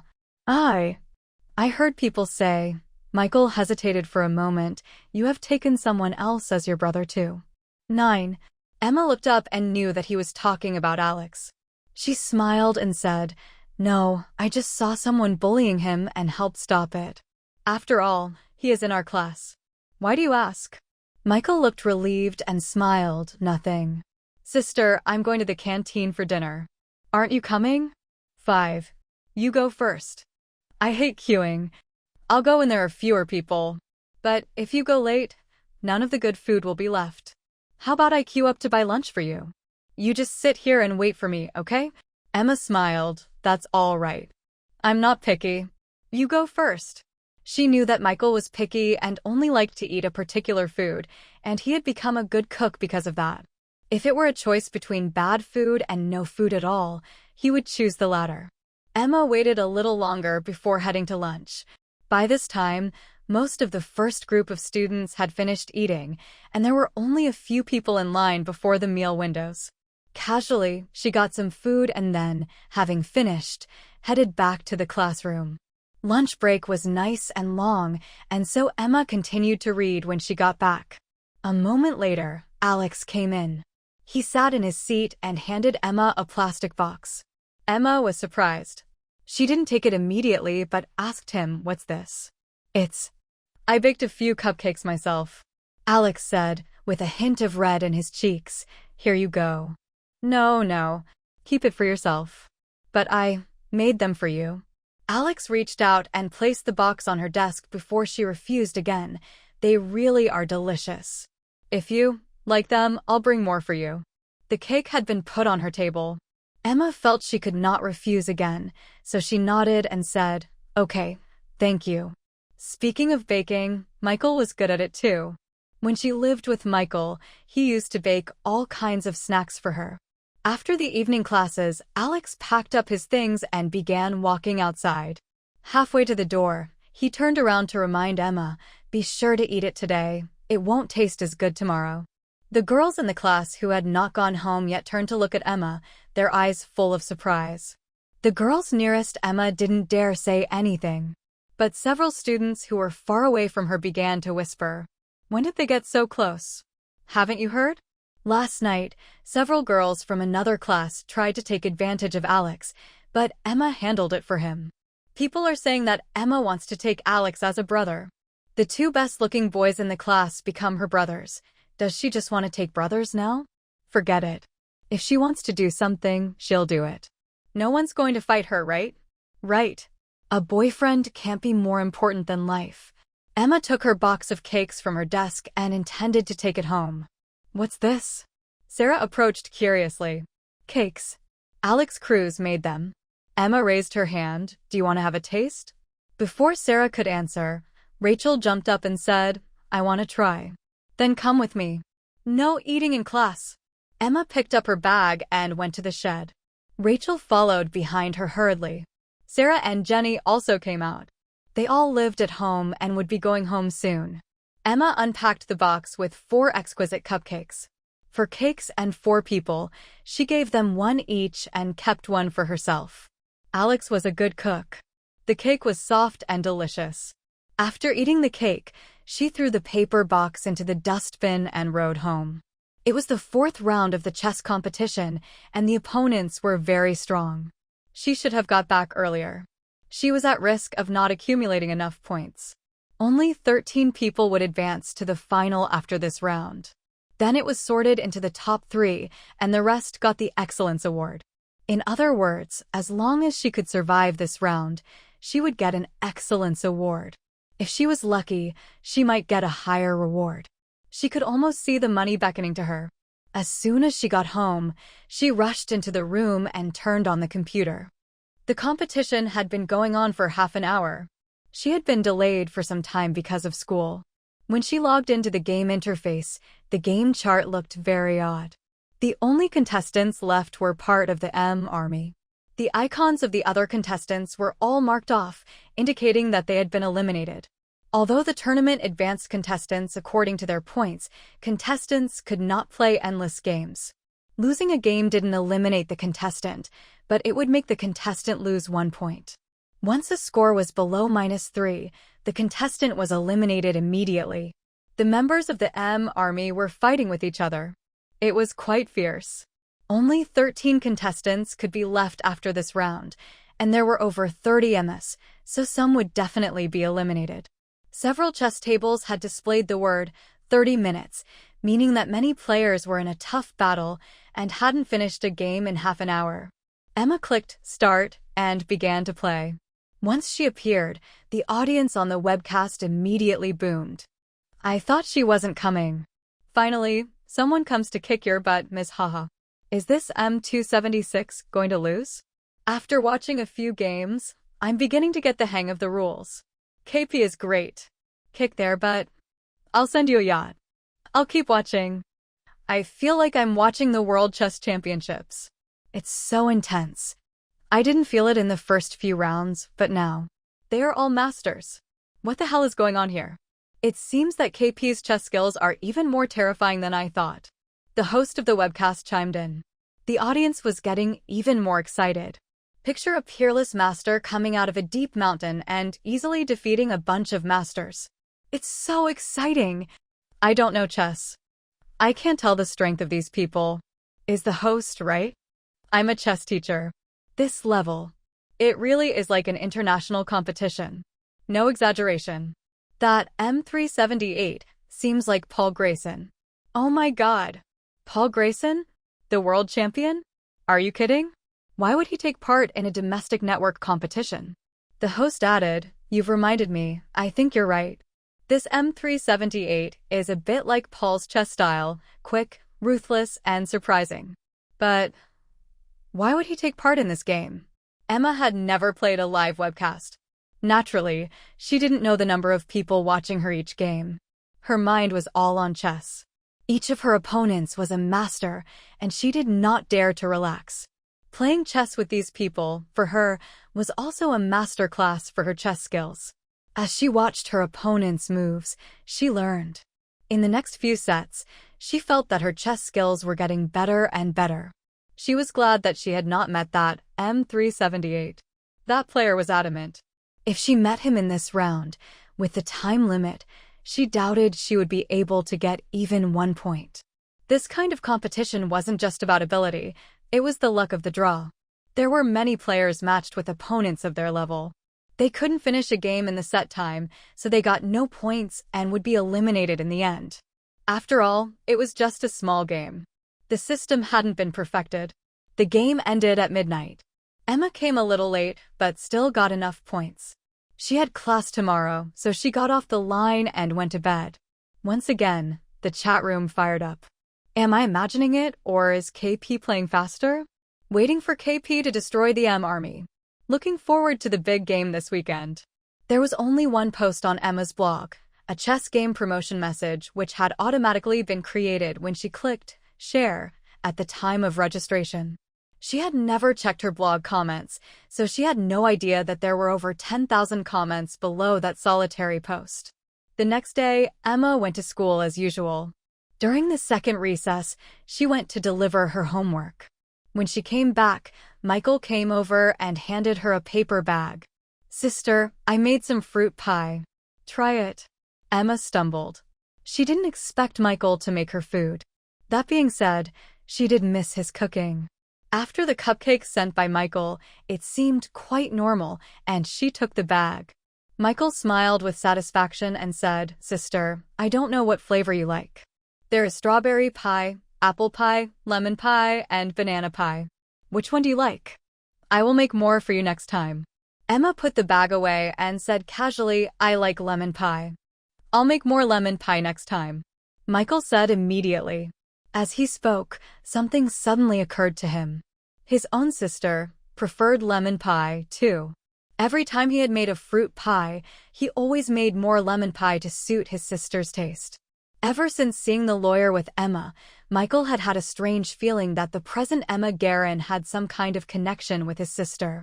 He knew it was impossible, but he could not get rid of this feeling. Seeing Emma Guerin, he always had this feeling that his elder sister had come back. Alex came back at this moment. When he walked to his seat and sat down, Michael gave him a look. He raised his eyebrows slightly as if he were trying to provoke him. Alex was baffled and wondered how he offended a student who had never spoken to him. He lowered his head to avoid looking at Michael and got the books for the next lesson from his desk. Michael raised his voice and said, "Sister, if there's anything you want to eat in the future, just tell me. I'm good at cooking. The food I make is more delicious than any you can buy." Emma was confused. The atmosphere seemed weird. Was Michael competing with Alex? Michael's fruit pie was really delicious. He had made a lot. After school, Emma shared them with girls of the Sister Alliance. Fruit pie was difficult to make. Emma didn't want Michael to spend much time on it. After all, he was in 11th grade, and studying was the most important thing for him. So, she told him not to do it again. Michael frowned slightly. "Do you prefer cake?" Emma was confused. "It's fine." "Why?" Michael smiled. "Nothing, I see." Emma was even more confused. What did he know? Why was this kid so strange? After class, Emma rode home as usual. As soon as she left the school gate, she saw someone waving at her. She knew this man. When James Carter had got drunk in the karaoke bar, it was his assistant Nathan Wells who had come to pick him up. "Hello, Emma Guerin?" Nathan came over with a smile. "I'm Nathan. We met the other night briefly. I have something to discuss with you, okay?" As he was a friend of Pearson, she thought he was probably okay. "What is it?" she asked. Nathan smiled. "Well, let's grab a coffee, and I'll tell you in detail." "All right." Emma followed him into a coffee shop, where he ordered 2 cups of coffee. Nathan then explained what he had come for. His purpose, however, sounded like a sarcastic joke. "My boss, James Carter, heard you sing when he was drunk last time we met. Afterward, he asked me to inquire about your identity. He wants you to sing to him. Of course, we will pay you." Emma was lost for words. Pearson wanted to pay her to sing. What was he thinking? Are you making fun of me? This is cruel. Emma stood up, intending to leave. Gosling hurriedly stood up. "No." Mr. Pearson was sincere. "I haven't heard you sing." But Mr. Pearson said that though he was drunk that day, he still remembered your song. He said it was the most beautiful song he had ever heard. "Please, he'll be really annoyed with me if you don't say yes. You can ask for whatever you want. How about $1,000 for a song?" He had never heard Emma sing, but since Pearson was willing to make so much effort to invite her to sing, her song must have been truly amazing. Emma was startled by the money he offered. "Are you kidding me? $1,000 for a song?" With that kind of money, he could invite a top singer to perform. But he invited her, someone with no musical talent at all. What normal person would do that?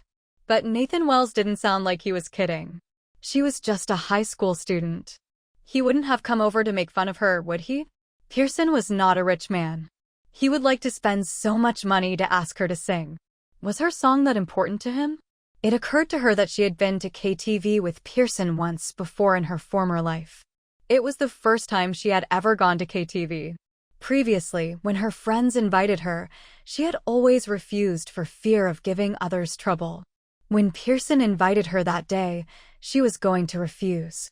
"I've booked a lovely little room, and there are no steps. It's perfect. It took me ages to find it. Please come.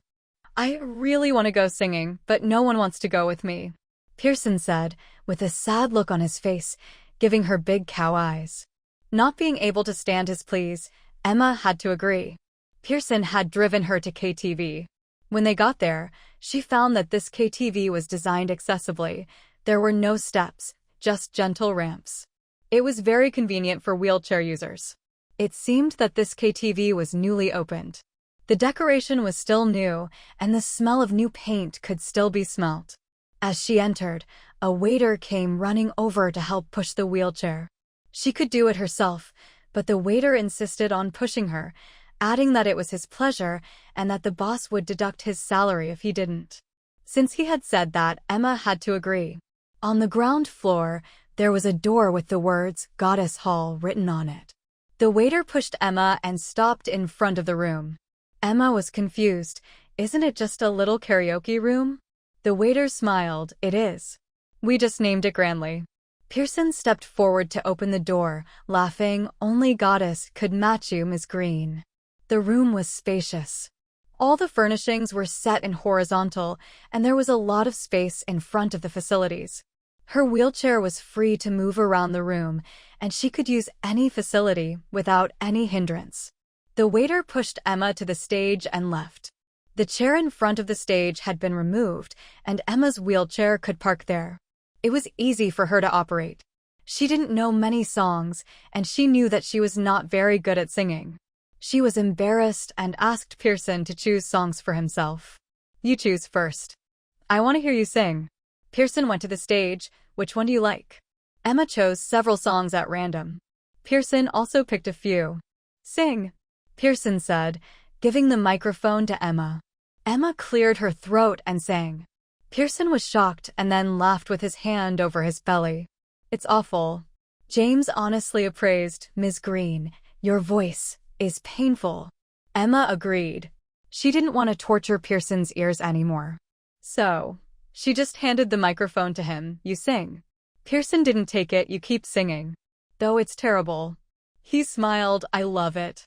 Emma decided that Pearson must have a peculiar taste in music to invite her to sing. The worse it was, the more he loved it, it seemed. A taste that only belonged to him. After all, good singers were easy to find, but it was not easy to find someone who sang so badly, like her. She felt bad for him if this was the case. "Fine. I'll sing for him," Emma said, "but I won't take any money." With her knowledge of Pearson, she thought, though he may be a boss, he was just at the start of his career. This much money for one song was certainly not a small sum for him, and although she was short of money, she couldn't let him pay so much. When Pearson was her assistant, she didn't help him very much. So this time, she would do him a small favor. Nathan was in a quandary. "You don't want money? What do you want? How about, we offer you a good job in our company when you graduate from college?" "No." Emma shook her head. "I don't want anything." When she graduated from high school, she could figure out a way to work and make money. For her, making money was not a difficult thing. This made Nathan feel even more awkward. If Emma had wanted more money, he could satisfy her. Pearson had plenty of money. As long as he could please the boss, he didn't care how much money it would cost. But she didn't want money. What should he do? "It's up to me to choose the time." Emma continued. "Let's make it this Friday after school. School finishes a little earlier on Fridays. The location shall be the KTV next to the school where I met Mr. Pearson last time." Nathan hesitated, unable to raise any objections, and agreed. "Well, I'll tell Mr. Pearson." After Emma left, Nathan called James Carter and explained the situation.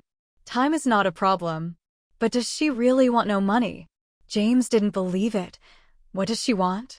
Nathan hesitated and said, "Could it be that she fell in love with you the last time you met?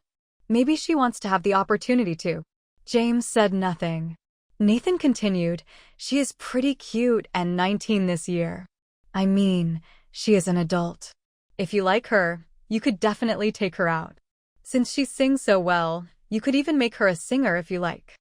"I don't like younger girls," James replied faintly.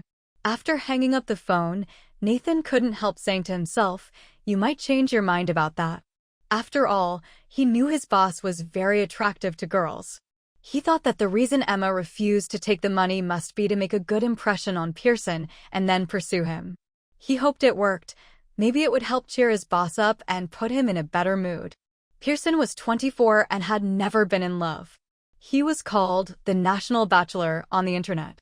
Although not many people knew his identity, it was widely known that the Pearson family had an eligible heir. Many girls expressed their love for him online. If he wanted a beautiful date, it would have been the easiest thing in the world. However, Pearson was very stubborn. Nathan used to set him up with beautiful women, but he never liked any of them, which worried Nathan a little. There were two options. 1. Pearson was gay, so women wouldn't be for him. Or 2. Pearson had physiological problems. If it were the second option, it would not bother him, though he hoped it would be helpful for him. And if it were the first option, he wished he would just tell him so he wouldn't keep setting him up with the wrong people. Anyway, he hoped this might be an opportunity, a chance for his boss to really have a normal relationship. When Emma arrived at school the next morning, Alex put another box on her desk. "What's this?" Emma looked at the box. "Alex, you really don't need to bring food to me every day." Alex smiled. "I like baking snacks, and I heard your friends loved the cupcakes. So I brought some more."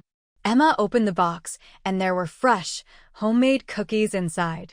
Although she had never done it herself, she knew that baking cookies were very time-consuming. Did he think that because she was the boss, he had to treat her specially? She thought Alex was doing too much. He could just buy some cookies from the store. He was taking a lot of trouble to do it himself. She said to him seriously, "Alex, don't bring me any more baked goods." "All right. Thank you, but it takes too much time to do that every day." "Yeah," Alex replied and bowed his head to read. At the end of the first class, Michael ran over. He also brought a box for Emma. "Sister, I baked some cakes. Have a try." What was going on? Was it a rule of being a brother to feed the boss every day? Michael's grades were so good that she did not worry about it holding up his work. With his ability, as long as he performed, as usual, he would definitely get admitted into Glinton University. Emma, though reborn, was still used to being cooked for by him.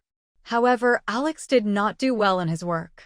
He had asked Emma several math problems, all of which were of only medium difficulty. She didn't want his work to suffer because he was baking her snacks. Emma thought that would be the end of it, but the next day, Alex came and put a snack box on her desk. "It's a red bean cake today." Alex smiled. He smiled like a sweet child. Would there be something different every day? She had to talk to Alex and tell him that she was not that kind of boss. He didn't have to do anything for her. She would still protect him even without the sweet treats. After all, protecting Alex was a piece of cake for her. Once she claimed that he was under her protection, no one dared to bully him again. She didn't need an actual cake. Alex bit his lower lip, leaving a flash of white print on his ruddy lip. With an expression of grievance, he said, "Is it because my baking is not as good as Michael's?" Emma Guerin was confused. Why was he upset? Emma didn't want to hurt Louis's feelings, so she accepted his red bean cake and said again, "You really don't need to give me things anymore." Alex smiled and pulled out his textbook to do his homework as if she hadn't said a thing. Michael had baked little fried fish for Emma as a snack that day. It was delicious. Emma had always liked it. She asked Michael to make more so she could give her mother some to taste. "Boss, I think I've gained 2 pounds. Jenny pinched her stomach and looked sad. "Oh well, keep recruiting brothers." "Haha. I'm not afraid of getting fat." Rachel was infatuated. "Prince Charming snack is so delicious. Who is this crazy girl?" "I don't know you," Emma said. Rachel shook Emma's arm back and forth. "Boss, can you help me get close to Alex? I like him so much." Emma shook her off. "No. You've got to focus on work." No, distractions. But Rachel was in a hurry. Boss, I heard that Alex is going to art school. He won't go to the same university as me. If I don't seize the opportunity now, we'll never be together. Emma gave her a look. Tell me, what do you like about him? Rachel's face went gooey. He is so handsome. Emma was speechless. As soon as Emma left school on Friday afternoon, she saw Nathan Wells waiting for her. He had come by car, which was parked on the side. It was nothing special, and students walked past without noticing him. Hi, Miss Green. Mr. Pearson went to make the reservation, and I've come to pick you up. Nathan leaned over to the door. You don't need to pick me up. I can ride there, or I'll have to come back to school to pick my bike. Emma said, pointing to her bike. You go first. I'll be there in a minute. The KTV was very close to school. Emma got there quickly. When she entered the door, Nathan was already there, waiting for her at the door. He led her to a private room. The room was dimly lit, and Pearson was sitting on the sofa in the shadows. Hearing someone come in, he looked up, his dark eyes glistening with dots of light from the screen. It's you. Pearson stood up, and the screen lit up half of his face. Aren't you the student from Glinton University who was an admirer of Emma Guerin? You misunderstood me. Emma smiled. Not everyone who visits Glinton University is a student of Glinton University. Pearson paused for a moment. He didn't care. He switched subjects. I don't remember much about KTV that day, but I remember your voice. Thank you for singing to me. If there is anything you'd like, any wishes you'd like granted, I can make that happen. Wishes? Emma smiled. Well, I'll save that idea for later. I'll tell you when I think of some. Nathan went to the karaoke machine and asked, Which songs do you want, Miss Green? I'll order them for you. Emma named a few songs she could sing. For her, could sing just meant that she knew the lyrics. As for what it would sound like, she couldn't guarantee that they would like it. Nathan ordered a few songs. Done. What would you like to drink, Miss Green? Mr. Pearson? He already knew what Pearson liked, but it was always good to ask, just in case. Jasmine tea. Jasmine tea. They spoke almost in unison. They were both surprised. Nathan smiled. Mr. Pearson and Miss Green clearly have a lot in common. I'll be back shortly. But Emma remembered that Pearson had always liked coffee, not tea. It had been she who liked to drink tea, and her favorite had always been jasmine tea. She liked the fresh and elegant taste. She used to make lots of it in the lab to enjoy slowly. Once, she tried to recommend jasmine tea to Pearson. She had poured him a cup and told him to taste it. He had taken a sip and made a face, saying it was tasteless, that he was a coffee man. And she had left it at that. This is for you. Pearson picked up a box from the table.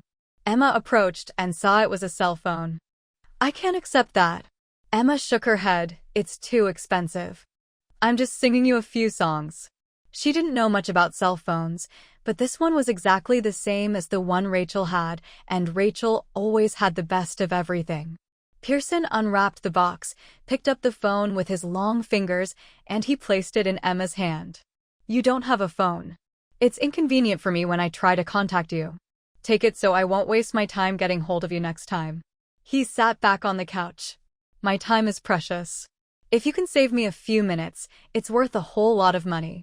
Emma didn't know what to say. I'll give it back to you when you don't want me to sing to you anymore. Whatever, came the reply. Emma thought some more. You can't call me during class time. That's fine. I'm also busy during weekdays, Pearson said. She turned on the phone and saw that 2 numbers had been saved in the contacts. One was named Mr. Pearson and the other Nathan Wells. Nathan's doing most likely. At that moment, Nathan entered the room with the tea and stooped to pour each of them a cup. He smiled at Emma. Shall we start, Miss Green? Emma nodded. Nathan walked to the karaoke machine and pressed start. The intro to the first song began to play. Nathan handed the microphone to Emma and moved aside, waiting for his moment to disappear. He wanted to give them space and time to maybe find something together. They could be something, couldn't they? He was pretty sure Emma liked Pearson, and her beautiful voice obviously appealed to Pearson. Maybe he could be tempted. Emma cleared her throat and began to sing. As soon as she opened her mouth, Nathan was in shock. Her voice wasn't beautiful, it was ear-splitting. He looked over at Pearson, only to see him leaning back with his eyes closed, apparently enjoying himself. Nathan had always thought his boss was a bit strange, but now he realized that he had underestimated just how odd he was. Was he a masochist? Nathan couldn't bear it any longer. Quietly, he withdrew from the room.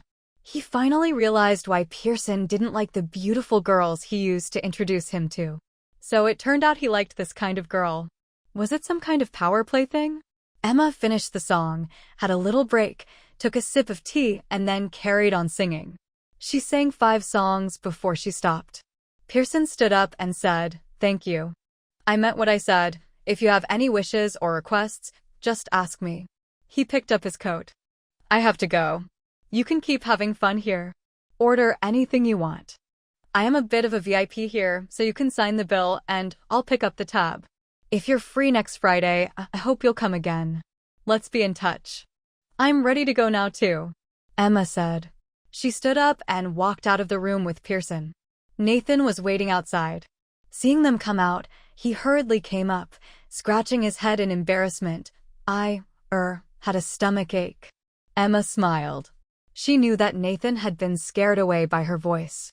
Nathan and James Carter drove away together. Nathan smiled and said, "Mr. Pearson, what do you think of that girl? Isn't she cute?" Instead of answering his question, Pearson instead posed another. "What about her family background? Did you find anything about it?" "Yeah. Her father died at work a few years ago, and they got thousands in compensation. But then Emma had a car accident a couple of years ago and was in a coma for 2 years. Her mother was a teacher, but quit to take care of her, and almost all their money was spent on her treatment. Now her mother teaches in a primary school. In order to make more money, she asked the principal to allow her to teach extra classes. It seems like they have it pretty hard. I don't like to owe anyone anything. Arrange it so that her mother gets a more cushy, higher-paid job. And don't let anyone know I did it, clear?" Pearson said. Nathan smiled. "I'm already 1 step ahead of you, boss.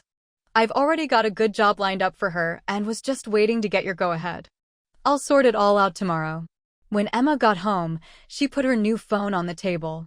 Linda saw it and immediately got nervous. "Is that phone yours?" Emma told her how she got it.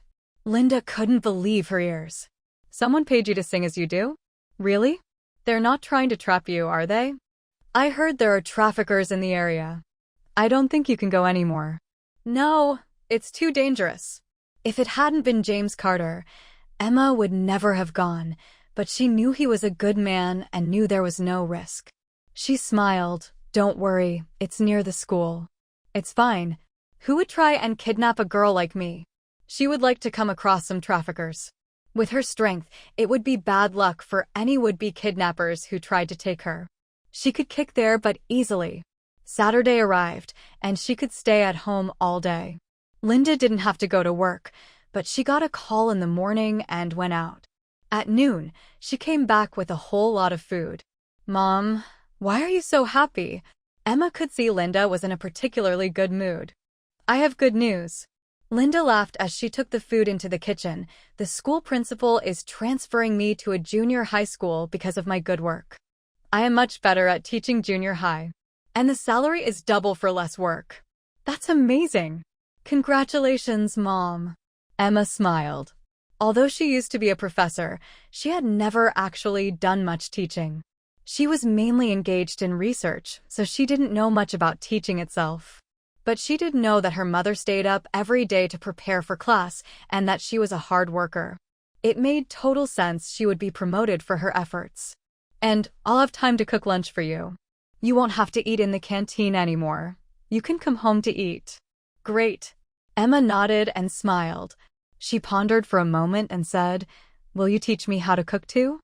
I don't even know how to use a gas stove yet." She had been helping out before, but just doing dishes and washing up. She had heated leftovers before, but that had just been using a microwave. "It's very easy." Linda smiled. "Here. I'll teach you right now, and then we can boil some water." She pointed to the lighter on the gas range, press the switch down and turn it. "There." She demonstrated, and Emma got it right away. Linda poured some water into the kettle and put it on the stove. Have a go. Emma pressed the igniter as Linda had done. A blue flame sprang up in front of her. The heat stunned her. The little flame before her seemed to turn into a huge tongue of fire, engulfing her entirely. She felt like she was burning all over. She tried to cry for help only to find that she could not make any sound at all. What's the matter, Emma? Linda shook her arm anxiously. Emma was trembling all over, and she had broken out in a sweat. Are you all right? You're scaring me, sweetheart. Emma regained control of herself and took a hasty step back. She wiped the sweat from her forehead. I'm fine. I'm gonna wash my face. She walked quickly to the bathroom and turned on the faucet in a panic. She stretched out her hand to feel the coolness of the water on her hands. It calmed her, and she gradually came back to normal. She hadn't felt that way when she had seen Linda use the stove for cooking before. But when the flame had come so close to her, and she had felt its burning breath on her face, she couldn't hold back the sudden fear that had taken hold of her. She had thought that the fire had vanished into the recesses of her memory and that she was safe from the fear and helplessness of that time. She was wrong. Meanwhile, Linda was worried about Emma and had followed her into the bathroom. Seeing Emma with her hand under the faucet and staring at the stream of water, she was even more perturbed. Emma, what's the matter? Do you need to see a doctor? Emma looked over at her, reached to turn off the tap, and smiled. I'm fine. I just saw the faucet and thought of a problem my math teacher once told me in elementary school. Linda was relieved. What's the problem? Tell me. Emma racked her brains to think of something to distract her attention. It's the question about the water flowing in and out. Water is poured into a pool at a certain rate while water is also being let out of the pool. The question is, will the pool ever be filled? I can't figure out why someone would do such a stupid thing. It's just a waste of water. Linda smiled. It's just a math problem. It doesn't need so much thought. You should go and rest, and I'll finish cooking. Emma nodded and went quietly back into the living room. That evening, Michael called to tell Emma that his lawyer had filed a formal lawsuit to enforce the half-ownership of the house he and his sister had been entitled to and to prosecute Linda Barber for desertion. William said that that woman had countersued, asking for a division of my sister's legacy. But he was sure we would win the case. Good. Emma nodded. Williams had been a top student at Clinton University and was well known amongst his peers in the city. Michael had the will, which was bulletproof evidence. If Williams couldn't win this legacy case, he wouldn't be able to call himself a lawyer. As for the property left by Emma's father, the court had recommended that one party pay half the price to the other and buy the house. But Emma didn't have the money at the time. Linda did, but she had refused to pay. Even when Emma had finally come into more money, she still didn't claim her lawful share. The current market value of the property was about $200,000. Michael could get hold of about $100,000. He had $300,000 worth of legacy left by Emma, from which he could take out $100,000 to buy the house from Linda, or he could ask for $100,000 from Linda. As for the crime of abandonment, Emma had only mentioned that on a whim. It would be difficult to prove, considering it had all happened so long ago. She didn't care if they could win the case, as long as it scared Linda off a bit. Linda was a cowardly bully, and something like that would make her cautious. Anyway, she didn't care if Linda went to jail or not. The day of the final chess tournament arrived. Emma turned on her computer early that morning. It wasn't time yet. The game had not started. She logged on to her blog and found so many letters and messages to her.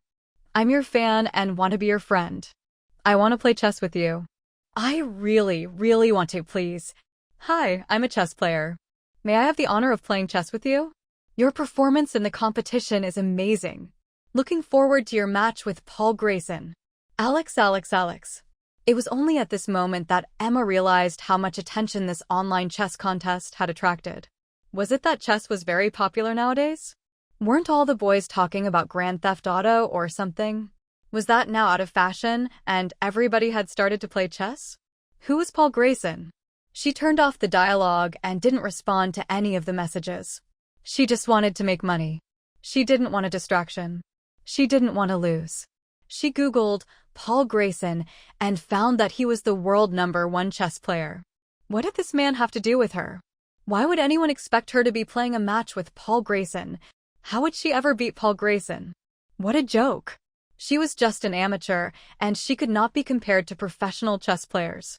She took a quick look at the comments and realized that everyone was guessing that M378 was this Paul Grayson.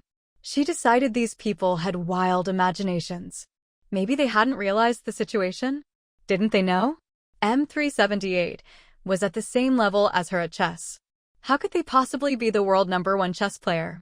If that really were the case, she would be able to compete in international competitions. She entered the game interface to wait. It wouldn't be too long until the finals began. The list with the names of the 13 contestants appeared on the screen, ordered by the ranking of the previous round. There was a list of MS on the chart. However, in 7th place, there was an anomaly. Knowing a person, this account was like a lonely white lotus blooming in the middle of the list, standing out in its difference.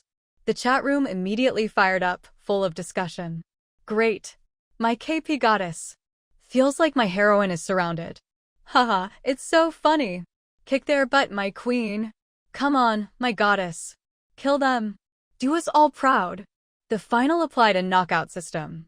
That was to say, and once a contestant lost one match, it was all over for them. There was no chance to enter the next round. There were 13 contestants, and it wasn't even. The system automatically paired them up. And the 13th contestant would get a free pass to the next round. The surviving contestants continued to compete till they got a clear result. Emma played with M006. She was in black, and it was her opponent's turn to start first. However, after waiting for a while, M006 had still not started. As time was counting down for his first move, he began. M006 played very slowly. They knew every step would count. That was fine by Emma, and she was not in a hurry. After all, it was the final. Her opponent must be very cautious. But Emma played quickly, and when it was her turn, she played in 5 seconds. The time that her opponent waited was long enough for her to think of several ways to play. M006 was good at chess. It was not an easy match for Emma. But after nearly an hour, Emma got the advantage after taking her opponent's queen. At this point, her opponent suddenly quickened up their pace. No longer as before, slowly and methodically moving each piece. Emma began to enjoy herself and went on playing. Since M006 had sped up the speed of their playing, it seemed that the chess skills of M0006 seemed to have improved all of a sudden. Emma thought for a while and changed her game plan. After a further hour, she finally checkmated her opponent's king and won. Luckily, as it was the final, there was no time limit. If it had been in the first few rounds, these two would have been at a deadlock for so long that Emma sure would have been knocked out due to a lack of points. She always worried about this loophole in the previous rounds. When two good players are playing together, it would certainly use a lot of time. They might even both be eliminated due to a lack of points and not a lack of merit. Of course, the rules of the game were fair to everyone. In addition to the competition of the chess skills between players, there was almost always some element of luck. If the #2 contestant came across the #1 contestant in the first inning of the finals, there was no way around it. One would have to eliminate, and one is eliminated. When Emma finished the game with M006, other players were still playing. Everyone had to wait until the last player had finally finished. Then, the system would assign opponents for the next round. I'm losing. Lainey couldn't believe it. She looked at the computer screen and back to Paul Grayson, who was sitting in front of the computer screen instead of her. She had come to Paul on specifically that day as they were both playing in the final together. The opponent she was assigned to was the well-known, knowing a person. She was a bit nervous, carefully considering every step, very cautious. But after an hour, her queen had been taken, and she had lost the advantage. Paul's game was finished. He glanced at her chess game and said, "You're losing." Lainey sighed, "I know. Would you, play for me?" Paul paused and nodded, "Okay, but I'm not sure I can win." He lasted another hour and finally lost the game. Lainey reassured him, "It's not about your skills. It's my fault. I was already at a disadvantage. It was almost impossible to recover." Paul stared at the computer screen, lost in thought, and didn't even hear what she was saying. There was a burst of cheers in the chat room. "We won. Ha ha ha. My goddess is great." Just as I expected, I knew KP would win, but it was a tough game. "I'm so happy. I will send her a yacht. If my goddess gives a live broadcast, I'll send her 20 yachts. She must be a queen. Call for the goddess to show herself. As soon as she shows up, I'll send her 1,000 yachts." "Are you serious, Toph? That's $200,000. What if she actually did a live broadcast? Would you really pay up?" "What should I be afraid of? It gives you my word.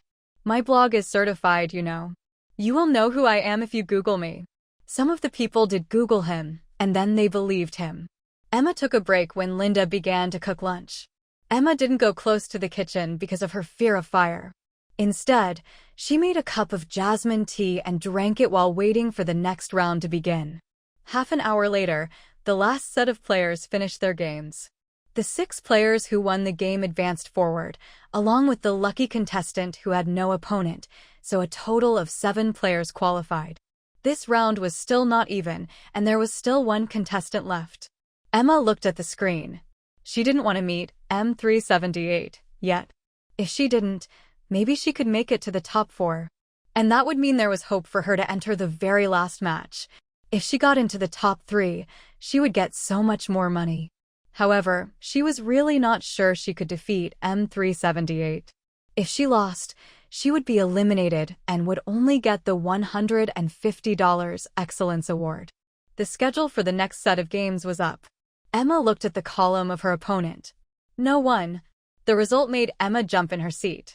No opponent meant that she was automatically through to the top 4. As long as she won another game, she would be able to enter the final.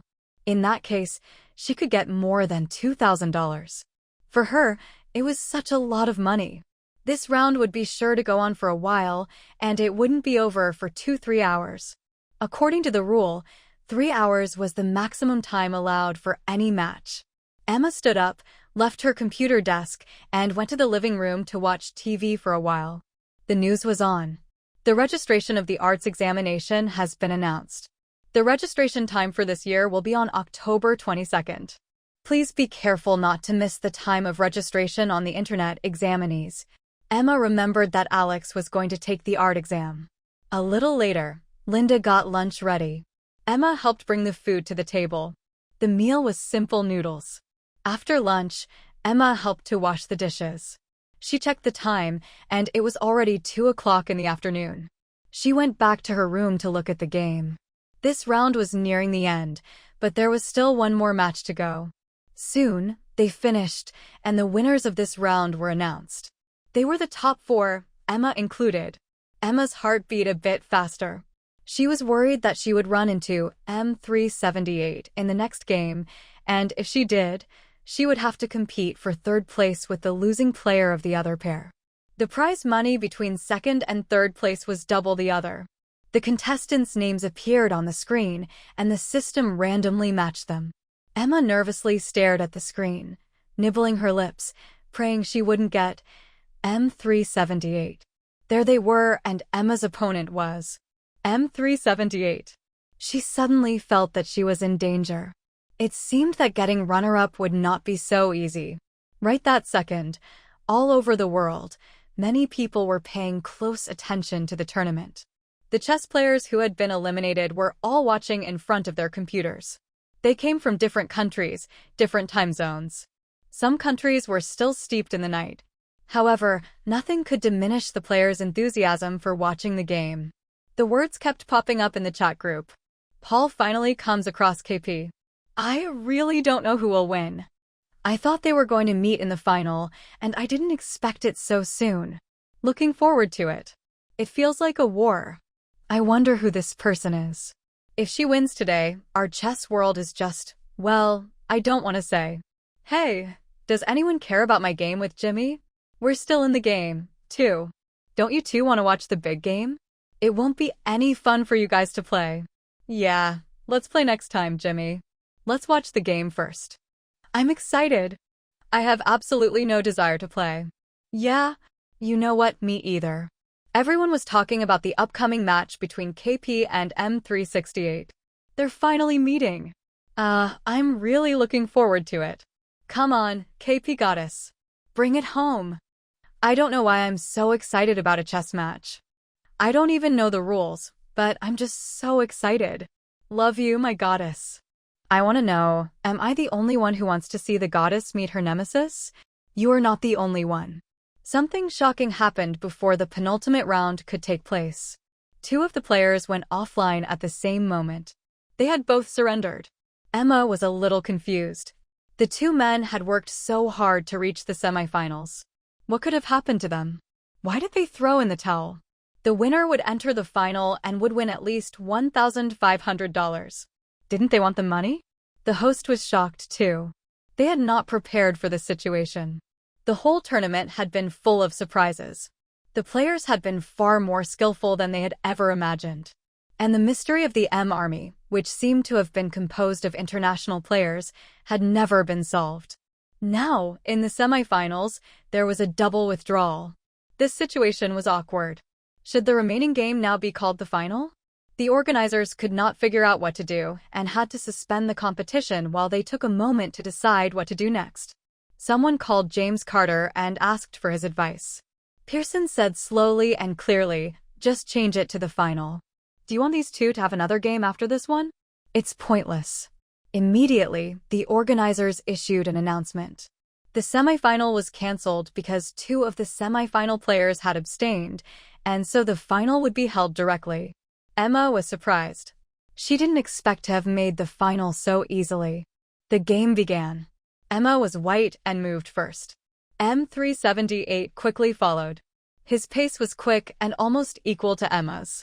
She was a little nervous at first, but after the first 10 steps, she was fully engaged in the game and had no more energy to think about anything else. M378 took a safe way this time. He didn't attack rashly, but sought to save his pieces each move. His defense was almost unassailable. Emma saw dozens of moves in her mind in a flash, but she found that there was no one-size-fits-all solution. There were always ways to crack them. Every step was extremely dangerous. The chess players in the chat room were shocked. Isn't Paul good at hitting at the start?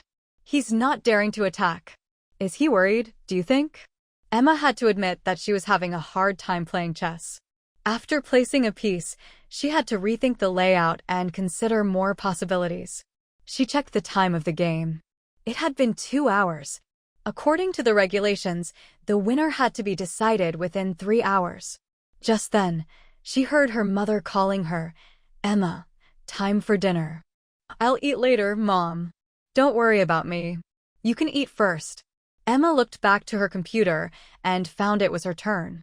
She had not had time to conceive the layout of the next step fully, so she took a step forward from her previous idea.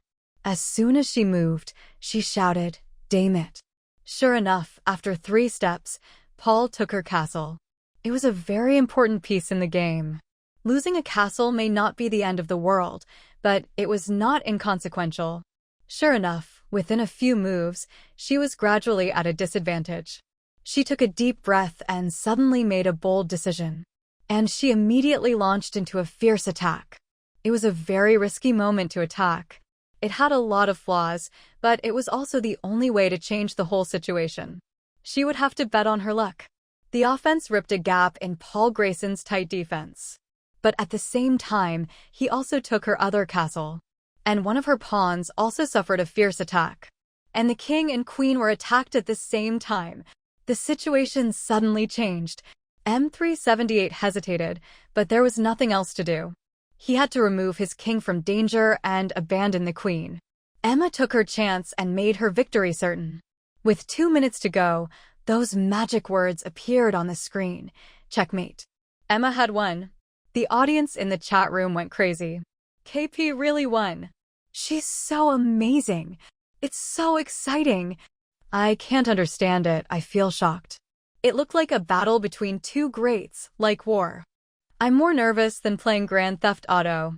Even the host cried out excitedly, "KP is so great."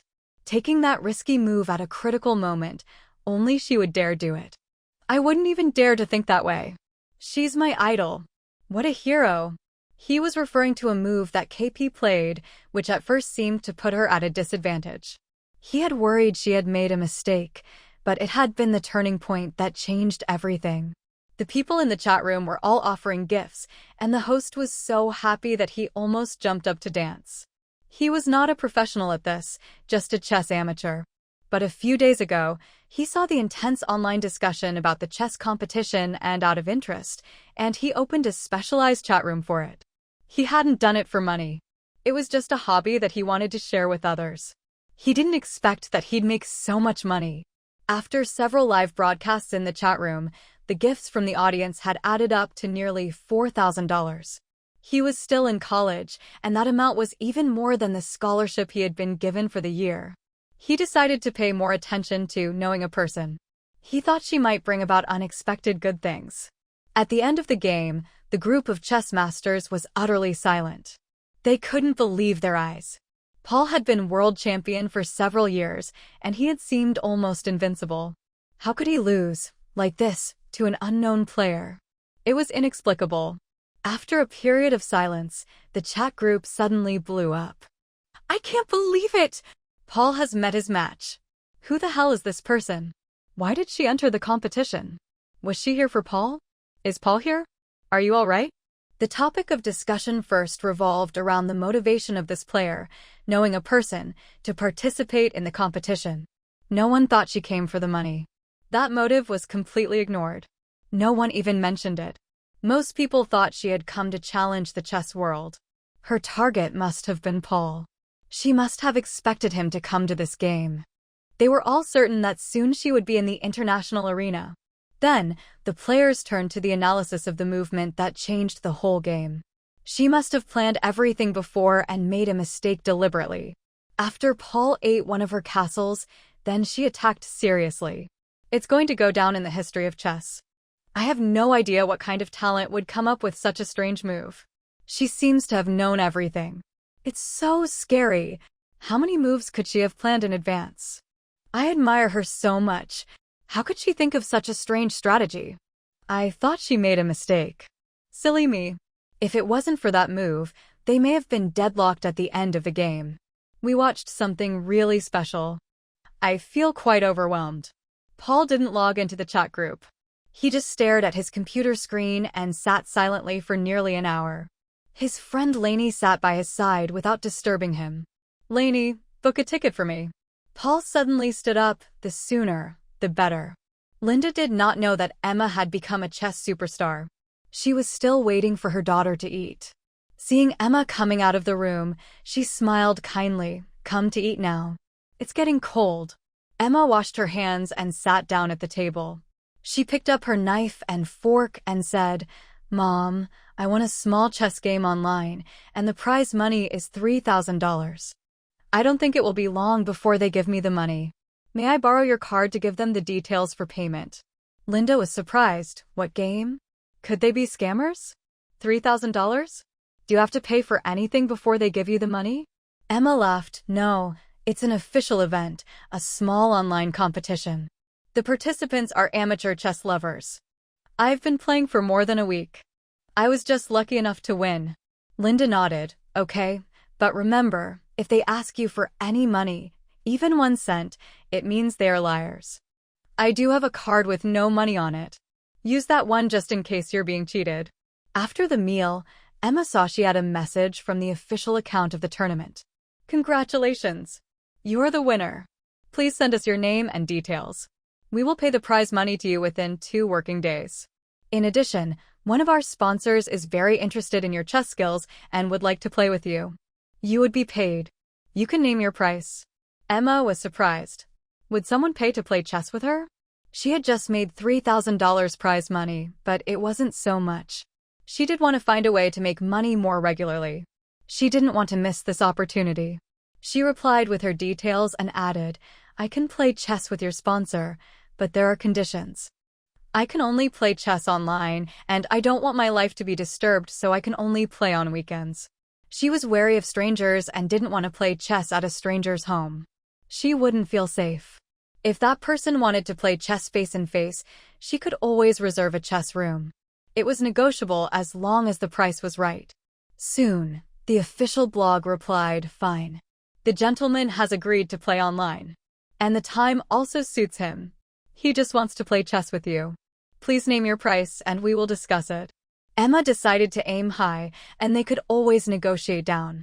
There was nothing to be gained by pricing herself low. $100 a game.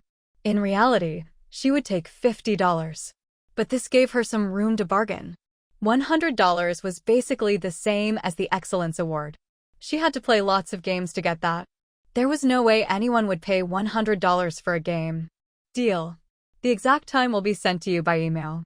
The money will be settled on the day, and it will be sent to your bank account. Emma couldn't believe it. $100 for a game? That gentleman must be an idiot with more money than sense. He hadn't even tried to bargain with her. As she was logging out of her blog, she saw that her fans had exceeded 700,000. She had had no idea. Chess must still be quite popular, she thought. She was just a small-time online chess champion, and yet she was gaining so much interest. Maybe other players were getting the same thing through. All the MS who had won the Excellence Award were very hard to distinguish from each other. "Yes, I see. Thank you." Nathan hung up the phone and said to Pearson, sitting on the couch, "Mr. Pearson, the sponsor has communicated with Knowing a Person. Is it $100 too much for a game? Aren't you going to bargain?" James looked up at him. "Is it?" Nathan nodded again. "Yes. It's almost the price of playing with a top player." Nathan hadn't watched the tournament. After all, it was just a small project sponsored by the company. As Pearson's assistant, he was still swamped and didn't have time for such small fry. The champion of such a small game wasn't going to be a chess master. How dare she ask for the price of a professional chess player? Pearson thought and said, "So you think $100 is a lot? Well, I give you $200,000 a year. Is that also too much?" Nathan immediately shook his head. "Mr. Pearson, I'm wrong. $100 is not much. It's a small price to pay, a very small price." Pearson was still thinking about something. Nathan was worried, afraid that his boss would think that he gave him too much money and would want to cut his salary. He hurriedly changed the subject. "Mr. Pearson, if you like, I can try to invite that chess player to play chess at your home." Before he could finish his words, James interrupted him. "No. Never let me see her face. And don't tell me her name." He didn't play chess with the player named Knowing a Person because of his love for chess. He was looking for that familiar feeling. As long as he didn't see this person, he could just sit in front of the computer and imagine that the one who played chess with him was the person in his heart. But if he were to see the face of Knowing a Person, he was sure that he would be instantly disillusioned. After all, that person couldn't be her. She could never come back. "Oh, by the way, there is one other strange thing," Nathan said, "about those M accounts. When the organizer contacted them to give them the bonus, no one responded. They don't want the money. It's weird." Monday came round again, and Emma went to school early. In the first math class, Miss Clara announced that there would be a change of seats in the last class of the afternoon. The seats had been freely chosen at the beginning of the school year when everyone had just got back to school.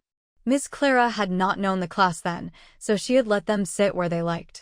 After 2 weeks' observation, Clara had been able to figure out each student's grades and general character and wanted to give them a more suitable seat to help them improve their grades.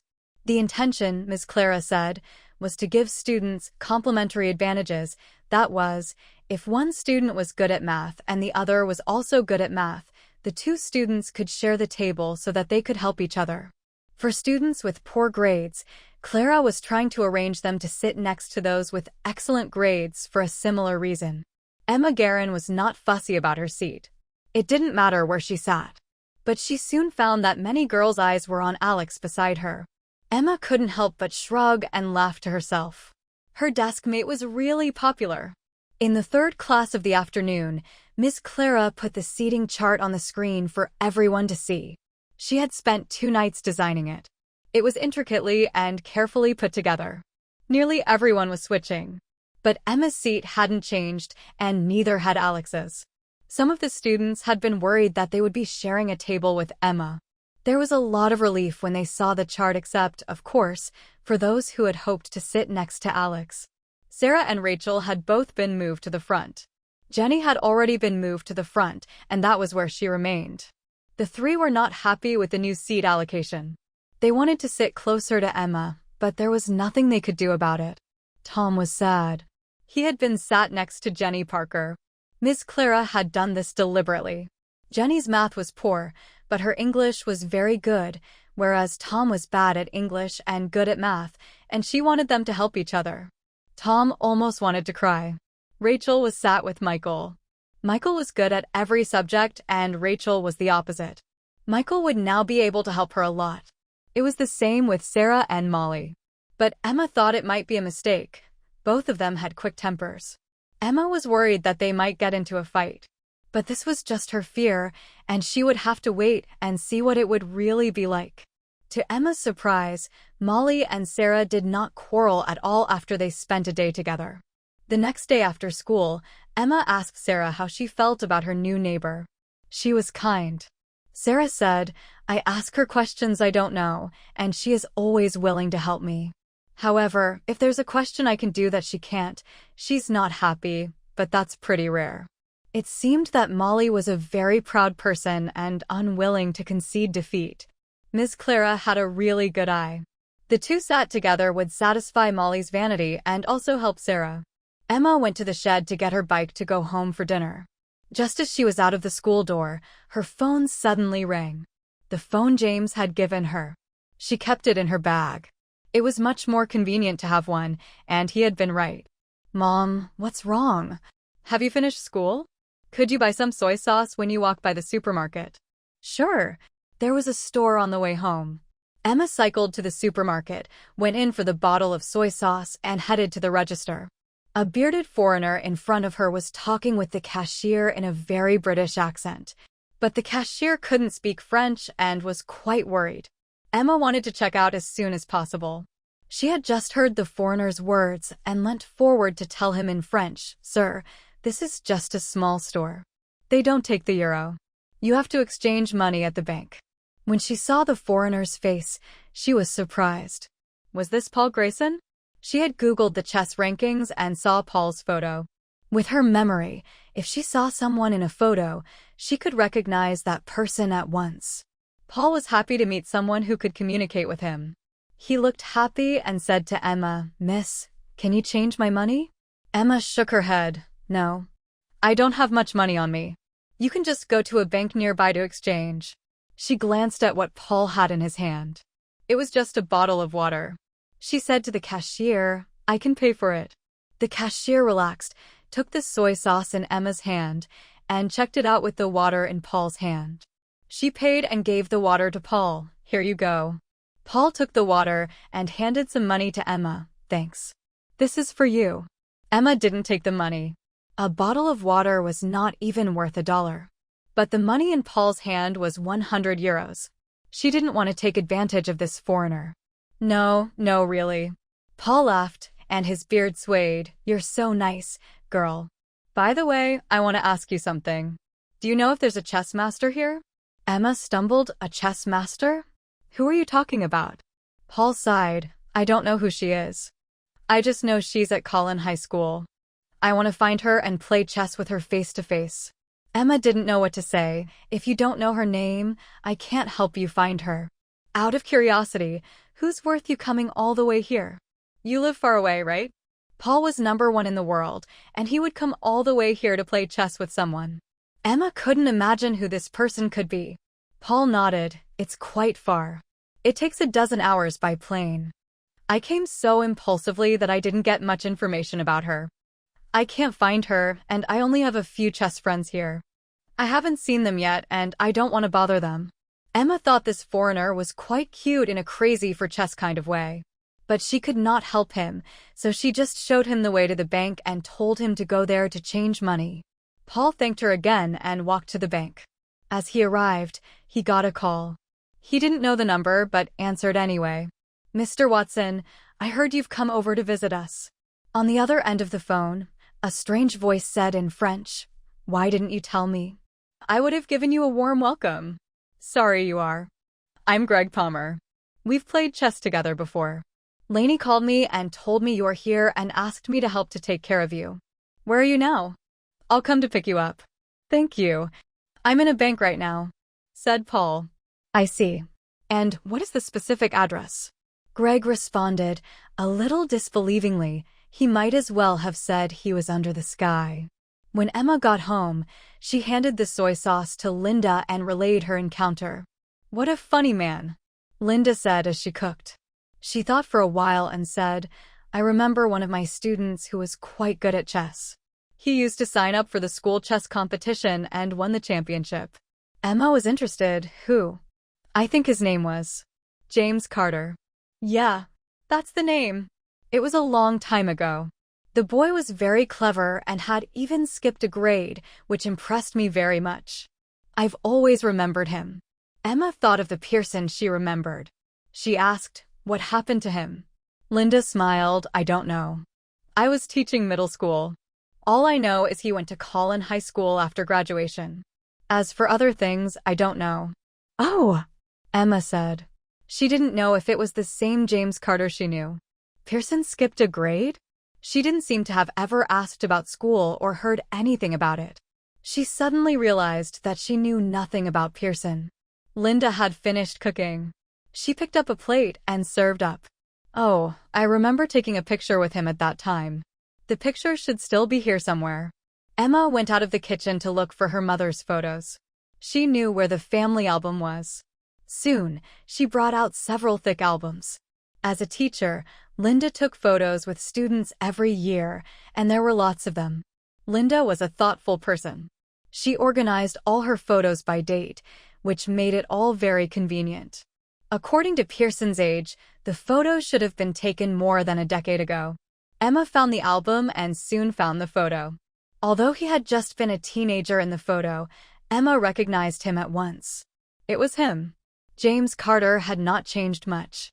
He was as handsome then as he was now. It was just that he looked cold. There was no smile on his face in the picture. Linda was young and beautiful at that time. Her smile was sweet. A little girl held her hand. She must have been about 7 years old. The girl was very cute, and her head was turned up, looking at Pearson with curiosity in her big eyes. Right then, Linda came up. She looked at the photo and said, "As I remember, the photographer came late that day. You were in primary school and finished school early. I picked you up first and then went back to school for the photos. As a result, the whole class all wanted to take a photo with you. When I took a photo with Pearson, you ran over, held my hand, and asked me, 'Why can't this boy smile?'" Emma was surprised that she had a photo with Pearson. Linda thought for a while and said, "Actually, it seemed to me that James had never smiled. He probably didn't like smiling." Emma was a little surprised. In her memory, Pearson was an outgoing person with a smile on his face. Sometimes he even smiled like a psycho. Could that be true that he didn't like smiling? Emma thought it over some more, and it occurred to her that when she had first met Pearson, he didn't seem to laugh or smile much at all. The next morning, the French teacher, Ms. Pascal, announced in her class that in order to improve the students' enthusiasm for learning French, they would have a French competition. The rules were very simple. Each student would choose a rival of his or her level. The two would compete with each other in the tests and exercises and then compare their grades. After each test, the one with the lower score would give a gift to the one with the higher score. Of course, this gift would just be something small. It didn't need to be anything fancy. A little notebook or eraser would do. The students were immediately interested. Any two students were allowed to pair up. Naturally, people gravitated to those who were of a similar level of French. No one wanted to lose all the time. After a bit of discussion, many of the students found their opponents and handed their pairings to Ms. Pascal. She looked at it. It seems that there are 2 students who have not handed in their pairings. Emma and Molly. Emma had to stand up, Ms. Pascal. "No one wants to work with me." She knew the reason. They were all afraid that she would hit them if they beat her. Molly also stood up. Ms. Pascal, my worst French test score was 147, and my best was full marks. No one can beat me, so no one wants to pick me. As she said that, an idea came to her. Miss Pascal, let me work with Emma. There's only the two of us left anyway. She knew her math was not as good as Emma's, but at least she could win in French. Miss Pascal felt a little embarrassed. It is true that you often get full marks. Emma, do you agree to have Molly as your opponent? It is potentially a little uneven. Emma shrugged carelessly. It's fine. Molly looked at Emma, gave her a smug smile, and sat down. She got full marks most of the time. As long as she always aimed for a perfect score, she couldn't lose anyway. Sarah frowned. Molly, you're very good at French. You just want to embarrass boss, don't you? Molly raised her eyebrow. Who's trying to embarrass her? She agreed on herself, didn't she? I never forced her. Sarah was worried about Emma's situation. If Molly always beat Emma, she'd have to keep buying Molly presents after every test. It wasn't about the expense, but about Emma losing face in front of the class. Emma didn't care either way. Winning or losing didn't matter much to her. After school, she came across Molly in the bike shed. Molly had decided to go and find her. Emma, let me help you with your French? I don't want it to be unfair between us. Emma grabbed her bike. Don't bother. Molly followed her, wheeling her own bike. I really don't mind. I'm actually a very generous person. Are you on your way home now? Remember to buy me a gift when you pass the stationery store. I'm not picky.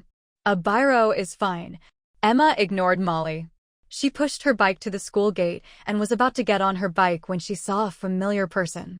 Paul accosted a passing student and tried to speak to them in French. The student looked dazed and could only say, "Sorry, I don't understand you." Molly's eyes lit up. She went up with her bike and tried to talk to Paul. She thought her French was so good that she could communicate with this French guy. How lucky that now she could show off how good she was in front of Emma. But after hearing Paul's speech, Molly was stunned. Paul's French was spoken in a local accent she could not make head nor tail of. It was very difficult to understand. Molly could follow less than 30% of his words, and the rest was like listening to a river. She had no idea what he was talking about, where the words stopped or started. She tried to communicate with Paul, only to find that her spoken language was not fluent at all. The college entrance examination did not include oral French, so she had mainly focused on the studies of listening and writing and had never practiced spoken French. Paul couldn't talk with Molly. Suddenly, he caught sight of Emma, who was not far away. Happily, he came up to her. "Hello, how nice to see you again. I'm trying to find a chess master at your school. Do you know this person could be?" Emma was confused. "I don't know." "Are you sure there is a chess master at my school?" Molly drew closer and looked at Emma with some disbelief. You understand him?" Emma turned to her. "He asked if there was a chess master in our school." "I never heard of one. Do you know?" Molly broke into a triumphant smile. "Speaking of chess masters, you're looking at the right person. There is a chess group in our school, and I am the group leader and foremost chess player at the school." Emma was surprised and translated the words to Paul immediately. Molly was a bit uncomfortable when she heard Emma speak French as fluently as she did English. She always thought Emma's French was poor, and now it didn't seem like that at all. She suddenly lost her confidence in the French competition. Paul Grayson was very surprised. He immediately said, "That's who I'm looking for. That's the person I want to play chess with." He had managed to find Greg yesterday and was hoping that Greg could help him find the master who played chess online. Greg seemed quite proud. "I've already looked, and we have the target. The person we're after, the chess player, is almost certainly a student at Collin High School." He gave Paul a look, which seemed to say, "Aren't I a regular Sherlock Holmes?" Paul stood up immediately. "Great, yes. I'm going to Collin High School right now." Alex. Didn't this guy want to find out how he knew? Greg grabbed Paul and explained to him. Firstly, KP always played chess at a fixed time at about 8 o'clock in the evening, except for a weekend when she played whenever. That is to say, during the workday, she is only free after 8 o'clock in the evening. What kind of people has a schedule like that? I did a survey. Only Collin High School students finish school at 7:30. So, she's probably a student of Collin High School. Paul was doubtful. What about all the people who work? Wouldn't this also fit with office hours? Greg shook his head and said, No, I don't think so. If an adult in work is so skilled at chess, they would have gone straight to the international chess competitions where they can make more money. Only a brilliant student would keep themselves at this level, and I think she's simply enjoying this demonstration all over the world without anyone knowing who she really is. Paul felt that his analysis was not completely free of loopholes, but there was logic to his words. You're right, that does make some sense. I might as well give it a go. He had wanted to go that day, but it was too late and the students had already finished school. So he waited until noon the next day before he turned up at the school gates. Emma was very surprised. I don't know you were so good. She had wondered who could have enticed Paul to come all the way here. She never suspected it might be Molly. She was genuinely and thoroughly impressed. Paul got excited. Well, miss, would you play chess with me? Emma interpreted his words.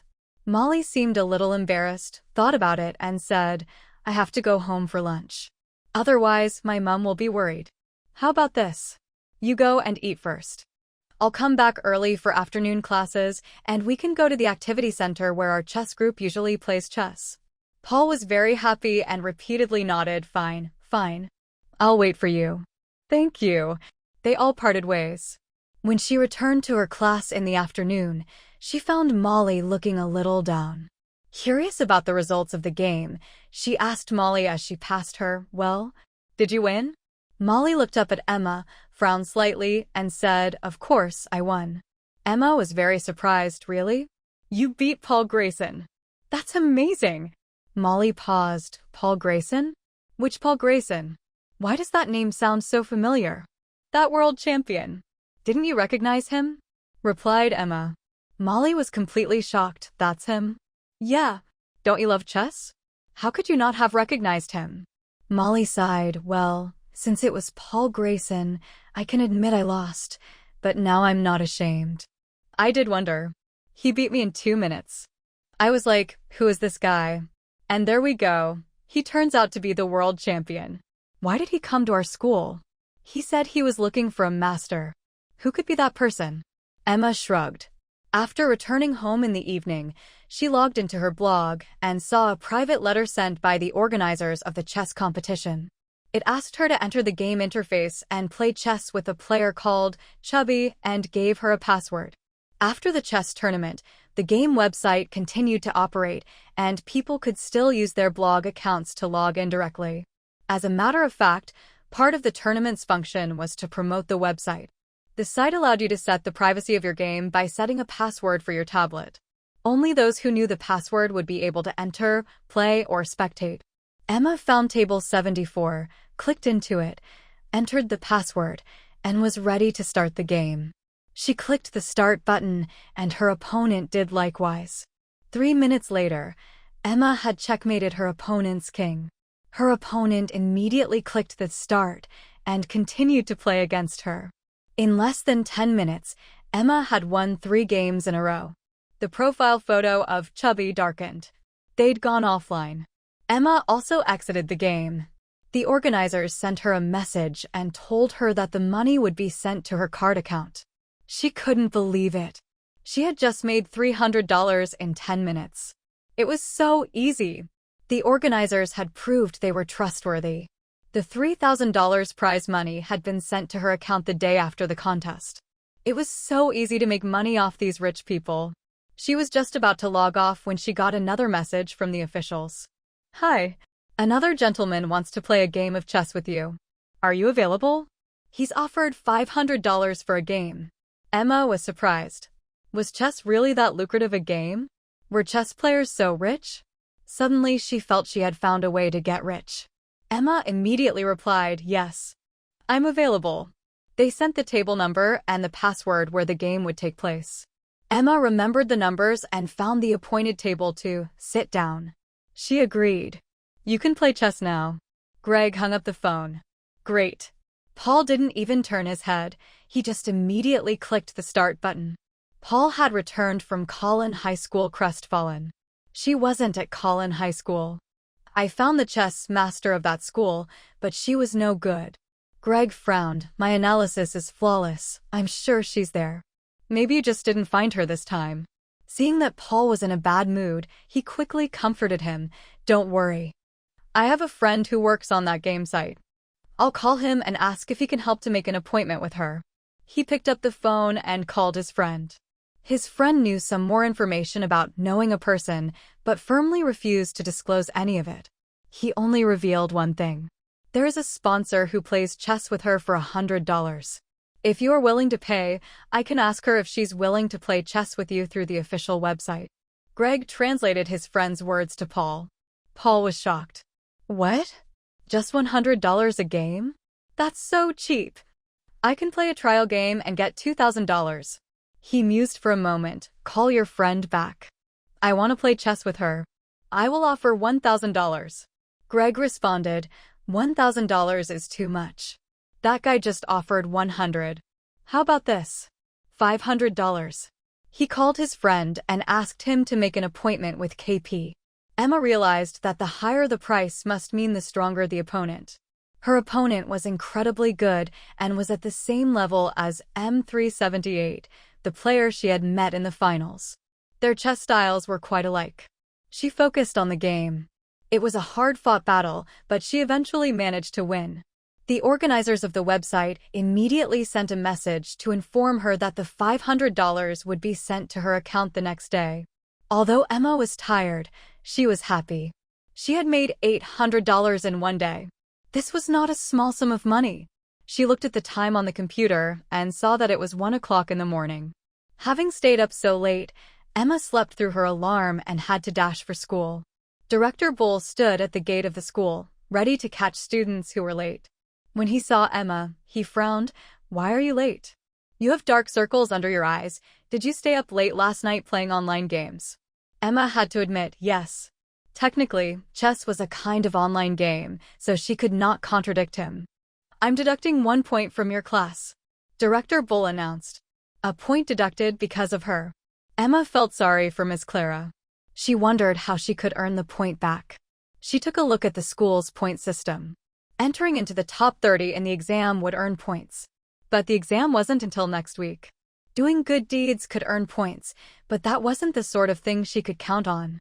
Taking part in competitions and getting awards could earn points, but there were no competitions on at the moment. She must hope there was a chance for her to show her kindness and do a good deed. It was Friday, and there was no class in the evening.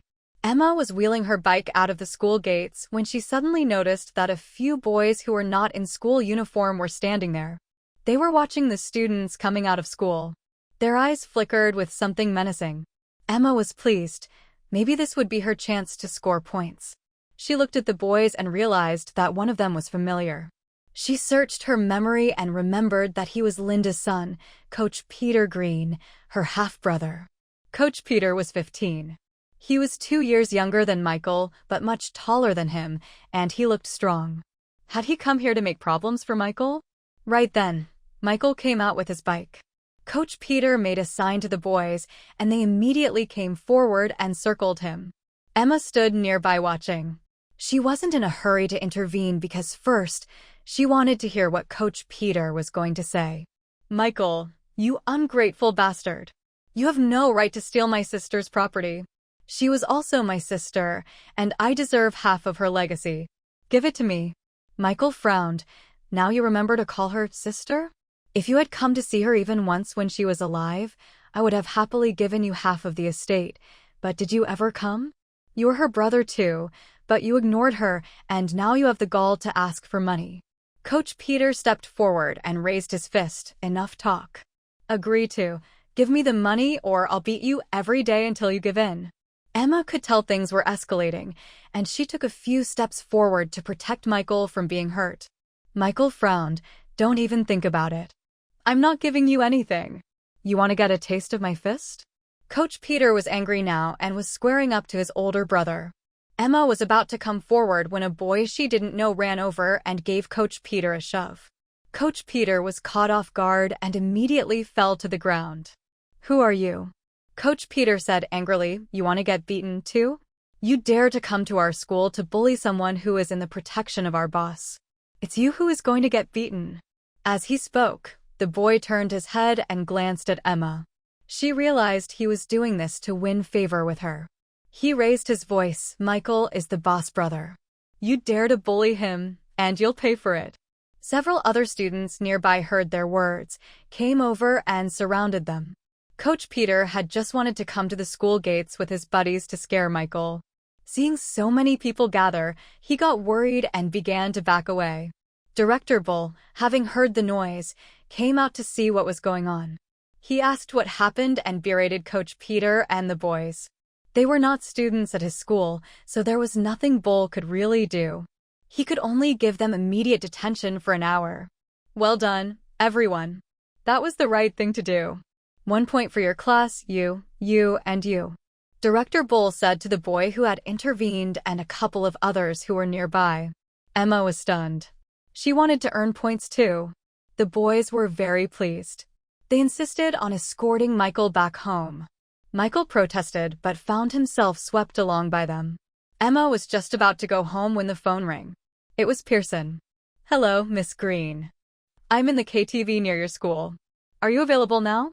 I want to hear you sing. Does it count as a good deed? Can I get points?" "What?" "Forget about it. I'm available. I'll come over now." Emma called her mother to tell her she would be home late, and she went to the KTV by bike. As she entered, she noticed that the KTV seemed different. It seemed that it had been remodeled. "Did you redecorate it?" Emma asked the waitress. "Yes, we've got a new boss and he ordered it. It's just finished. You're one of our first customers." Emma followed her to the room. As she passed the rooms, she saw that they were all empty. "There are so few people today," Emma said questioningly. This KTV was close to Collin High School. Usually, the students would head there on a Friday evening. It should have been full of students coming here to relax and unwind. How come there wasn't a single guest here? It was usually packed. The waitress smiled. "Maybe it's because we just decorated it, and we were shut for a few days." She opened the door for Emma and politely backed away. As soon as the waitress left the room, she nodded to the hostess, who promptly turned the sign on the door to closed. The waitress leaned over to the hostess and whispered, "What do you think our new boss has to do with that student girl?" "I think he bought the KTV because of her, and he hasn't even told her." "Wow, this is the way rich people chase girls." "Well, it works for me. It makes our job so much easier. He's really hot. Do you think he might like me?" "Whatever. He's obviously really into that girl. That girl is really cute." "Cute?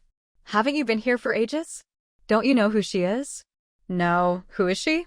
"She's the boss at Collin High School, and she literally seems to run the school." "Emma Guerin? Our boss's taste is pretty interesting." Pearson was singing as she entered the room. Samson was standing there, clapping and cheering from time to time. He was yelling, "Good job, Pearson." Pearson glanced at him with a little disdain and just carried on singing. The rooms were completely different from before. The new decoration was simple and elegant. It made the room feel more fresh and natural. Emma loved it. Pearson's voice was very good. Emma sat down on the sofa and listened quietly. After singing 2 songs, he stopped and handed the microphone to Emma. "Your turn." Samson hurried over to the machine and politely asked, "What would you like to sing, Miss Green?" "The songs I sang last time." "I can only sing those songs." After Samson ordered the songs, she began to sing. Pearson sat on the sofa and listened quietly. Samson lasted 2 songs and then had to leave. It was twice as long as last time, and his endurance was getting better. If it went on like this, he would soon be able to get used to it completely. Emma didn't hate singing. On the contrary, she liked the feeling. It made her feel free. She didn't sound bad to herself, and she didn't sound bad to Pearson either. She sang with great passion. After a few songs, she stopped. "Mr. Pearson, I should go home now," Emma said. "Yeah. I'll get you a car. Don't bother. Don't rush away," Samson said as he pushed the door open. "Mr. Pearson, Miss Green sang so hard. Why don't you treat her to dinner? You must be hungry, Miss Green. Emma was a little hungry, but she shook her head. No, I'll just go home to eat. Samson smiled. Mr. Pearson and I haven't eaten yet either. Let's sit together, and we can go somewhere nearby. Mr. Pearson, surely you don't want her to go home hungry, do you? Pearson narrowed his eyes and glanced at Samson. You're very talkative today. Nathan Wells looked sheepish. Pearson stood up and turned to Emma. What would you like to eat? Emma was surprised and said, fish. Then she remembered that her current identity was the high school student Emma Guerin. She and Pearson were not as familiar as she had been with him once, and now she was just speaking her mind. Pearson didn't seem to mind. He nodded, fine. Let's eat fish. Nathan repeatedly nodded. I'll make a reservation right now. He was gone in an instant. Emma was surprised. He was really on the ball. Moments later, when Emma and James walked out of the KTV, Nathan was already waiting at the door, smiling. There is a restaurant nearby. Their fish comes highly recommended. I have reserved a private room. This way, please. Emma was very impressed with his efficiency. The restaurant was not far away, and the three of them soon arrived. The restaurant was so full that the foyer was full of guests, and there was a queue out the door. As soon as Nathan Wells opened the door, a waiter greeted him and said with a smile, this way, please. She led the way and brought the three a very tastefully decorated private dining room. As they walked, she asked Nathan curiously, there are so many people here. How did you reserve a private room at such short notice? Samson looked proud. It's a talent of mine, a secret one.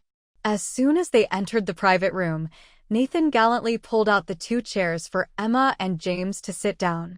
Emma wondered whether he had done it intentionally, but the 2 chairs were next to each other. Once the 3 had sat down, the waiter brought the menus. Our specialty here is fish. If you have any other preference, do let us know. I'm not picky. Miss Green, are you happy with fish? James turned to Emma. Absolutely. Nathan ordered a few dishes for them all to share. Emma assumed that it might take a while for them to get their food as the restaurant was so busy, but everything came surprisingly quickly. Once the food had begun to be served, another waiter appeared with a bottle of wine. Emma had no idea when Nathan had ordered it. Without asking for Pearson's agreement, Nathan poured him a glass of wine and said with a smile, I'll drive, Mr. Pearson, so you can drink freely. There is nothing to worry about. Then, he turned to Emma. Do you drink, Miss Green? Would you like some wine? Emma shook her head. No, thank you. James Carter said nothing, but picked up his wine and drank slowly. Throughout the meal, Nathan kept him topped up. After several glasses, Pearson's face had grown reddish, and yet Nathan kept pouring. Emma had known James to be a non-drinker. How could his habits have shifted so quickly in just a few months? Nathan hardly ate. When he felt that Pearson had drunk enough, they got up and announced that he had to use the bathroom and left them alone. Emma thought Nathan was odd, but didn't think too much about it. She was quite full and ready to leave. Mr. Pearson, I have to go. She stood up. Suddenly, he grabbed her wrist. James Carter was looking up at her with a faint smile, Miss Green. Emma was stunned. Miss Green, he said. Was she? It was the way he had talked to her before, in her different life. What are you talking about? Emma struggled a little, but she could not get away. Pearson's grip was too strong for her to release herself. As quickly as he had grabbed her wrist, he let her go and smiled again. Miss Green, you are dressed so strangely today. Emma looked down at the clothes she wore. It was just her school uniform. Pearson continued, Actually, I never like calling you Miss Green. But I'm afraid you will get angry if I use your name. I won't be angry, Emma said. James suddenly cheered up. Well, may I call you Emma? I want to call you that, Emma. I want to ask you. He stared at Emma and said, emphasizing each word, would you like a man younger than you? Emma didn't know what to say. Pearson continued, and if a man is not as smart as you, would you automatically dislike him? Emma still stayed silent. She really shouldn't have let him drink so much. When he was drunk, he just seemed to talk nonsense. Pearson sighed, you really dislike. As he spoke, he suddenly passed out on the table. It was a while before Nathan Wells came back. As he saw the situation, his face suddenly turned a little pale. "Mr. Pearson, you weren't meant to fall asleep." Sampson lifted James up and supported him on his shoulder. He smiled at Emma. "I'm sorry, Miss Green. I have to take Mr. Pearson back." "Sure." Nathan looked at the unconscious Pearson. He was disappointed in him and whispered, "I just wanted you to get some Dutch courage, flirt a bit. You weren't meant to pass out on the poor girl." Suddenly, Pearson stretched out his arm and caught Nathan by the neck. Nathan suddenly got goosebumps all over his body. "Mr. Pearson, you don't love me, do you?" Pearson said vaguely, "Love." Nathan felt uncomfortable. He couldn't work out what was going on with his boss at the moment. Looking at the back of Emma Guerin, who had walked out of the restaurant, he still thought there was a chance for the pair of them. Alex. The next day, Miss Clara had an announcement in her math class. "There is a mathematical Olympiad contest in October. Only one student in our school can attend it. Good math students can fill out a registration form to sign up for the contest. Emma, as our math representative, you must count the number of people in our class who want to sign up for the contest. After the second period, go to the director's office to get the application forms and tests from Director Bull. When the forms are filled out, just hand them back to Director Bull." After class, some students came to Emma to sign up, but there were not many, only 6 or 7 people. Emma had no intention of signing up. She wasn't interested in this kind of competition. As soon as she finished her second class, she decided to go to Director Bull to pick up the registration forms. Molly followed her. "I'll come with you." Emma was puzzled. "I can pick up a form for you." "You don't need to come." "I want to fill the form in first," Molly insisted. Emma didn't want to argue with her. Molly was a very proud person, and she wanted to get hers in ahead of everyone else. Emma knew that very well and allowed her to follow as she didn't want to waste any time arguing. They arrived at Director Bull's office and saw 2 people talking to Director Bull about something. "No, it will distract students' study." "Absolutely not." Director Bull's tone was firm. "But it would also help improve students' thinking ability." A man was still trying to convince him. "Mr. Watson?" Molly said as she walked up and recognized one of them. Watson turned around and saw them. He smiled and said in French, "It's you. What a coincidence. We meet here again." Molly didn't know how to reply. She couldn't follow his words. The man who came with Paul was Greg. Last time, Paul couldn't find the chess master in school, nor had he devised a new plan to find out who it might be. Maybe this particular player only likes to participate in tournaments. "She isn't in the school group," Greg said confidently, "so, if we hold a chess competition at Collin High School, maybe she'll show up." Paul had no real faith in this plan, but it was better than anything else he'd come up with. Greg, seeing that the 2 students already knew Paul, gave them a brief explanation of what they were planning and that they just needed to get the director's support. Molly got excited. "It's a great idea. I'm a big fan." Director Bull frowned. "You need to be focused on your studies. Studying is the most important thing for all my students." It suddenly occurred to Emma that if she participated in a chess contest held at the school and got an award, maybe that would earn her points. According to the school rules, anyone who won a prize in a competition held by the school would be given bonus points. The higher the ranking, the more points. She had been responsible for the loss of 1 point from her class last time. If the game was held, she could probably win a prize. And Molly, as the leader of the chess club, would probably win a prize, which would mean the class could get 2 points. Thinking about that, Emma said, "Director, although chess isn't technically part of the college entrance exam, it's still really good for intelligence. It helps with critical thinking and generally helps improve general ability. I've learned chess and found it really helpful to train my mind, and you can see how much my math grades have improved." Director Bull said nothing. "You know how to play chess?" Greg asked curiously. Emma nodded, just a little. Greg laughed. "Chess requires deep knowledge.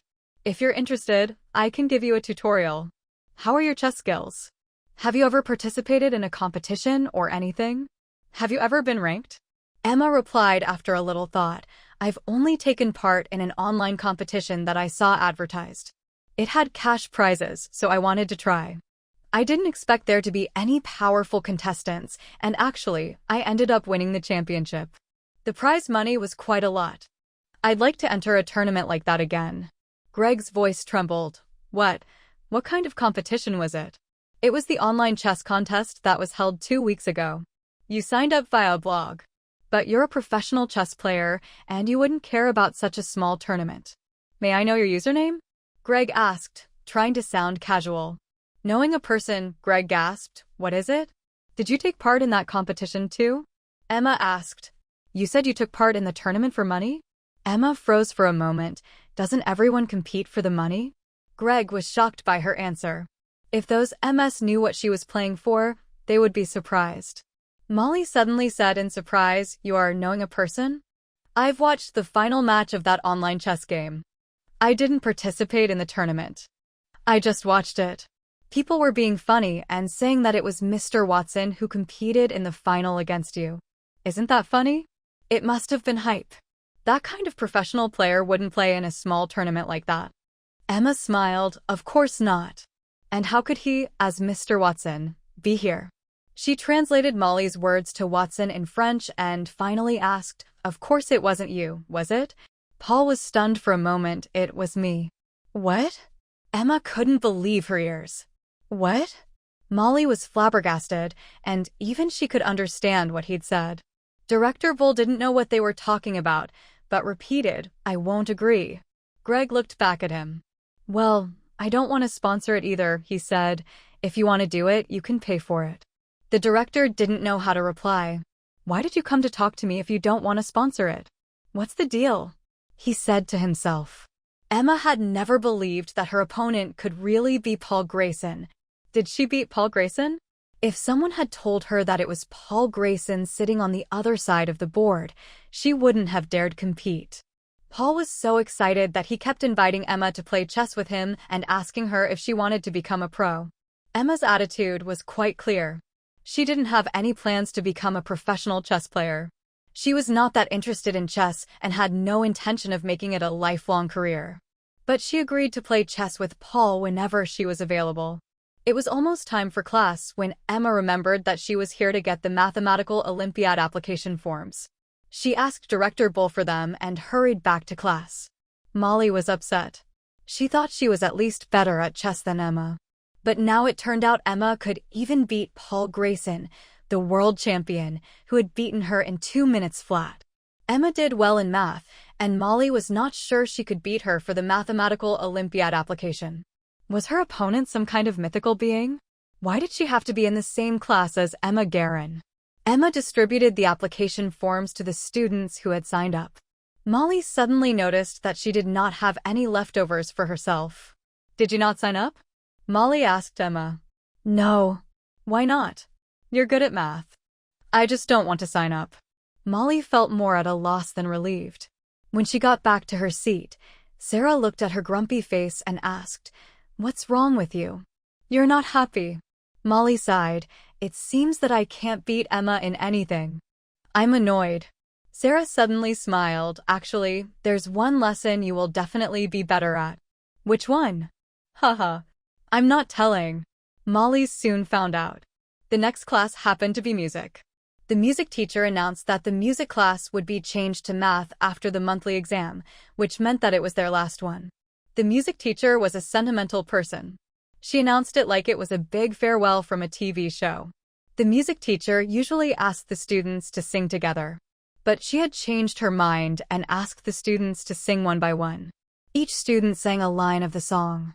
She chose a sad song, especially, which made everyone feel a little emotional. Emma had a bad feeling.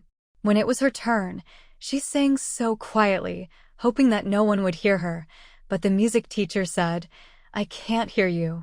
Sing again. Sing it loud. And she had to. The students were too shocked to say anything. The sad atmosphere that the teacher had carefully curated became a little more lighthearted. Molly smiled and stood up. I can take over. She was very happy to beat Emma in one subject. After school, Emma went to collect the application forms from the students. They hadn't managed to complete them yet, and Molly said she would hand them in when she was finished. Her eyes were full of smiles as she spoke, and she looked very happy. Emma didn't understand what she was so happy about, but if she wanted to do the hand-in, that was fine by her. You should hurry up, though. Director Bull gets off work at 12:30. If you miss him, you'll have to hand them in tomorrow afternoon. Yeah, I'm almost done. When Molly was finished, the other students finished it one after another and handed the forms to her. Michael came over with his application form, and Tom came to hand in his. Molly picked up the forms, and Kevin, Tom, and her walked out of the classroom together. When they got to the door of Director Bull's office, a boy happened to come out. He took one look at Michael and said sarcastically, "The liberal arts students shouldn't try to enter this contest. If the school is only selecting one student, it will definitely not be a liberal arts student. Even if you hand in the form, what's the point?" Before Michael had time to respond, Molly couldn't help saying, "What are you talking about? How do you know that art students can't do math?" Kurt Weller, you're too full of yourself. Kurt Weller was the #1 for science in his class. He always got full scores in math, and his brilliance was well known in the school. People all said that he would be the top science student in next year's college entrance examination. However, this boy's emotional intelligence was not so high, and he was very arrogant. It was fair to say, not many of his fellow students liked him. Michael, on the other hand, had the best math of anyone in the liberal arts class. Besides, he had a good temper and was always willing to help his classmates. Needless to say, he was very popular with other students. Kurt was jealous of Michael because of this. Kurt said proudly, "Even if I am arrogant, what can you do to me? Exceptional people are allowed to be arrogant. But you'd better not bother with this form. The representative of our school can only be me. It is impossible they'll find someone else." Tom was rather timid and hated quarreling with others, but he couldn't help saying, "It's rude of you to say that, Weller." Kurt raised his eyebrows and said, "Oh yeah? Well, let's compete. You haven't handed in your application forms yet.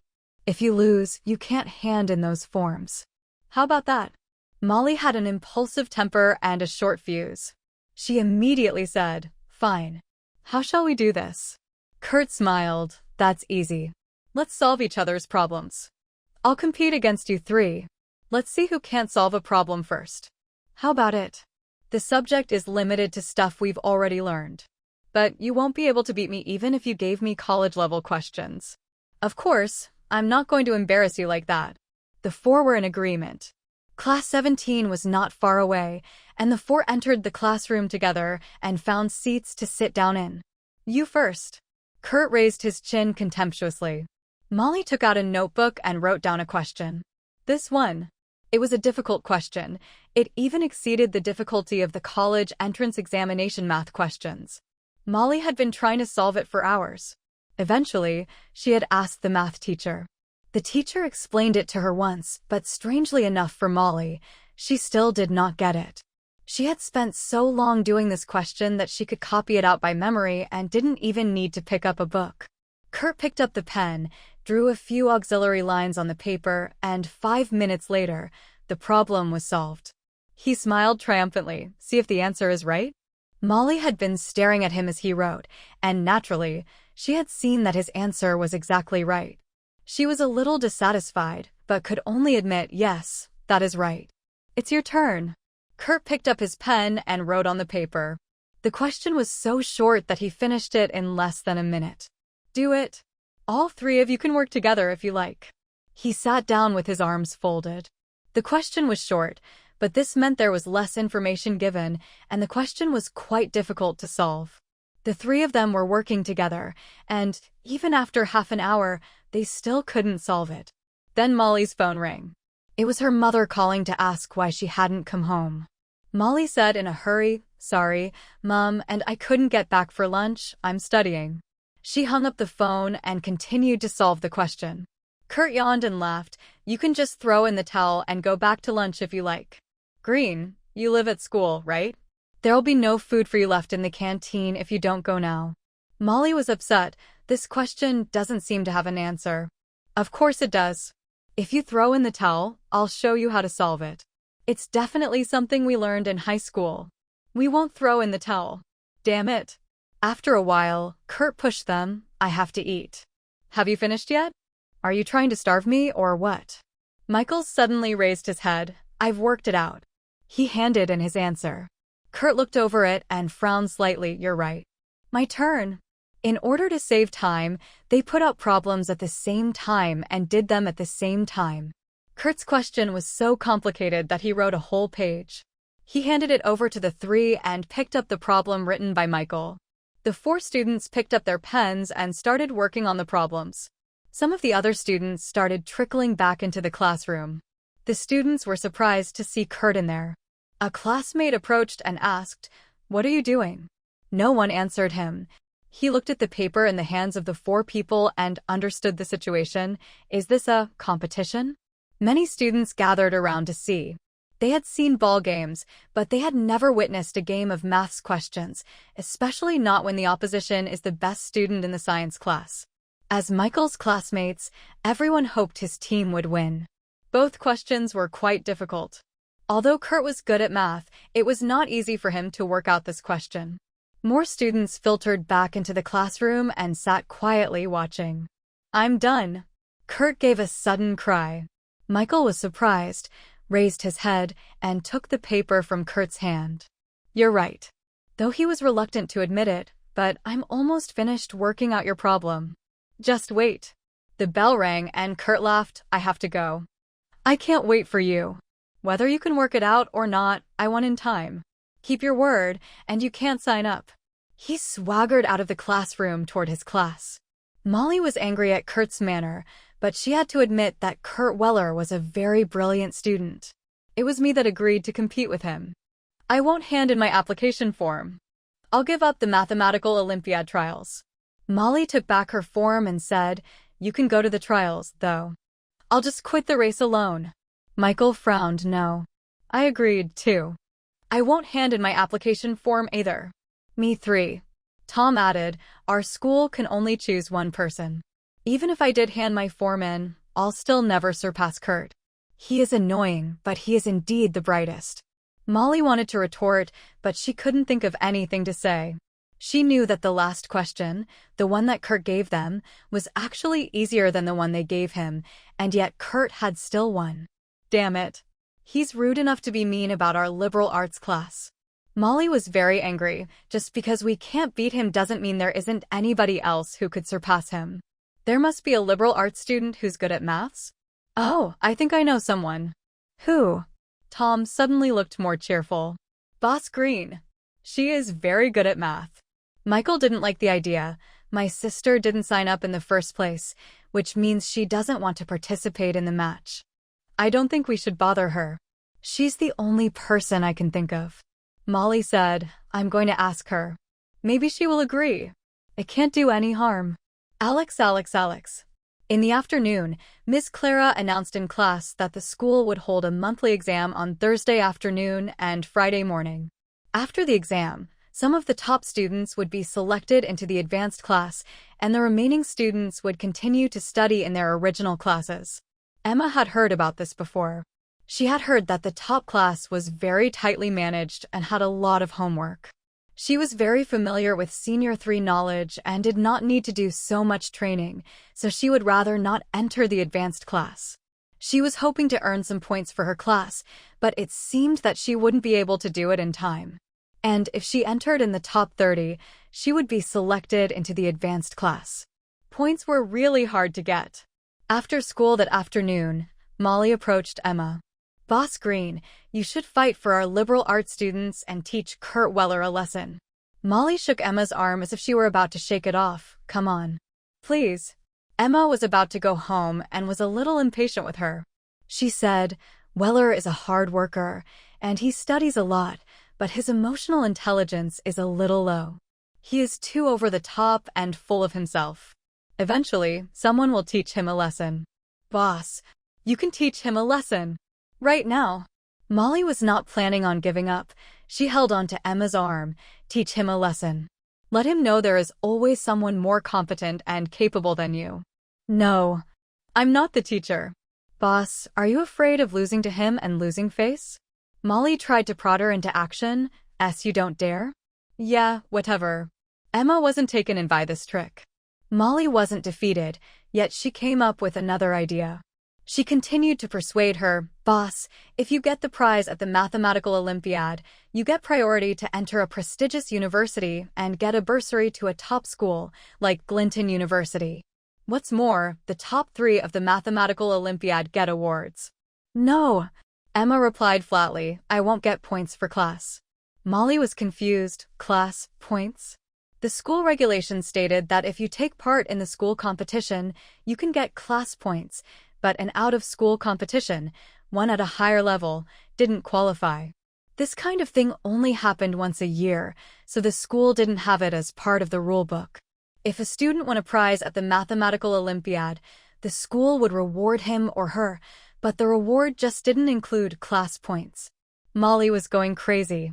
Wasn't it more interesting for Emma to get the Mathematical Olympiad prize and the attention of prestigious universities than class points?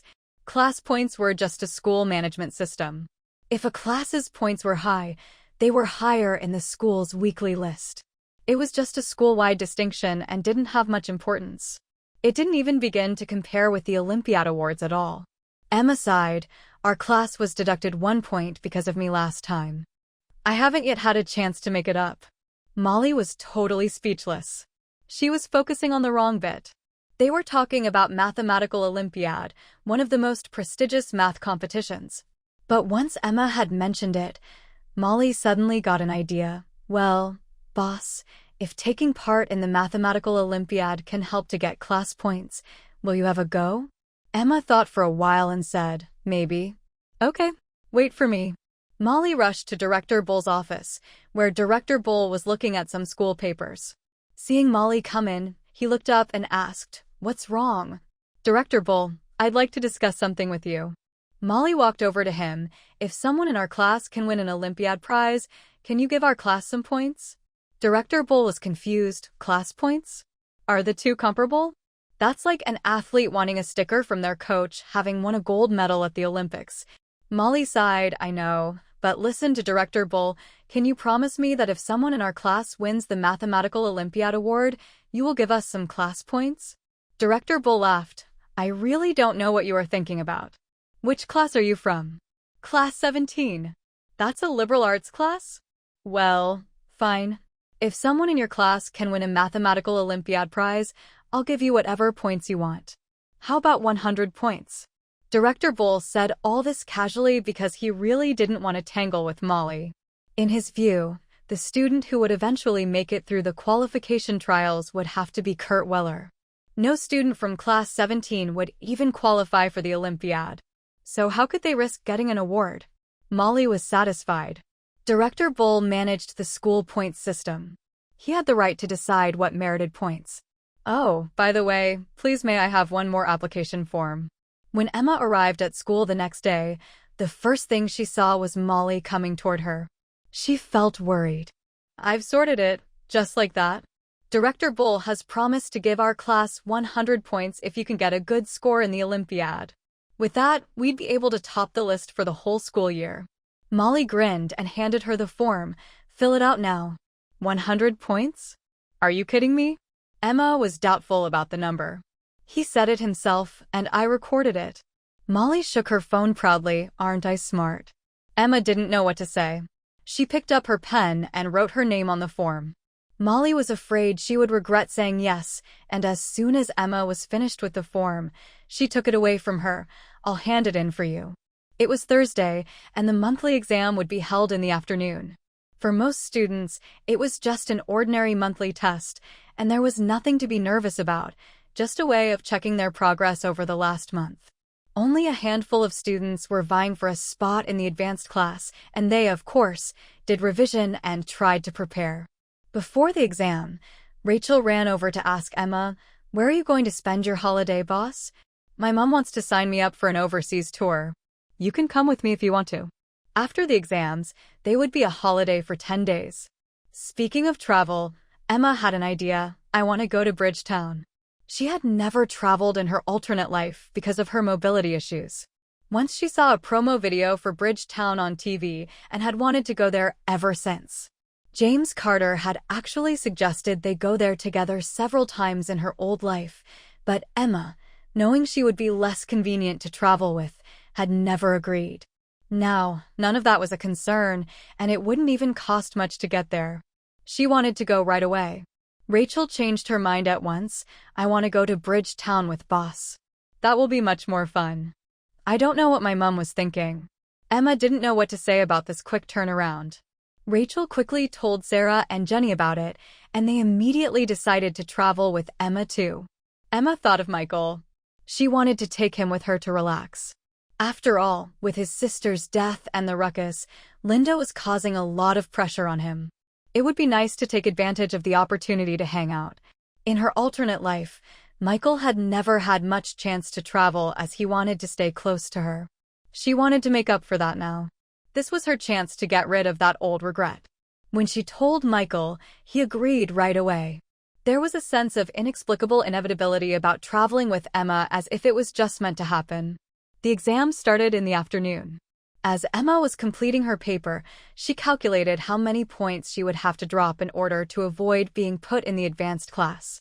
For French, a composition usually wouldn't get a full score, and so she could deduct 10 points, plus she could get some subjunctives wrong and lose a few marks there. She wanted to get a max of 110 points. Then she considered how much points she should get in other subjects. She didn't want to get a low grade, and she just didn't want to be in the advanced class. Math, how about 130 points? She wrote it down. Ms. Clara was invigilating. Walking past Emma, she saw the number she wrote on the paper and immediately understood what she meant. You must be calculating how many points you need in all your subjects to enter the advanced class, right? Ms. Clara smiled. Don't be nervous. Just do as you usually do. I think you have a chance of getting into the advanced class. You can actually set your math score up a bit. I believe you have the ability to do it. Emma could only smile. She couldn't tell Ms. Clara the real reason she was making these calculations. After school, Michael asked Emma when he passed her, "Sister, how do you think you did? Do you think you can get into the advanced class?" "Definitely not." "Come on now, Michael." "But I think you can do it." "Yeah, maybe." Before Friday's exam, Rachel excitedly showed around a brochure. "Boss, I found a tour group to the Bridgetown over the same dates as our holiday. Their itinerary is well planned. It's just travel, no shopping, and if we buy in a group, we get a good discount." Her family was rich, and she didn't care much about a discount, but she knew that her boss would be glad to hear that word. Sure enough, Emma's eyes lit up when she heard the word discount. She had a look at the brochure and found that the itinerary planned by the tour group was pretty good. They were free to travel most of the time, and the tour group would have prepared the food and accommodation in advance. They could also eat somewhere else. It all looked good. That said, however, the group purchase only applied to the purchase of a group of 7 people or more.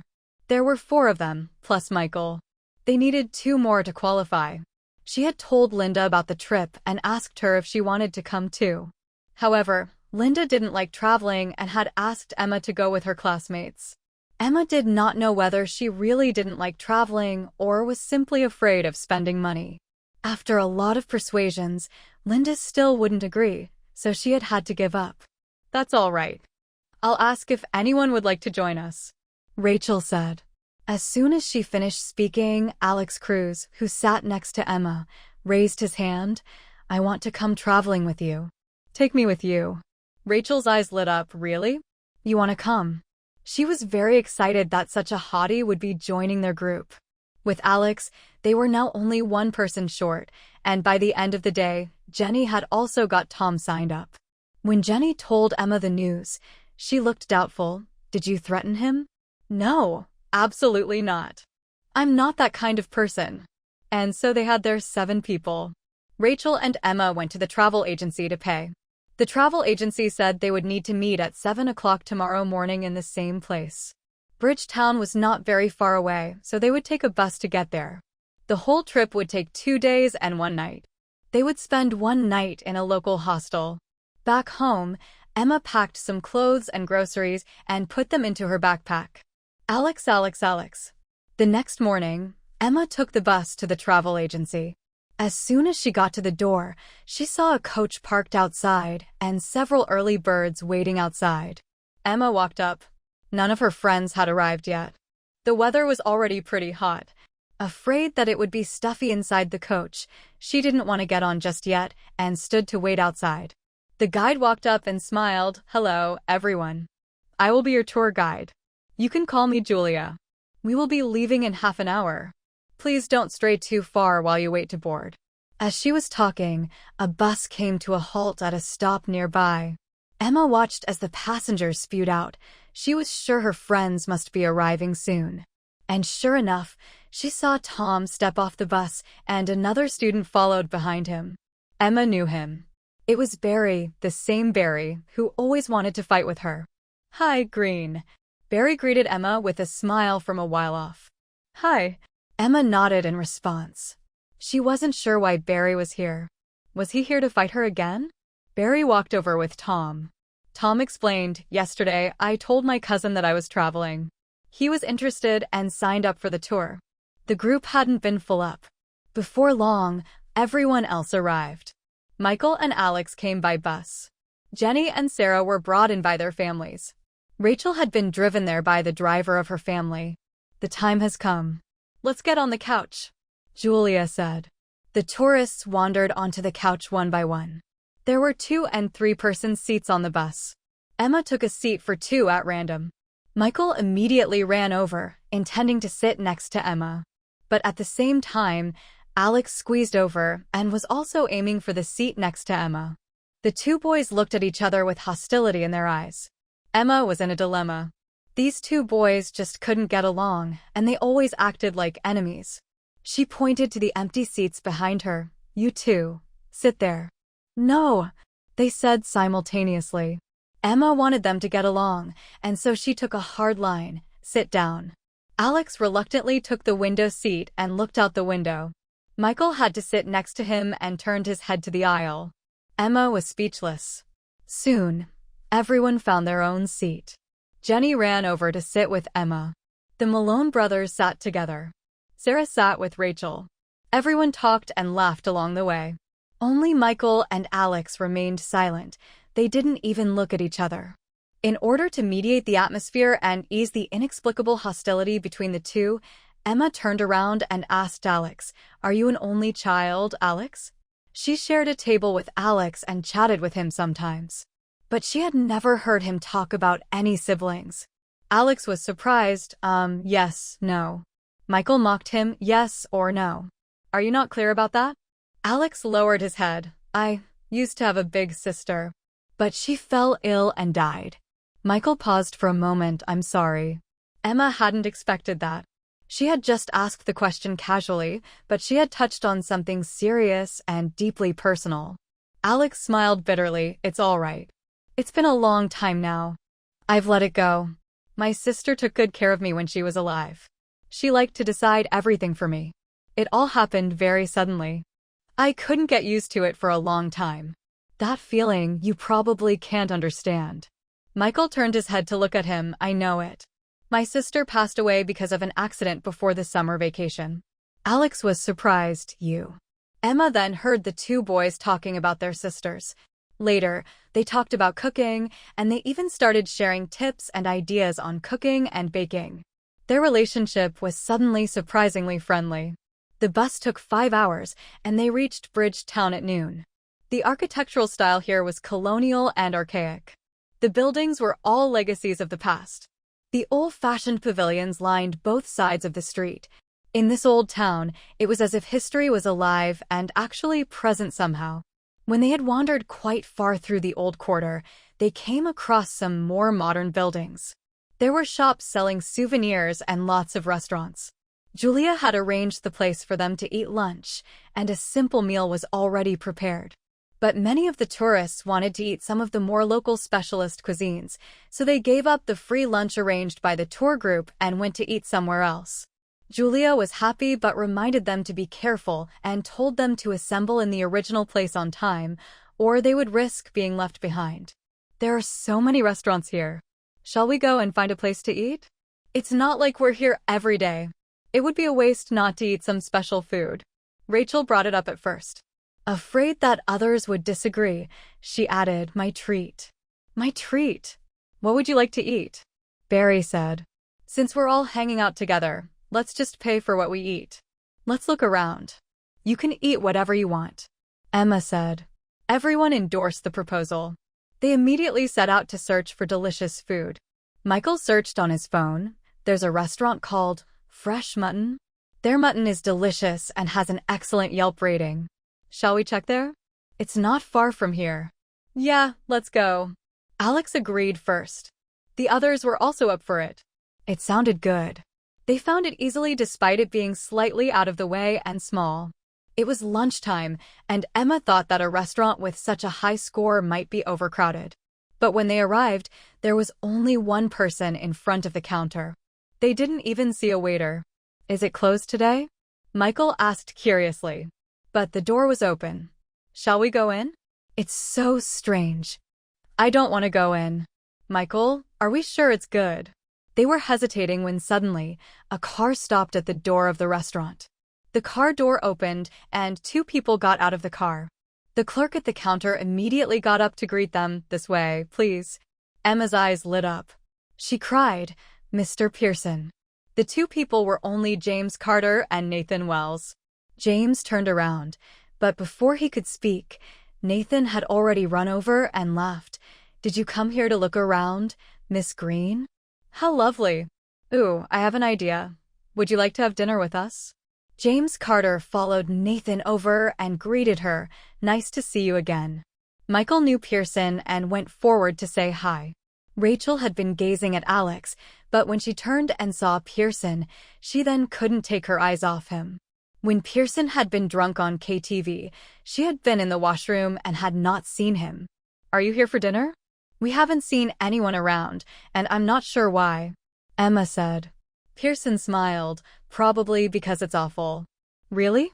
Then why are you here? Well, this way we don't have to wait in a line. Well, would you like to join us? Rachel jumped in before Emma had time to talk. Yes. We'll come. A waitress came out and greeted them. Come with me, please. She led the way and took them upstairs. They met several waitresses along the way, but no guests. The restaurant was very quiet. They came to a large room. The waitress opened the door and invited them in. Then, she took out the menu and asked, May I have your order? They were embarrassed to order first, all looking at Pearson. Nathan stood up and laughed. Order whatever you want. It's on Mr. Pearson's account. Don't stand on ceremony, he said and looked at Emma. Emma felt that something about this was strange. The menu was passed around and everyone ordered 1 or 2 dishes. Finally, it was passed to Pearson. He casually added 2 more. Seeing that everyone had ordered enough, he sent the waitress away. As the waitress came downstairs, she saw 2 customers coming in who were asking the hostess if they were closed. She replied with a smile, Yes, I'm sorry. I'm afraid you'll have to find somewhere else. We have an important customer today. One of the tourists said, but I just saw a couple of people going upstairs. Yes, the whole restaurant has been booked out by them.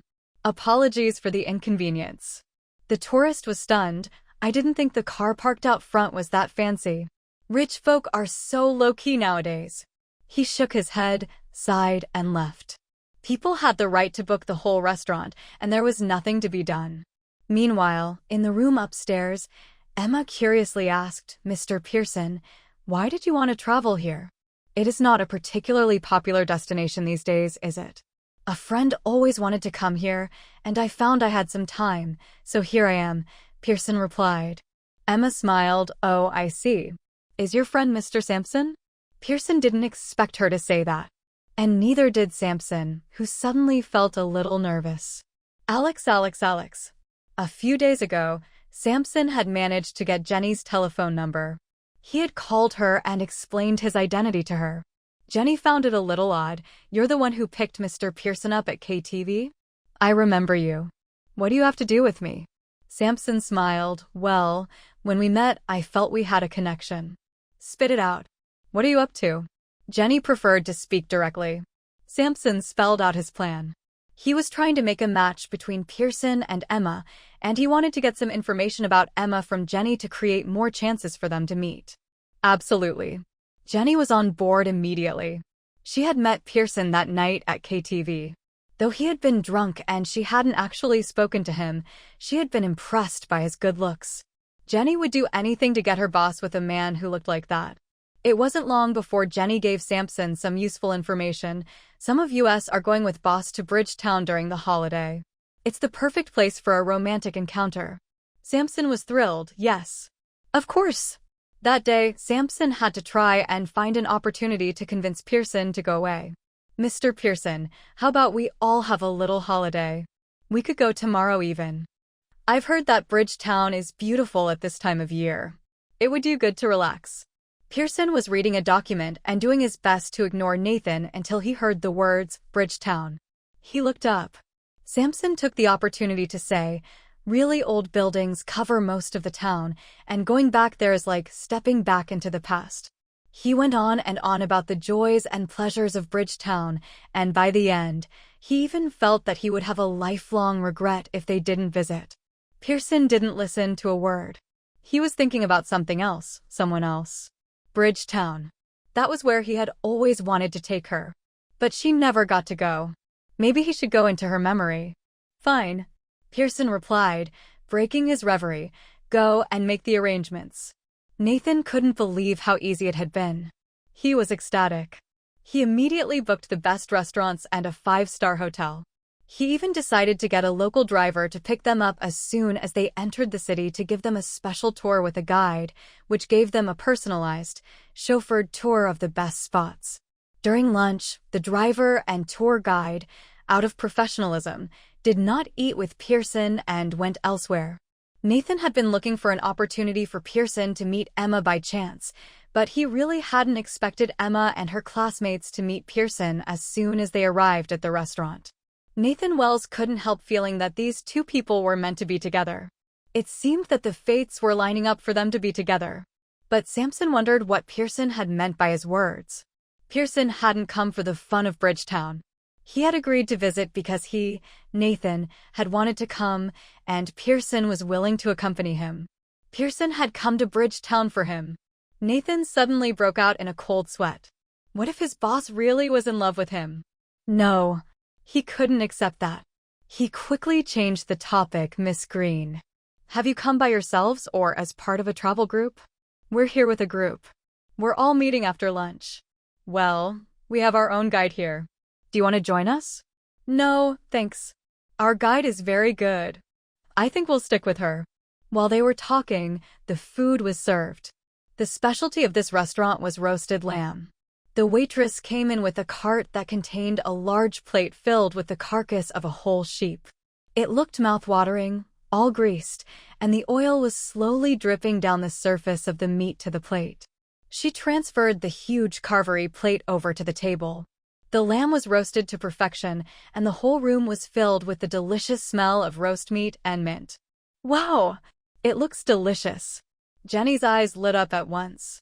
The chef picked up the knife, nimbly separated the meat from the bones, and carved it into pieces. Then he bowed and said, "It's done. Please enjoy it." Everyone raised their cutlery, picked up a piece of the meat, and dipped it in the sauces on the table. Very good. Emma took a bite.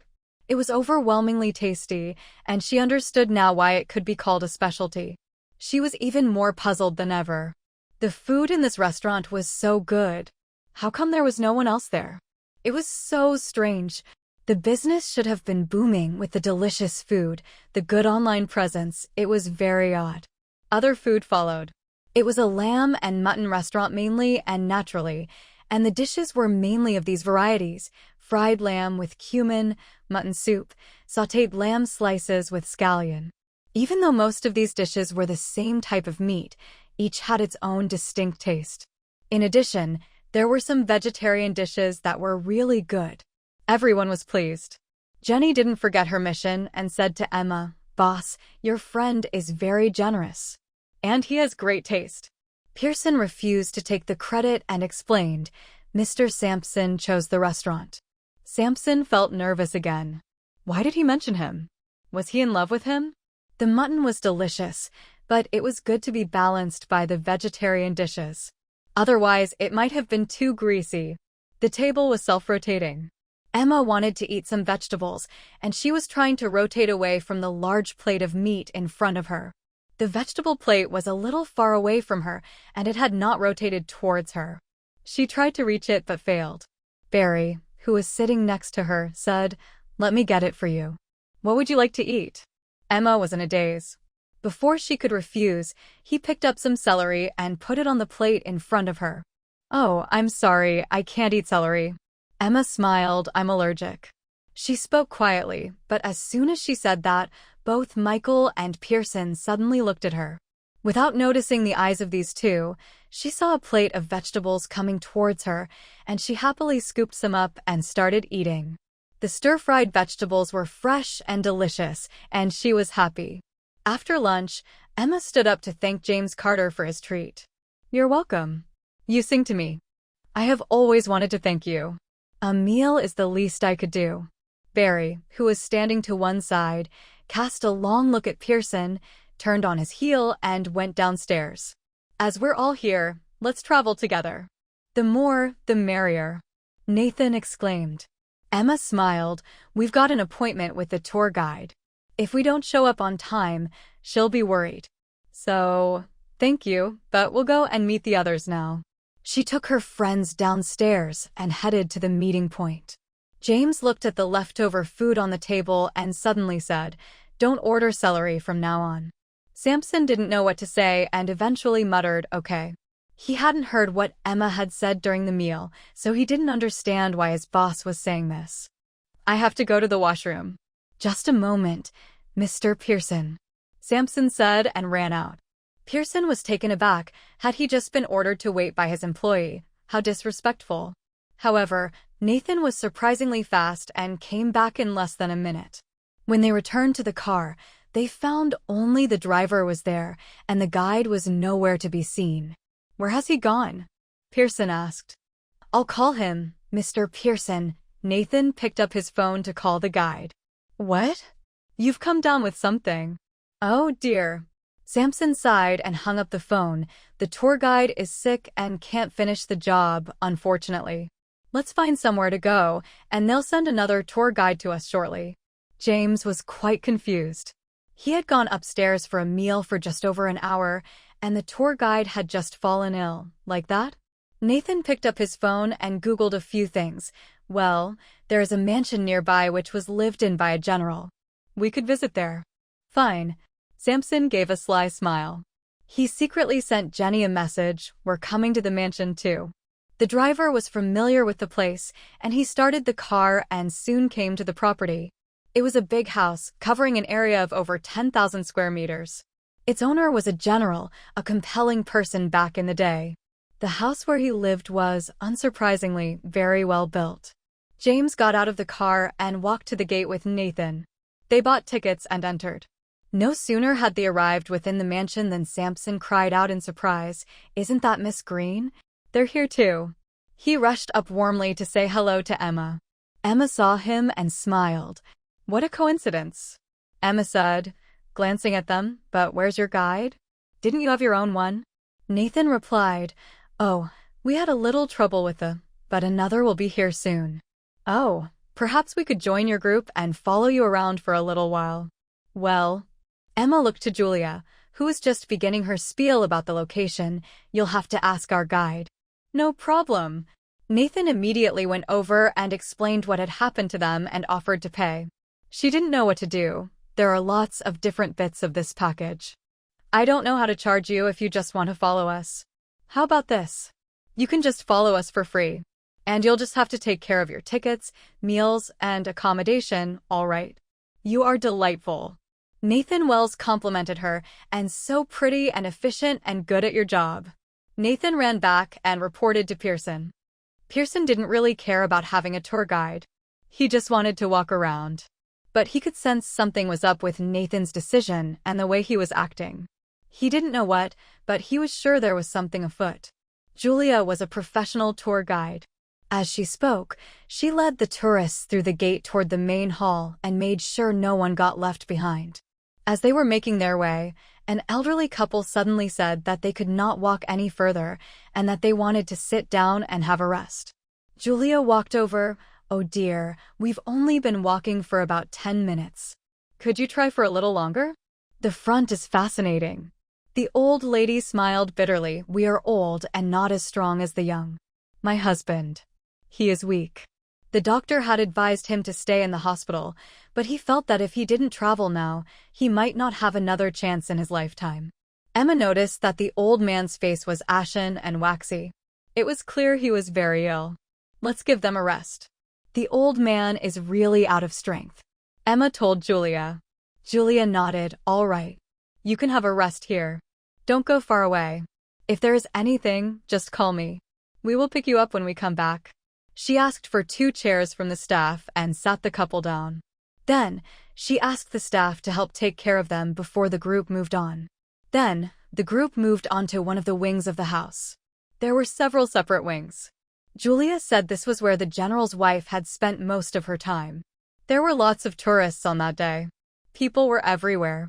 The weather was hot. They had visited several different parts of the house and were all feeling tired. Julia let them have a break for 10 minutes, and then they would reassemble for the next part of the trip. "Tom, go get some cold drinks and ice cream." Jenny told Tom, "I want a chocolate one." Emma said, "Don't bully your classmate." Tom smiled. "It's all right, boss. I'd like to go." He went off to the snack booth just ahead of them. He returned quickly with a large bag of cold drinks and various kinds of ice cream and shared them with the others. "You like chocolate too?" Jenny asked, casually seeing him eating the same flavor as her. Tom nodded. "Yeah, it's delicious." Jenny was about to continue chatting when she saw Nathan Wells waving to her from not too far away. She looked around and saw that Emma was talking about something with Michael. James Carter was looking down at his phone. So she quietly bypassed the crowd and went to Samson as privately as possible. Samson took her to a corner out of sight and said in a hurry, "How come there's nothing going on between them? I'm so worried. Emma's always talking to Michael. They're not, are they?" "No, definitely not. Boss sees him as a kid. But you know, Barry is a bit weird today. He keeps staring at her. I think he might be after her."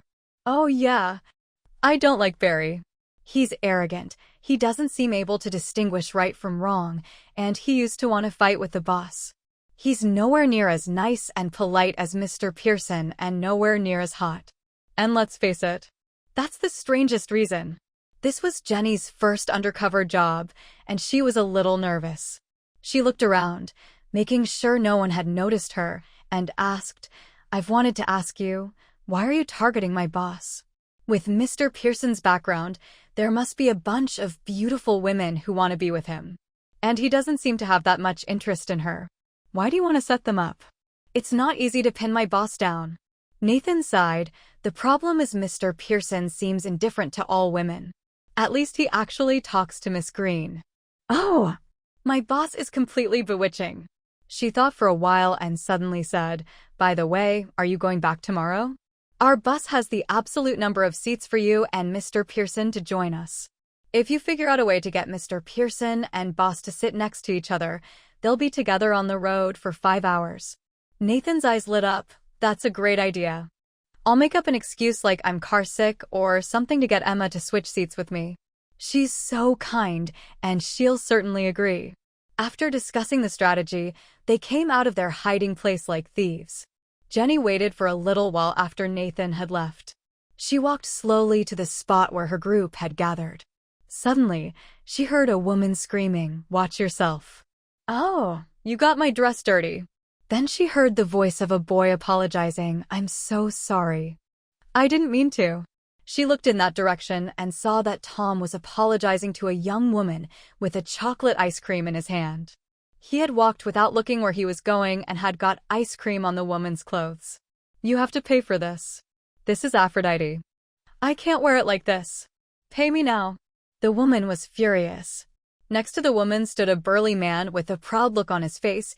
"You better have enough money on you, kid." As he spoke, he reached out to push Tom Harris. Jenny trotted up, pushed the man away, and snarled, "What are you doing? Are you trying to bully him, big man? The man had been taken aback. He didn't expect to be pushed away by a girl. He scowled and said to Tom, "You got my girlfriend's dress dirty. You have to pay. It's only fair." "Fine. How much?" Tom said. The woman held out her hand and said, $1,000. "How much?" Both Tom and Jenny were stunned. The dress didn't look particularly expensive. How could it be worth $1,000? Tom's family was not wealthy. He didn't have that kind of money. Jenny didn't believe it. "You're saying your dress is really worth $1,000? You're serious?" Emma was resting in the shade not far away, and when she heard the noise of the row, she looked up to see Jenny was quarreling with someone. She got up and walked over. The rest followed along behind her. "What's happening?" Emma asked. Jenny saw Emma coming and felt more confident. "Boss, you judge. Tom accidentally got ice cream on this woman's dress. She insists that he should pay her $1,000. How can a dress be worth that much?" The woman's boyfriend had been very confident, thinking he was quickly the most influential person in this situation. But when he saw the number of people gathering on the other side, he felt his advantage weaken, and his manner was less aggressive than it had been before. "You should pay for damaging other people's clothes. The chocolate stain can't be washed off. She can't wait for it again. You have to be reasonable." Emma took a look at the part of the woman's dress that had been damaged by Tom and frowned slightly. "We will pay. But you have to prove this dress is worth $1,000? Do you have the receipt? We can't just believe whatever you say. Who goes out with receipts for their clothes in their pocket? This is Aphrodite, a designer brand. You can just Google it. This is in their latest collection. It actually costs $5,000. The woman said. Emma didn't know much about luxury goods. She didn't care about them. "Well, let's go to the store, and we'll pay for another dress if it really is authentic," she said. The woman was about to say something, but the man beside her interjected hurriedly. "Who has the time to go to the store with you? Do you think our time is worthless? Just pay up right now." Emma frowned slightly. Judging from the man's reaction, she began to see the situation. The dress was almost certainly a fake. "This dress is not genuine." Rachel suddenly spoke out. "Most of my mom's clothes are Aphrodite, and she has this model. But it's not quite the same. I'm sorry, but this is just a really good fake, right?" The woman's face suddenly blushed. "How dare you? My dress is authentic. I don't wear fakes, however good they are. Are you trying to insult me?" The man was even angrier, "As if my girlfriend would wear a knockoff version. What evidence do you have to prove it's fake?" "I don't know for sure, and I just know that I've seen the real one and it's different. Aphrodite is a company owned by Pearson. Their clothes are very high-end. I can tell a fake product immediately," Rachel said. The woman trembled all over with rage. "Are you bullying us now? You know, I'll call the police for criminal damage and slander." The two sides were arguing when a low voice spoke from behind them. "I'm sorry, did someone say this dress is a high-end fake?" Everyone turned around to look at the newcomer. It was from James Carter. The boyfriend was so happy and relieved that they finally had an ally. "It's clearly a bad fake." The man could almost have spat blood at Pearson's words. "What do you mean a bad fake?" The man said angrily. "You're a man. What do you know about women's clothes?" "You're right, and I don't know much about women's clothes," Pearson said calmly, "but I know that all Pearson's clothing company products have an iconic feature. The patterns and letters on each button and buckle are all carved by hand. The design of the pattern is very delicate. Each master makes a unique pattern with a slight change in the carving, which means no two buckles or buttons." He looked at one of the decorative buttons on the woman's dress, "Are exactly the same. But the pattern on this button, look at it, it's not hand-carved at all. It's painted, see?" She looked down at the button on her dress. Obviously, it was printed and not carved by hand. She suddenly turned to the man and grabbed his clothes. "This was your birthday present to me? A fake Aphrodite dress? You fooled me with a crap knockoff. No wonder my friends laughed when I showed it to them the other day. You're a liar. How can I turn up at my sister's party now, knowing that you gave me lies?" The man was worried. "Listen to me, honey. I didn't know it was fake. How could I have known? I don't specialize in women's clothes like this guy. I was fooled too. They said it was genuine." Pearson looked at him. Pearson's clothes can only be bought in a Pearson store if you go to the right store. You say you didn't know it was fake. Then this crap fake. Where did you buy it? Before the man could retort, the woman slapped him in the face. We're done. Don't let me see you again. She turned around and ran away. The man chased after her, and soon, the two figures had disappeared around the corner. Rachel looked at Pearson with admiration. Mr. Pearson, I didn't expect you to know so much. It's amazing. Your surname is Pearson. Does that mean you and the Pearson group? It's a coincidence, Pearson said quietly. Rachel looked closer at Pearson. Your buttons don't have any carved patterns. So you don't wear Pearson clothes? Pearson nodded. Pearson's clothes are too boring and ugly. I prefer to get my clothes from other brands. Nathan was surprised. His boss had just said bad things about his own company. Wasn't he afraid that his words might be overheard and damage the image of the company? Once the fight was over, Julia continued the tour. They still hadn't seen all the inside of the mansion, and it was wearing them all out. All the people in the tour group were busy taking photos. But Emma didn't take out her phone or join in any of the group photos. She just quietly looked at the furnishings and information boards around. James walked over to her. Don't you like taking photos? No, not really, Emma said. Me neither. The memory of the other Emma struck him. He remembered that she didn't like to be in pictures, either.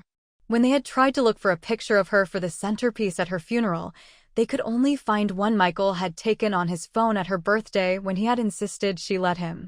By the way, I've meant to ask, what do you do? Emma was curious. She wanted to know what Pearson would do now. He was no longer her assistant. She had sensed that this young man was far too talented to be her assistant. She had even offered to help him get better jobs, but he had always turned down her help. I have a small business, Pearson said. Clothes? Emma asked. Pearson smiled. How do you know? Well, I've seen your clothes. You're not particularly showy in the things you wear or particularly tied to one brand. But you knew that little detail of the Pearson Group's clothing. So, I thought you might be in the clothing business. Emma said. Pearson had a sly look in his eyes. You're right. I'm in the clothing business. He had no intention of revealing his identity, and since she had said it, he just agreed with her. It was not the first time Pearson had been mistaken for someone else. He had accepted it then just as he did today. Alex. 2 years ago, he had been instructed to go to the Glinton University Institute to meet a professor named Emma Guerin. Emma was leading a new energy project. His father wanted him to talk to Emma about making an investment. In return for funding this project, Emma would then sell the patent to Pearson once she had made a success of it. It was undoubtedly a win-win cooperation project. Pearson had been sure it would not be difficult to get her agreement. It was a straightforward matter. Pearson went early that day. It was not that he wanted to go early, but he couldn't sleep at night. Despite the sleeping pills he had taken, he had still woken early. He had a secret. He had depression. To the world, the young master of the Pearson family had both money and status. He didn't lack for anything, and so they assumed he must be very happy every day. It would surely be impossible for him to have anything to do with depression. But what no one knew was that Pearson's huge wealth brought him no happiness, but an untold amount of endless pressure. Pearson had been brought up to believe in perfection. He must deserve to be the heir of the Pearson family. Thus, he had been studying hard and being strict with himself ever since childhood. He had not had a day of freedom, not a day of happiness. As an adult, Pearson found it hard to be truly content. No matter what people, what things, it was difficult to get close to him or make him happy. Everything he wanted in the world was easy to get. He could gain no sense of accomplishment. It was getting harder and harder for Pearson to fall asleep, and he was always restless. Eventually, he went to the doctor and was diagnosed with depression. Pearson had smiled bitterly at the result. If the news had ever come out, he could just imagine the headlines. The prince of the richest family suffered from depression. Are you kidding me? With dark rings under his eyes and a suit bought from the street, Pearson entered the laboratory. The lab was quite early in the morning. Pearson saw a thin girl sitting in a wheelchair at the table, facing him quietly and beautifully. She held a test tube in her hand and was watching it intently. Hearing someone come in, the girl didn't look up. She just said, "Bring me the hydrochloric acid." "Thank you." Pearson wondered who she was talking to. There was no one else in the room. Was she speaking to him? Pearson stepped forward, found the hydrochloric acid she wanted, and put it in her hand. The girl squeezed up a drop of hydrochloric acid with the burette tube, diluted it, and dropped it into a tube. She observed it quietly for a while inside. Then she picked up the pen on the table and wrote on a piece of paper, 1367. Pearson looked at the number and asked curiously, "What's this?" "That means I've failed 1367 times. But it also means that I've got 1367 wrong methods, and so now I'm a step closer to success, right?" The girl laughed. She looked up at Pearson. "Hello. I'm Emma, and I'm in charge here. You must be the new assistant." "Very good. What's your name?" Her smile was as warm as the sun. Pearson was stunned. "Assistant?" Knowing that she had mistaken him for someone else, he tried to explain, "I'm James Carter." But Emma had already started asking him to do things before he had finished talking. "Let's try sulfuric acid. It might work." "Pearson? May I call you Pearson? Look for sulfuric acid." Pearson gave up his explanation and went to look for sulfuric acid for her immediately. Pearson was instructed by Emma to do things in the lab all morning. Towards noon, a boy of about 14 or 15 came in with a lunchbox in his hand. "Let's have lunch, sister." Michael walked into the office and saw a man there. "Who's this?" "Oh, he's my assistant. You can call him Pearson." "Let's eat together, Pearson. My brother is very good at cooking." Michael smiled and said, "Yeah, can't deny it. I'm pretty good. I knew my sister had applied to the principal of an assistant, but I didn't expect you to come so soon. Luckily, I brought a lot of food today. There's plenty for all of us." Because of Emma's mobility difficulties, returning home at noon was too troublesome for her, and Michael didn't want her to eat takeout every day, so he insisted on cooking lunch and bringing it to her every day. Pearson tried to say no, but somehow he found himself sitting down and eating with Emma. There was a spare set of dishes in the lab. Michael found it and gave half of the rice to Pearson with a smile on his tender face. "Hey, come eat. It'll get cold." Pearson ate. Michael had brought rice and a simple dish. Pearson wondered if it was because he had been so tired all morning, but he thought this simple meal was better than all the delicacies he had ever eaten. That afternoon, Pearson tried to make it clear that he was here to talk about investing, but for some reason, he couldn't. He did experiments with Emma and analyzed the possibility of various results. Before he knew it, it was dark. "See you tomorrow, Pearson." Emma smiled at him when she left. Pearson felt tired when he got home, and he was asleep as soon as his head hit the pillow. He hadn't slept that well for a long time. He had intended to explain his identity to Emma the next day, but when he woke up, he found he had changed his mind. Perhaps being Emma's assistant and doing experiments with her would cure his depression. He found Dr. Robert King of Glinton University the next morning and asked about Emma's assistant. Dr. Robert King told him that they were trying to recruit one, but had not found a suitable person yet. "I'll do it," Pearson said. Dr. Robert King couldn't believe it. "You want to be Emma's assistant?" "I don't want wages," Pearson said, "and I can donate another building to the school." Dr. Robert King was stunned. "So I couldn't turn down an offer like that?" "Of course. There is one condition," Pearson said. "You can't reveal my identity." Dr. Robert King became suspicious of Pearson's motive. "Are you interested in Emma Guerin?" "No. I promise you. I just want to get some sleep." Soon afterward, Pearson asked someone in his company to talk to Emma about the deal. Emma had no issue with it and signed the contract. Pearson once heard Michael complain to Emma, "Your assistant Pearson. He eats like a horse. I have to cook 3 times as much food." Emma smiled and said, "He's a kid. He's still growing, just like you. So naturally, he needs to eat more." James was stunned. He was 22 years old, and he was an adult man, not a kid. Pearson decided to bulk up to prove that he was no child. So he began exercising and, of course, with all the exercise he had to eat more. Looking into Michael's grumpy eyes, Pearson offered, "How about I pay the cost of my meals?" Emma laughed. "No. I can support you." She knew that the assistant was not on the payroll and didn't get much salary. As a professor, Emma made more money than he did. James Carter was totally speechless. It was the first time he heard a woman say she was going to look after him. But it had all worked out as he hoped it might. After becoming Emma's assistant, he no longer had to take any sleeping pills. All the symptoms of his depression slowly faded away in his happiness at his new work. He knew it was all because of the girl with the sunny smile. "Emma, I found something interesting. Come and see it."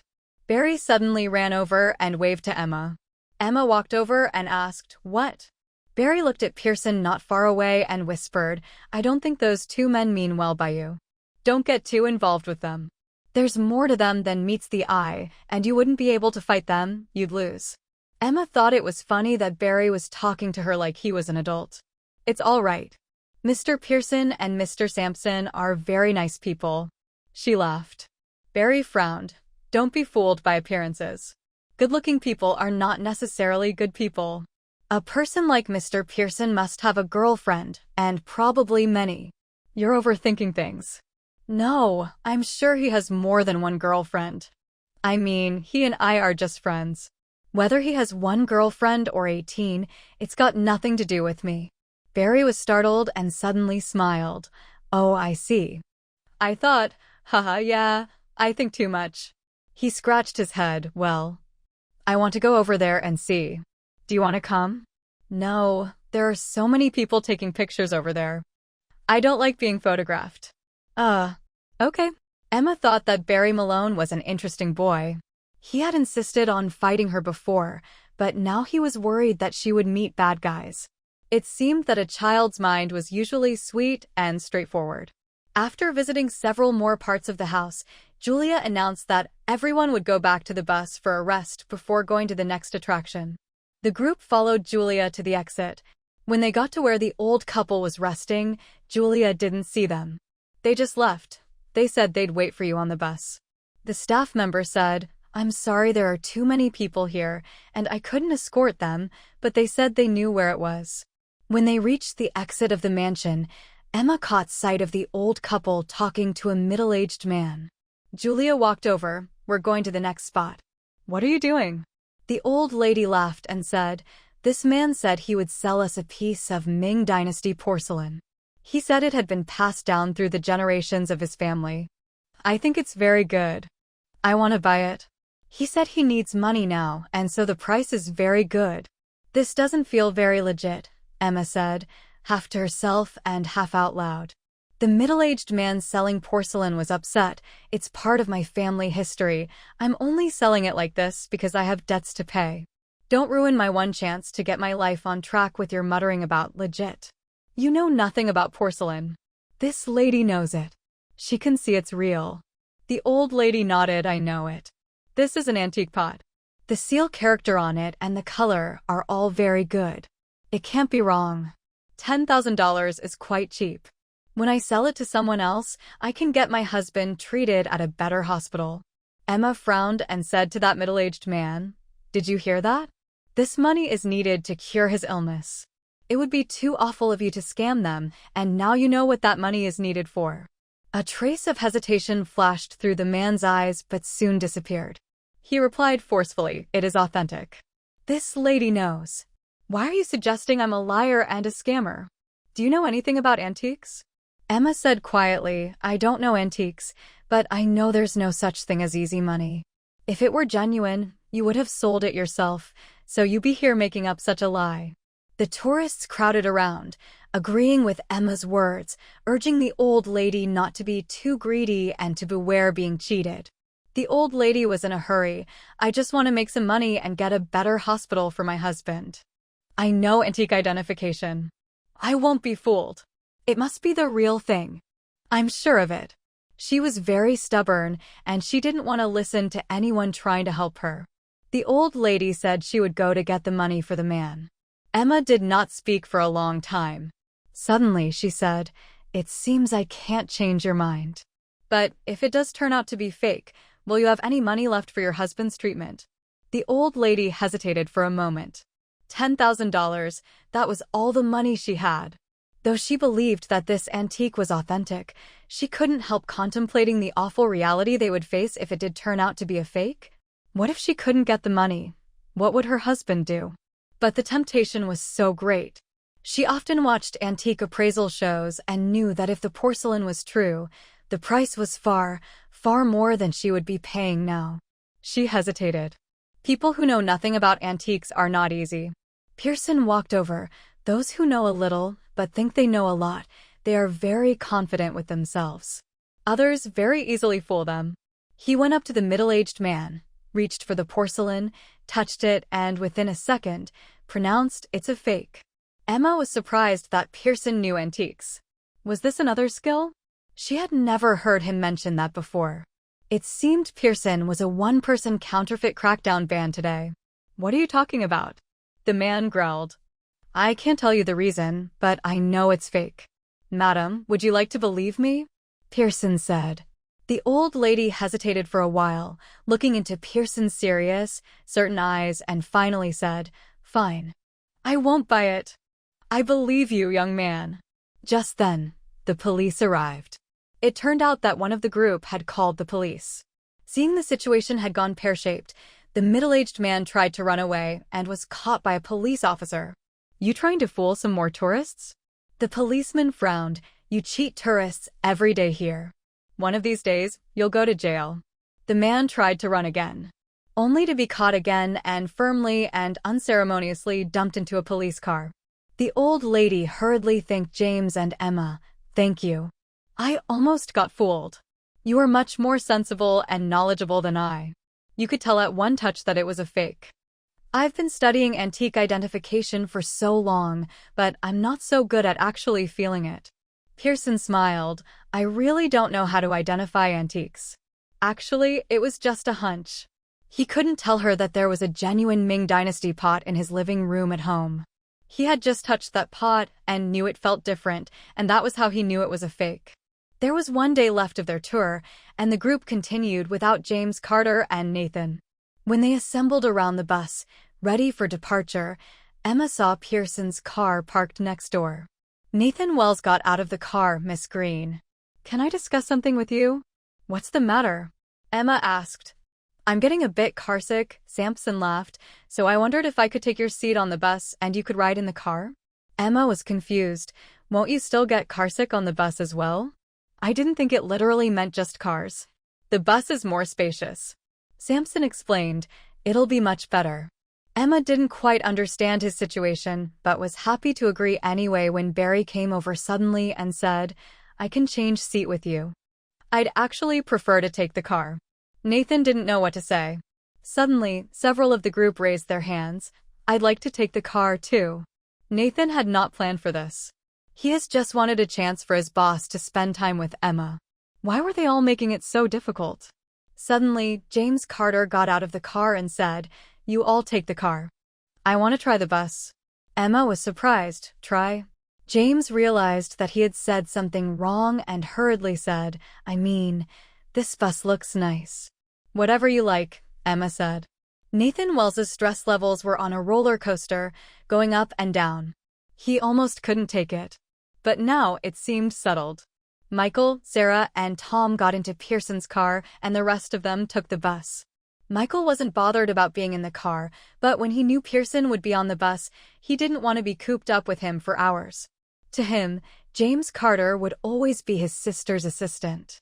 He had even helped to arrange the funeral, and now when Michael saw him, it always made him think of his sister, and he couldn't help but feel sad. He had said hello to him in Bridgetown but couldn't bring himself to say any more. Barry had the opposite problem. He wanted to take the car, but he didn't want to let Pearson spend several hours with Emma without him there.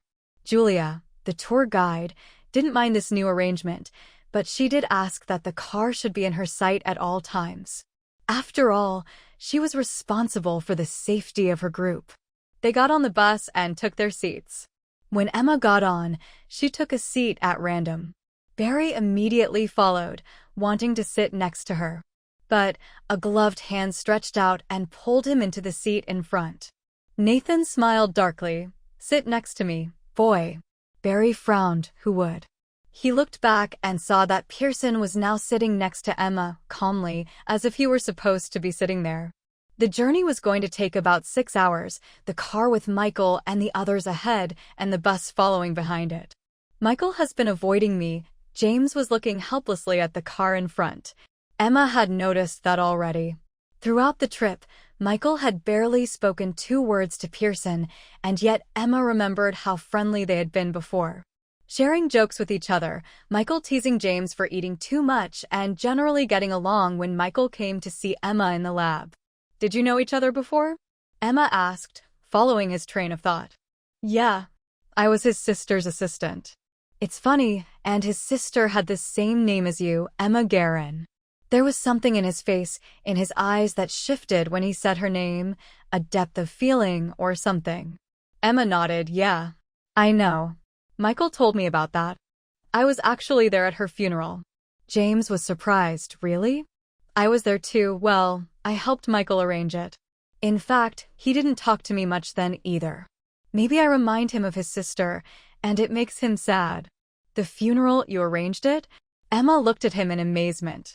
She had heard from Michael that his sister's colleagues had helped arrange the funeral, and while it had crossed her mind that it could be him, she hadn't really thought it possible. What an amazing person! What an amazing assistant! James Carter was incredibly kind. Pearson nodded slightly. "Yes. Michael is really still just a child, and his family situation is not good. He and I are friends. I wanted to help," he said with some sadness in his eyes. Emma quickly changed the subject. "How about your clothing business?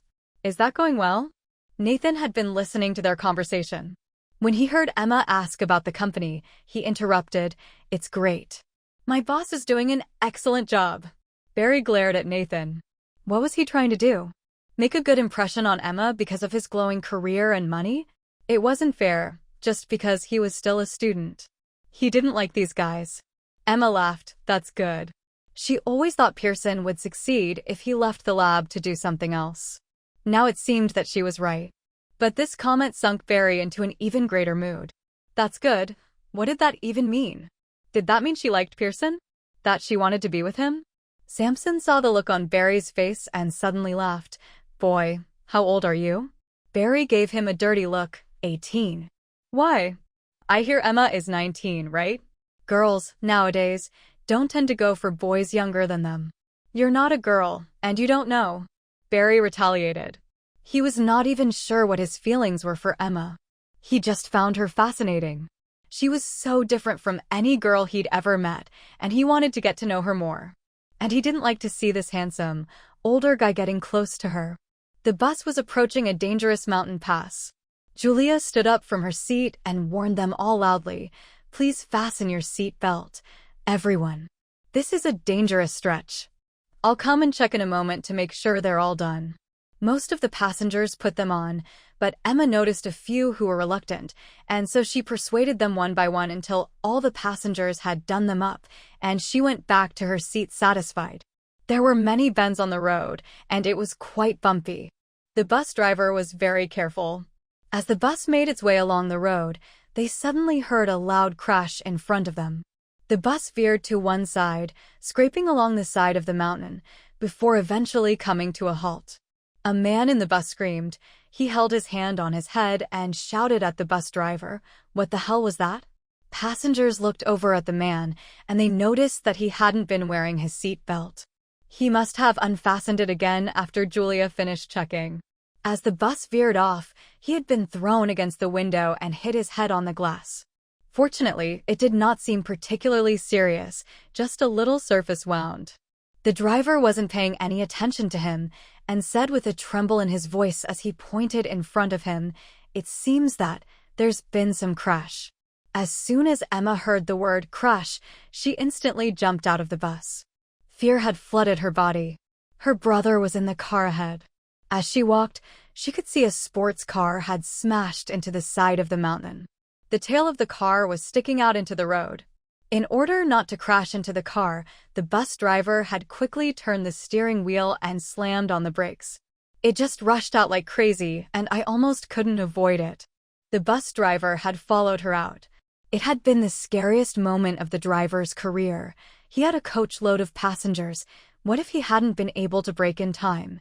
It didn't bear thinking about. Emma looked ahead and saw Pearson's car safely parked in front. Her whole body relaxed with relief. Pearson's driver had climbed out and walked over, saying, "That really freaked me out. It was going so fast and I nearly hit it. We all could have died." Michael, Sarah, and Tom had all gotten out too and were walking over. "Is the guy in there still alive?" The side of the mountain completely blocked the front seat. The bus driver tried to pull open the passenger door but couldn't do it. It seemed to be locked from the inside. The driver of the sports car did not move at all, nor did he react. They didn't know whether he was dead or alive. Emma shouted to the visitors who were just getting off the bus, "Get the safety hammer down." Pearson had already stepped out of the bus with the safety hammer in hand. He went straight to the sports car and hammered several times on the glass. The glass quickly broke apart. He reached inside the door, pressed the switch, and opened the door. As soon as the door opened, Emma got a strong whiff of alcohol. It seemed the driver had been blind drunk and lost control around the corner. The bus driver frowned. He couldn't stand drunk drivers. To endanger your own life is one thing, but to endanger the life of everyone else on the road as well as one of the most selfish things you could do. Almost all the passengers had got off the bus. Some stood far off for fear of blood, while others got a little closer but still didn't want to be in the way. No one knew quite what to do but seemed instinctive to turn to James Carter for guidance. "Call the police. Call an ambulance," Pearson said as he leaned into the car. Emma hastily picked up her phone and called the ambulance. The bus driver called the police and explained the situation to them. He hated drunk drivers, but out of humanitarianism, he would help. Michael walked to the car and asked, "What's the matter? Is it serious?" "Don't come over," Emma said immediately. "Get back. There's blood everywhere. Don't look. You'll feel sick." Just hearing that, Michael backed away immediately. He had a phobia of blood. When he saw it, he got dizzy and nauseous. Suddenly, he thought of something. Had he ever told her he didn't like blood? "It will take 20 minutes for the ambulance to arrive. Can he hold on for that long?" Emma asked. "I'm not sure. It's probably an arterial hemorrhage. But I can't see the wound clearly enough. I need to stop the blood, or he'll bleed out before the ambulance comes." Pearson said, "I have some first aid knowledge. I can help him." Emma turned to the bus driver. "Do you have a first aid kit in your car?" "Yes." The driver ran to the bus. "I'll go get it." The passenger with the wounded head got out of the bus, swearing loudly and shouting, "How come no one cares about me? My head hurts." The bus driver was very impatient with him. He opened the first aid kit and took a Band-Aid out for him. "Sort yourself out." The man was angry. "I have a big bump on my head. I'll be disfigured. I may have a concussion. You have to pay." There was a man in a life-threatening condition. The bus driver couldn't be bothered to pay attention anymore to him. He jumped out of the bus, ran to the front of the wrecked sports car, and handed the first aid kit over. James Carter put the first aid kit aside and frowned. "This is difficult. I can't reach the wound from here. He's stuck, and I need to find a way to move his body and, at the same time, stop the bleeding. Do any of you know anything about first aid? I'll get him up on the back seat, and I need someone else to help stop the bleeding." The bus driver said, "I could help you hold him, and could you stop the bleeding? I don't know anything about first aid, though." Pearson shook his head. "No, it's not that easy. If you hold him in the wrong place and anything touched the wound, it could cause secondary damage." The bus driver asked the tour group, but there were no medics among them. Emma took a breath. "I'll do it." Pearson looked at her doubtfully. "Are you sure?" She was just a high school student. It wasn't too difficult to do, but you did need to have a bit of knowledge. Could she really do it? "Yes, I'm sure," Emma said. "I've read quite a few books about first aid." "Well, it'll have to do. Have a try. I'll direct you." James had no alternative, so he nodded. He broke the glass in the back seat with the safety hammer, climbed into the back seat of the car, and slowly pulled the driver's body towards him. Emma leaned into the car. As the driver's body moved, she soon saw that the wound was in his thigh. The blood was still gushing, and the bright red liquid was striking. She took disinfectant, gauze, and a tourniquet from the first aid kit, disinfected the wound, then wrapped the gauze and tourniquet and managed to stem the bleeding. "All right," Emma said. Pearson leaned over and saw that the blood had stopped. He nodded and got out of the car. Emma also got out of the car. Her hands were covered with blood. It looked scary. Michael was looking over at her. Emma hurriedly turned her back so that he couldn't see the blood on her hands. Then she turned to the tourists and said, "Do you have water? I want to wash my hands." Julia got a bottle of water out of the bus for Emma. She was about to offer to help her when Pearson came over and took the water. "I'll do it." He unscrewed the cap and tilted the bottle. Emma stretched out her hands. The cool water poured over her hands, slowly washing the blood off her hands. "Congratulations." Pearson praised her. "That was very well done. It almost felt like that wasn't the first time we worked together." Isn't that strange? Emma had seemed to anticipate everything he was worried about before he mentioned it, moving in perfect sync with what he was doing. Emma washed her hands, walked a little farther away and shook them several times, then looked back and laughed. "Well, that's just luck, right? There's no way we could have worked together before, is there?" Just then, the ambulance and fire trucks arrived. The firemen helped move the car, managing to get the driver's door open. The paramedic stepped forward, got the driver out, and took him to the ambulance. "Excellent first aid," one of the paramedics said. "Without doing what you did, he would have died before we got here." "I need first aid, too," cried the man whose head had been cut. "My head hurts." The paramedics checked him over quickly and said, "I don't think you need first aid anymore. You've already got a Band-Aid on it." The man said angrily, "I might have hurt my brain. The travel agent should pay me compensation." The paramedics wanted to shut him up, so he told him to get into the ambulance. "We'll get you tested if you insist." The man was satisfied, finally. "I want my whole body checked. I'm going to do all the tests possible." Emma gave the man a searching look. She couldn't believe he wanted a general checkup. Sounded like he really had had a brain injury if he thought that was a good idea. The bus was in a bad way, having scraped against the mountainside, and although it could be started, the driver was not comfortable driving it in its current condition. He had contacted the company to send another bus, and they were also sending a trailer to pick up the other one for repair. The wrecked sports car wouldn't be dealt with until the traffic police came. It had to be moved to a place that didn't affect traffic. "Sister," Michael called to Emma, "have some water." He had unscrewed the top of the water bottle and handed the water to her. Emma took it and had a sip. She frowned and said, "Is there any still water?" "Don't you like soda water, sister?" Michael looked at her. "No, I don't."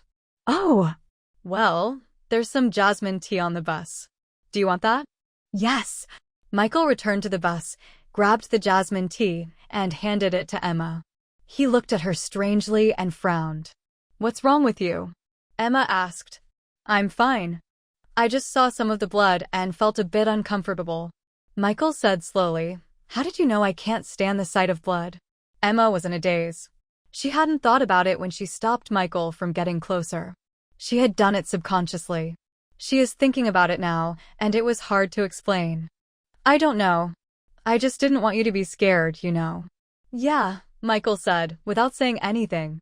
It took another 2 hours before the second bus arrived. The group got on the bus, and by the time the bus reached Land City, it was already dark. Emma had called Linda to tell her that she would be late getting back so she wouldn't worry. The next day, Emma got a call from Rachel. "Boss, it's so funny." Rachel laughed on the phone. "You remember the man who hurt his head?" "Yeah. Why?" "He went in the ambulance to the hospital and got them to check every organ of his body. He almost had a pregnancy test. Then he went to the travel agency with the bills. The travel agency rejected him outright. He protested and complained to the Consumer Association, and guess what?" Emma couldn't help laughing. "No compensation, right? He shouldn't get anything." Rachel laughed. "Of course not. He only got hurt because he refused to follow the tour guide's instructions, and now he's landed himself with a huge medical bill. Emma was almost overwhelmed by all the things she had encountered over the last few days. She had never been on a trip like that in either life, and it had been quite an eye-opener. Alex. 2 days later, Emma received a call from Paul Grayson, inviting her to play chess. Seeing as she was on holiday, it seemed like a good way to pass the time.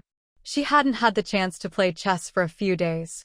The rich guy, Chubby, hadn't been online to challenge her, and she missed playing chess. They met in a quiet chess club. He was there already when she arrived. "Hello, Miss Green," Paul said in French. "I haven't seen you for a long time." Emma wanted to say it hadn't really been that long, but she didn't. She just smiled. "Hello, Mr. Watson." Paul had already prepared the board. Emma sat down, and they began to play straight away. When she had played him before, she hadn't known she was up against the world champion, and so she hadn't felt any psychological pressure. Under those circumstances, she had beaten him twice. Now, it felt a lot more stressful.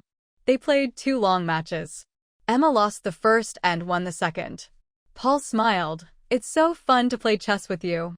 Are you sure you don't want to go pro?" "No," Emma said. "I like chess, but it's not my passion, and it's not what I want to do with my career. I have more planned for my future." "Fair enough." Paul smiled. "There is one other thing I'd like to ask you today. I need to ask you for a favor, Miss Green." "What is it?"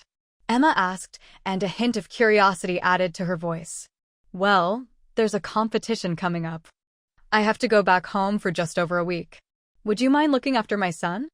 I don't know many people here, and all the ones I do know are also going to this competition." Paul explained. Emma was confused. "Your son? How can you entrust your child with someone you barely know? Aren't you afraid something might happen to him?" "I mean, I could sell him. Or maybe I will ignore him." Paul smiled. "No. I don't think that's something I have to be worried about. I know you are a good person. I hint nothing harm to your aura." Emma didn't understand. Was he really so relaxed? She thought about it and said, "No, I can't do it, I'm afraid. I'm going back to class in a few days, and my mom has to go to work, so there is no one at home during the day." "Oh, that's all right. You just feed him when you're available, once in the morning, once in the evening. My son's easy to look after. He's a good boy," he forcibly explained to Emma. "That is really easy." Emma was surprised. "He's here now, actually. I just left him at the reception desk," Paul said, standing up with a smile and walking to the counter. Emma was even more confused. He left him at the desk? How could he do it easily? She asked herself silently. Paul walked over, and everything suddenly made sense. He was accompanied by a big dog. Here he is. "My son. Doesn't he look cute?" He was a golden retriever, but his fur looks dull and uneven in length. There were some bandages on his body. He was clearly in recovery from wounds that had not yet healed fully. She got up from the seat and went to stroke the dog's head. The dog was very docile.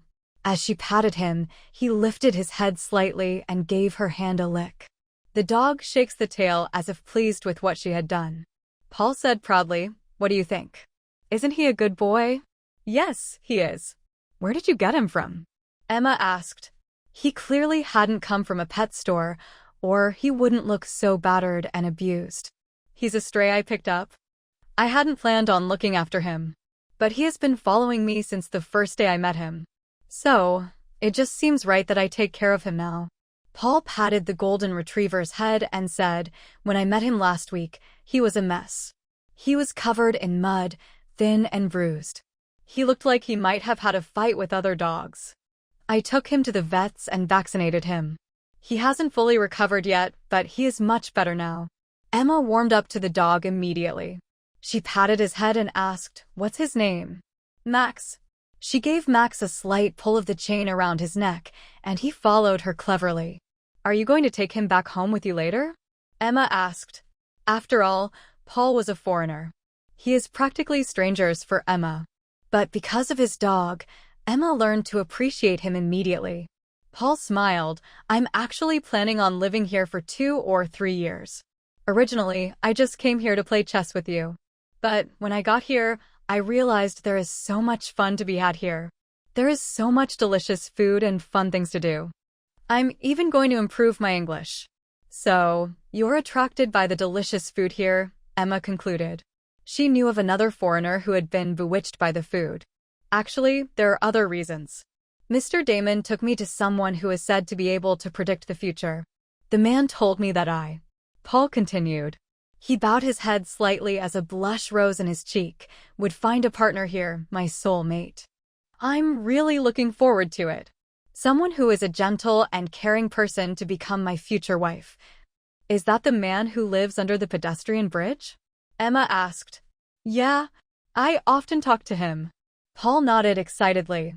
Is he a blind man who wears sunglasses? Yes, exactly. He said he had become blind only when he opened his inner eye.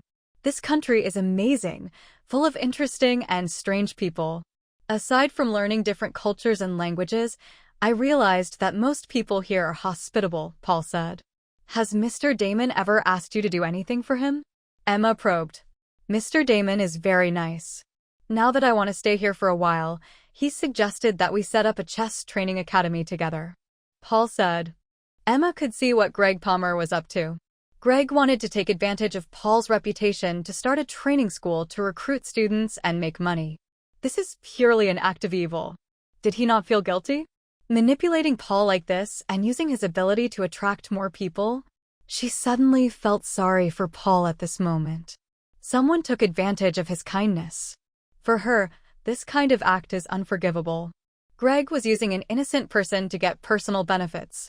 She must stop this, she thought to herself. Greg looked at his newly printed chess school leaflet with satisfaction. He had had the artist revise it several times, and the final leaflet was beautiful. Paul Grayson, World Chess Champion. The words stood out against the background. With this kind of pulling power, he wouldn't have to worry about finding students. He was just afraid that Paul would return home one day, and he would lose his star. But he could cross that bridge when he came to it. Right now, all he had to think about was how he could use Paul to attract more students. Suddenly a hand tapped him on the shoulder. Greg jumped out of his skin. When did you get here, bro? You scared me. I heard you've tricked Mr. Watson into running a training school with you. Jack frowned. How could you do that? If he finds out you are using him, I'm afraid he'll get mad. I didn't trick him. We came to a mutually beneficial deal. Greg explained hurriedly, it's good for him, and it's a good career move for both of us. I'm not going to let this fail. Kip frowned. I heard you took Mr. Watson to the pedestrian bridge to visit a fortune teller and told him he could find a wife here. You lied to him about that. You know he doesn't know enough English and just told him what he wanted to hear. No, the fortune teller really said that. Greg protested. I didn't lie to him. I told him the truth. He tried hard to persuade Jack. Kip remained dubious and asked, where's Watson now? Have you lied to him to get him to do something else? He grumbled. He went to play chess with Emma Guerin and tried to persuade her to become a professional chess player. What a stupid idea. If she became a chess pro, we all might drop a place in the rankings.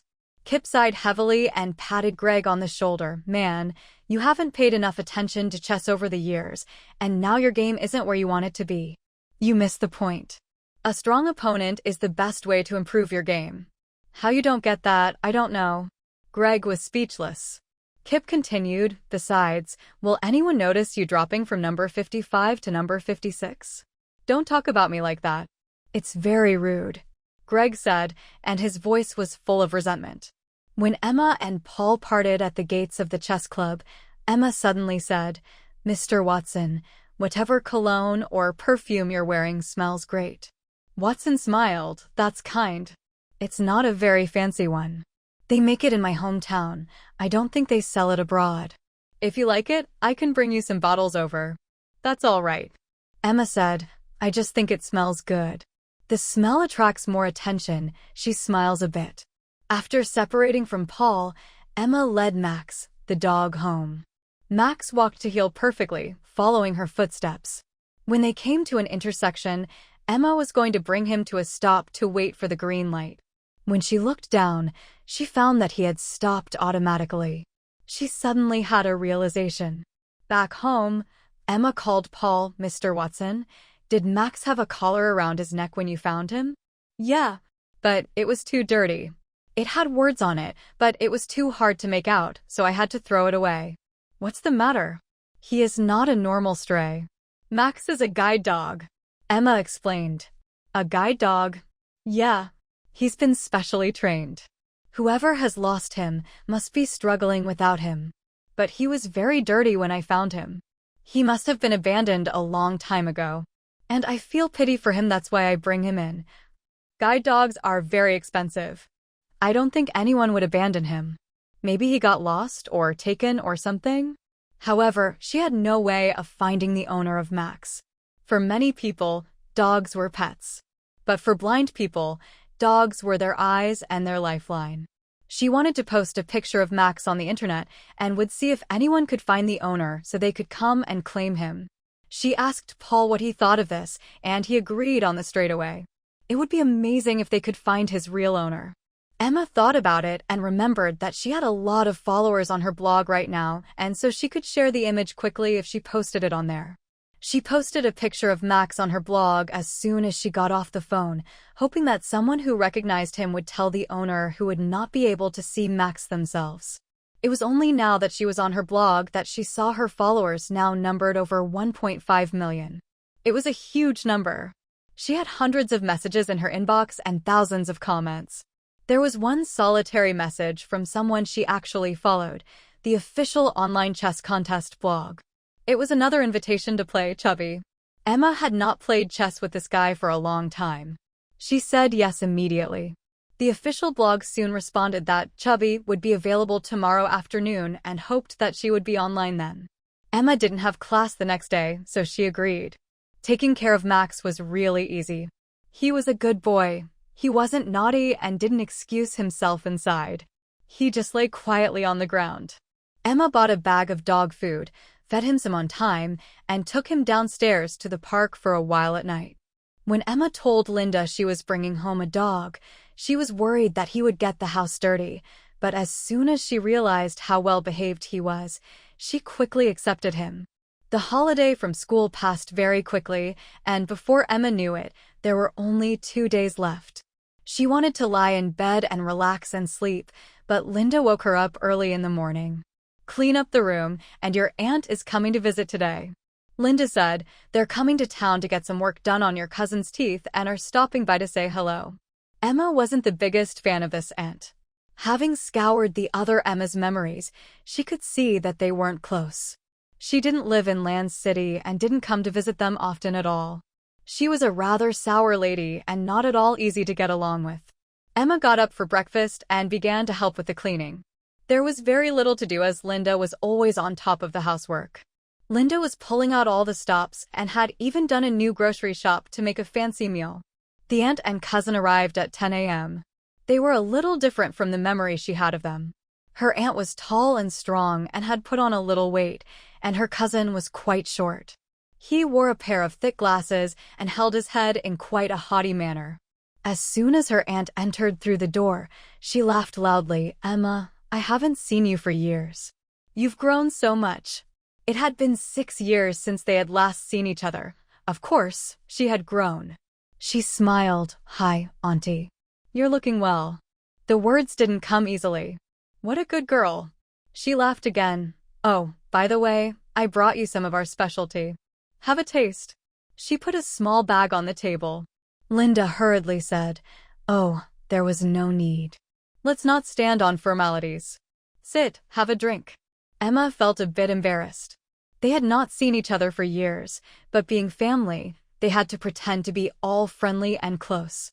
It made Emma feel quite uncomfortable. She said, "I haven't finished my homework yet, Auntie, so I just need to get that done." And she tried to slip away. The aunt smiled. "Emma has begun to study now." "Wow, well, wonders will never cease. Taking after your cousin, read, finally." "Emma, where are you placed in your class?" Emma frowned. "You must have forgotten, Aunt. I had a car accident 2 years ago, and I've only just returned to school." She had only sat her first monthly exam last week. The results would not be released until she went back to school, only then would she know her place in the class. Her aunt was a little embarrassed. She had known about the accident, but she had never once come to visit in those 2 years. After all, it costs money to visit, and she hadn't felt she could come empty-handed. She had to buy presents, and it was another expense she couldn't quite stomach. They had only made the trip this time because Reed had an appointment with a specialist dentist. Emma's doing great now, Linda said hastily. Since waking from her coma, she's had a whole new attitude, really keen to learn. It's wonderful. The aunt laughed again. Well, that's wonderful news. No more running into trouble and school and fighting, eh? Maybe if you work very hard, you might even get into university. Oh, imagine if you and Reed were at the same university. You could look out for each other. She looked at Reed as she spoke with pride in her eyes. Reed wants to go to Glinton University. Of course, it's just a hope. Glinton University is not easy to get into. Reed was happily eating some fruit, and when he heard her words, he said, I'm sure I can get in. She patted her son on the head. You should have this kind of ambition for Emma. Linda smiled. I would be happy if she gets into any university. It would be a lot to catch up on to match Reed. After all, Reed has been top of the class always, hasn't he? The aunt laughed happily. Not the top of the class, but the top of the school. But our city is too small to compare with Land City. Emma listened silently to her aunt, boasting about her son like that. Again, she said, Auntie, I haven't finished my homework yet. I need to get it done before school tomorrow. The aunt sighed. Emma, you're right. You can't delay your homework. You should probably do some extra exercises as well so that you can improve your grades quickly. After all, it's an important year. Emma was totally speechless. By the way, have you signed up for any extracurricular classes? I heard that they pay a lot of attention to that in college admissions. With some extra talent, you will be more attractive to a college. Emma shook her head no. With a face of surprise, the aunt said, Well, that's a shame. You should do something about that. Ideally, you start young. Reed has been learning the piano since he was 5 years old. He's beyond grade 8 now. Sister, as a teacher, you should pay more attention to her education. Reed, play a song for your aunt. Oh, I forgot, you don't have a piano. Emma listened impatiently but had to put up with it. Suddenly, she smiled and said, Aunt. Actually, I also signed up for an extra class. The aunt was surprised. Oh, what's that? Giving a small smile, Emma said, Juicing. Juicing? The aunt was confused. Emma picked up the orange on the table, put a cup under it, and grabbed it with her right hand and squeezed it hard. At once, the orange burst and the orange juice poured into the cup. The orange was completely squashed. The two visitors were stunned and didn't know what to say. Please enjoy your juice. Emma put the cup in front of her aunt. The aunt hadn't reacted yet. I really do have to do my homework or I'll get told off at school. Then she sauntered out of the room without looking back. Linda smiled. How cheeky of her. She squeezed orange juice without washing her hands. You can't drink that. Well, I'm going to prepare lunch for us all. Why don't you watch some TV, sister? As she spoke, she walked into the kitchen. The rest of their visit went quite quietly after that. After lunch, the aunt and Reed went off to do some clothes shopping, and Emma went back to her room to play chess. The official blog had sent her the room number and password. She entered the room and began the game. Chubby hadn't improved much and still lost in 3 minutes. After 5 games, Emma was embarrassed that she was beating him so quickly. She was making $100 in 3 minutes. Emma felt a bit bad about it. She clicked the dialog box and spoke to Chubby. Sir, I think we should discuss the price. KP sent the message. It took him a while to respond. Fine. $200 a game. Emma was surprised. She didn't mean to raise the price. No, you misunderstand me. That's not what I meant. I think you're paying too much. KP said. $300. That's a deal. Chubby then went offline.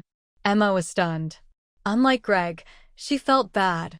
Her aunt got back that evening and went to bed straight after supper without much talk. When she saw Emma, there was something wary in her eyes. Emma enjoyed the quiet and went to her room. The next morning, the aunt took Reed to the dentist. Linda had to attend a meeting at her school to discuss some arrangements after the holiday and so couldn't go with them.